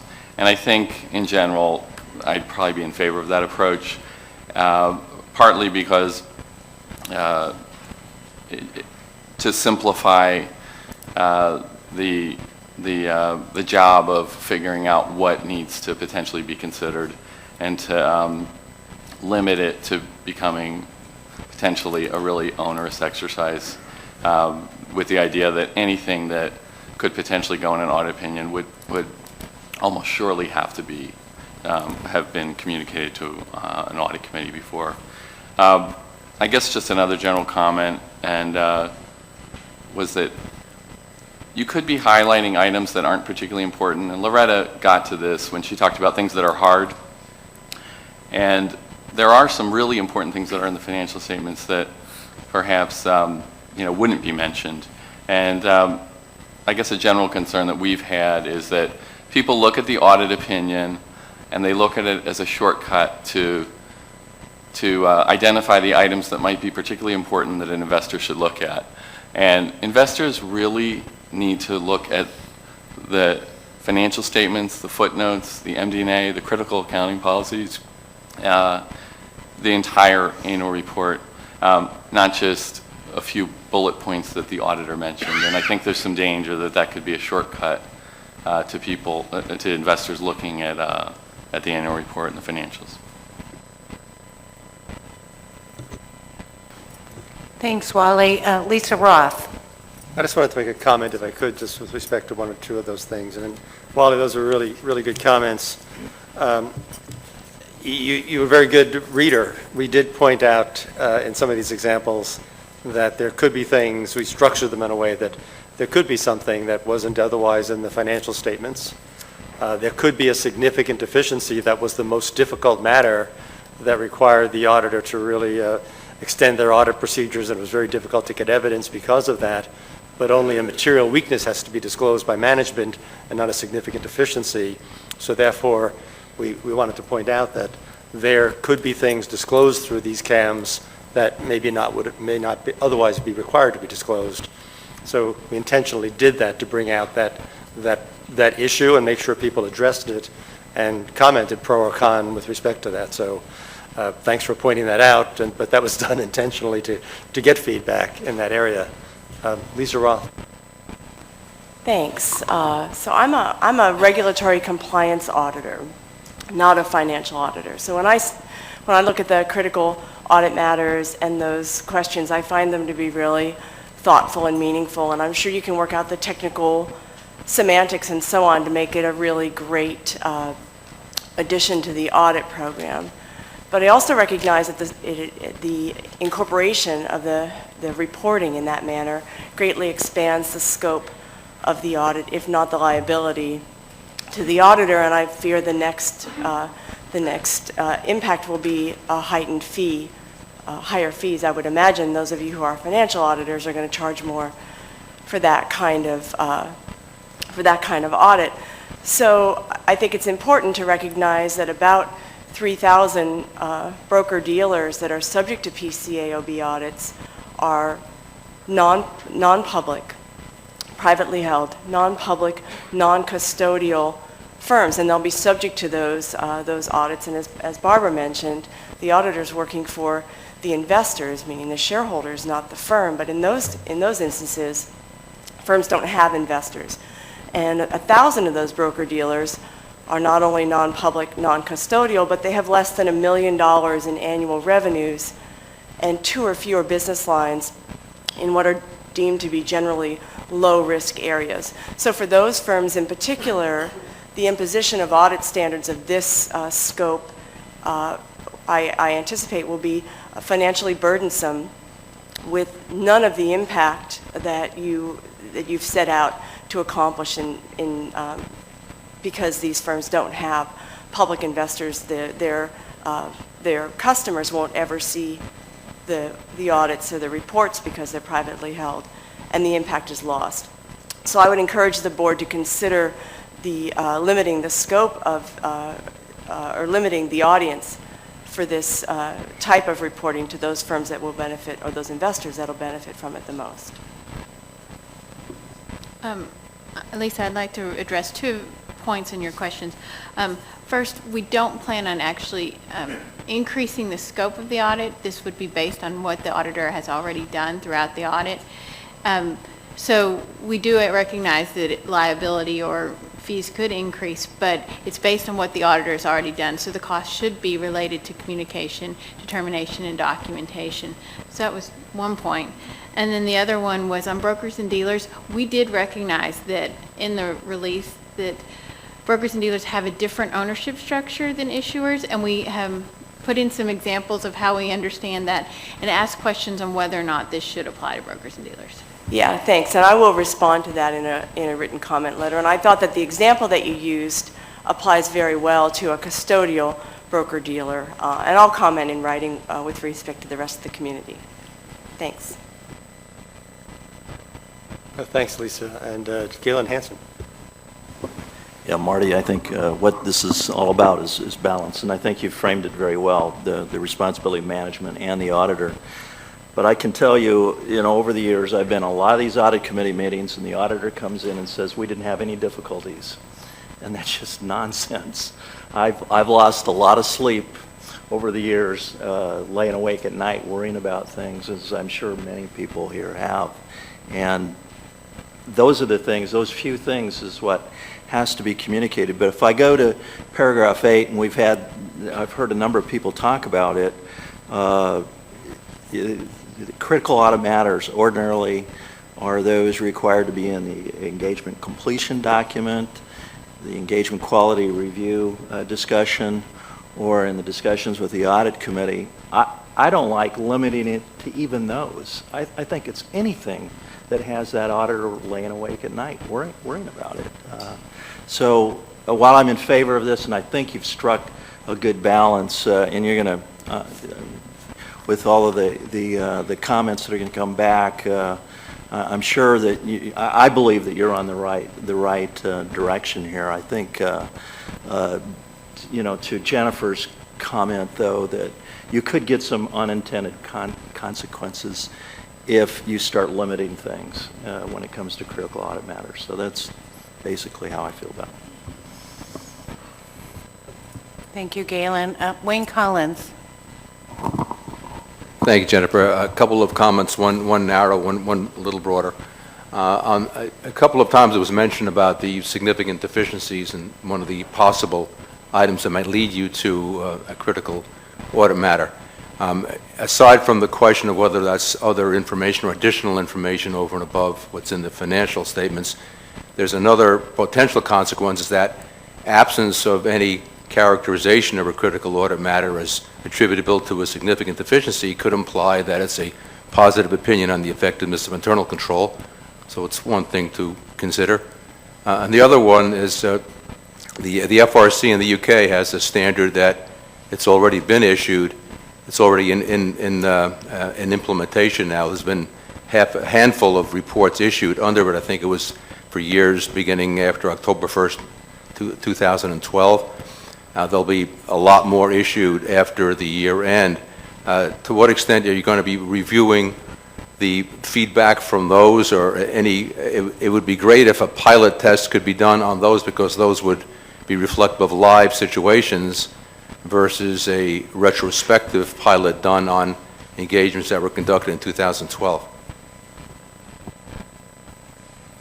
I think I heard one question regarding the FRC, and I wasn't sure if I missed a second question. Did you have a second question there? Well, the first question was about the significant deficiency. That wasn't a question, that was just a comment. And it was a question of the FRC, to what extent could you think about some kind of a pilot being developed to look at that, even though it is in a different environment, it's in the UK environment, but the standard is relatively similar to that of the PCAOB. It's probably closer to the IAASB proposal, and they do have a requirement to indicate what how the audit approach has been reflective of the critical audit matter. So there are auditing procedures on a high level that could be in there. We have been actively monitoring the FRC's project, as well as certainly the IAASB, developments in France, which happened several years ago. You're correct, the FRC, and I'm not sure if everyone's aware of it, but in the UK, the FRC issued a new audit report. Those are standards that are currently effective, and I think at the beginning of this year, we'll be seeing a lot of those reports come out. I think, as you've rightly pointed out, there's just a handful right now, but they're a different approach. They talk about, there are some differences, so I think it's useful to have different approaches, or at least as we're in a development period, because to the extent commenters can review different approaches by the PCAOB and others, I think we can benefit in trying to develop an approach that would be suitable. So I think it's helpful to have other examples. We'll certainly be looking at that, as well as monitoring comments that come in on the IAASB and comments that come into us as far as our next steps. But we're certainly aware of that and considering it. Thanks. In the interest of making sure we don't keep you here all night, and we appreciate the amount of attention you've given to all of these matters today. I see, I think, only 4 cards up. If I'm missing any, let me know, but I see Mike Gallagher's, Bob Guido, Barbara Ropa, and Jeff Mahoney. If there's any others, please raise your hand. So maybe we can take those 4 and then call it a day and get back to business tomorrow morning. So, Mike?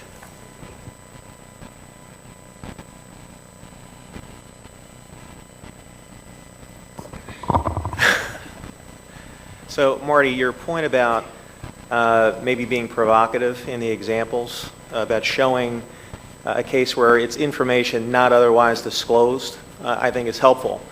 And I think it'll be mission accomplished in terms of your objective in eliciting feedback, because that's definitely one of the areas that I hear a lot.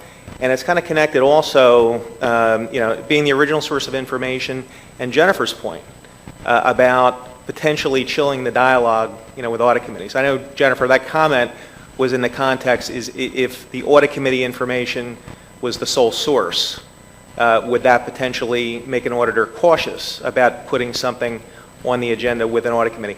That fear is there. By the way, I am for narrowing it, because I can't imagine a case where an auditor, based upon information not communicated to the audit committee, came up with something that he or she put in CAM. I think that auditor would have a major problem with the audit committee in that case. That, Just to comment on that one, it's really the opposite that we're concerned about, and that is therefore CAM doesn't get reported because it was kept out of the audit committee report. Okay. So that's the risk that we're concerned about. We also can't see a case where you wouldn't report a CAM that didn't get reported to the committee, but if you limit it to only things that were reported to the committee, then potentially this is something that would not be reported as a CAM. But that was the thinking there anyway. Fair enough, but Marty, I guess again, just to be controversial. What I would say is that's operator error in my mind. Just because the auditor chose not to communicate something to an audit committee doesn't mean he or she shouldn't have. Okay, and so the point being that there's an expectation that the most critical matters that, come up during an audit must be reported to an audit committee. And I can't imagine a case where an auditor would say, okay, I've got to communicate something in CAM, and that's outside the universe of things that I've communicated with an audit committee. And so, having a more narrow focus in the spirit of not having CAMs go on forever, number one, and in the spirit of an auditor being comfortable of limiting, the numbers to a manageable number. It seems to me narrowing that universe is helpful. But the two issues that I think you're going to get a lot of feedback on, the original source of information, and is this a backdoor way of requiring registrants to disclose things otherwise not required through the auditor's report, and then the chilling of the dialogue. Mike, I have a follow-up question regarding the issue, which is an important issue, and one we did flag in our proposal, is something like significant deficiencies that would not be communicated. But let's say it is a critical audit matter. In auditing in a particular area, and the auditor, should the auditor then leave that out of the list of a critical audit matter because it's not otherwise communicated? What would be the resolution for those type of things that otherwise are the types of things that kept the auditor up at night? Yeah, and I think it's a fair point. And the two issues that I hear that are of concern, one is, have we lowered the bar in terms of requirements for communicating things below material weakness to significant deficiency? And I do take your point. How do you communicate that issue with respect to the audit and how the auditor got comfortable and what kept the auditor up at night? The other thing is potential litigation, where there's discussion at an audit committee around a matter of litigation and whether or not it should be disclosed or not. And if the answer was no, not required under the standards, could this be a backdoor way of requiring disclosure in the CAMs? And obviously, to Marty's point earlier, if an auditor is going to disclose something in the CAMs, you better believe management's going to disclose it in the financial statements. Thanks, Mike. Bob Gatto? Mike just summarized a lot of my comments and observations, so thank you. I would like to just drop back for a second, though. The last 12 years, I want to go on record as saying that the audit firms report to the audit committees, so I want everyone to fully appreciate that that's happened in the capital markets. Audit firms understand they report to audit committees. So with that in mind, I also say that good audit committees, and most audit committees that I'm familiar with, do talk about the qualitative aspects of management judgments, estimates, and accounting policies. And I'll tell you, if they get close to the line, there's a lot of problems by the audit committees. So I just want everyone, to know that there is pushback there. We're not just letting the audit firms or management do their thing. There is a lot of checks and balances that are happening every day. And I can't overemphasize that. I like conservative accounting. I like conservative reporting, and the firms that work with me know that. And so does the management that I sit on boards of directors. So there are a lot of checks and balances that have happened since Sarbanes, and there were probably a lot before Sarbanes. Having said that, if the critical audit matters live, I really like the idea of narrowing. I'm one for a lot of communications, and I believe very strongly there ought to be a lot of communications at the audit committee level, and there ought to be a lot of things, probably in that closing document or wherever we call it now, that don't go into a CAM, and I think that's fine. If we say that there's indicators that they have to be, then I think that the CAMs, the closing documents and the communications audit committees, will be shortened, and that's an unintended consequence. I would encourage, if we do pilot testing, that Marty, you mentioned, the preparers and the firms and the audit committees, I would get users involved. I think somehow the users got to get involved in pilot testing too, to get feedback from users. And then last but not least, I don't know what the issue is on the significant efficiencies. I would agree with you. If I were a registrant and someone brought a significant deficiency in the CAM, I'd have a disclosure somehow.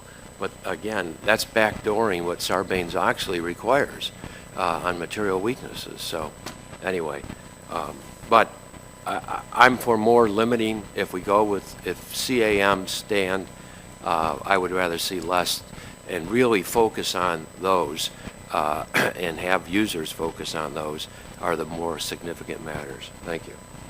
Thanks, Bob, and again, thanks for the comments on the fact that we were transparent in this document about including certain things so we could get input back on those kind of things. Barbara?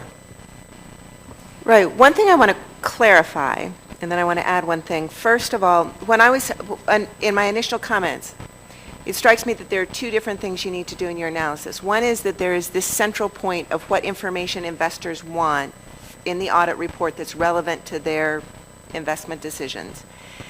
The other is how this proposal relates to other priorities of the board. So when I talk about things like changing the incentives with regard to regressive accounting, that's not as the primary goal of this proposal. It's a way to think about the other positive impacts that it could have.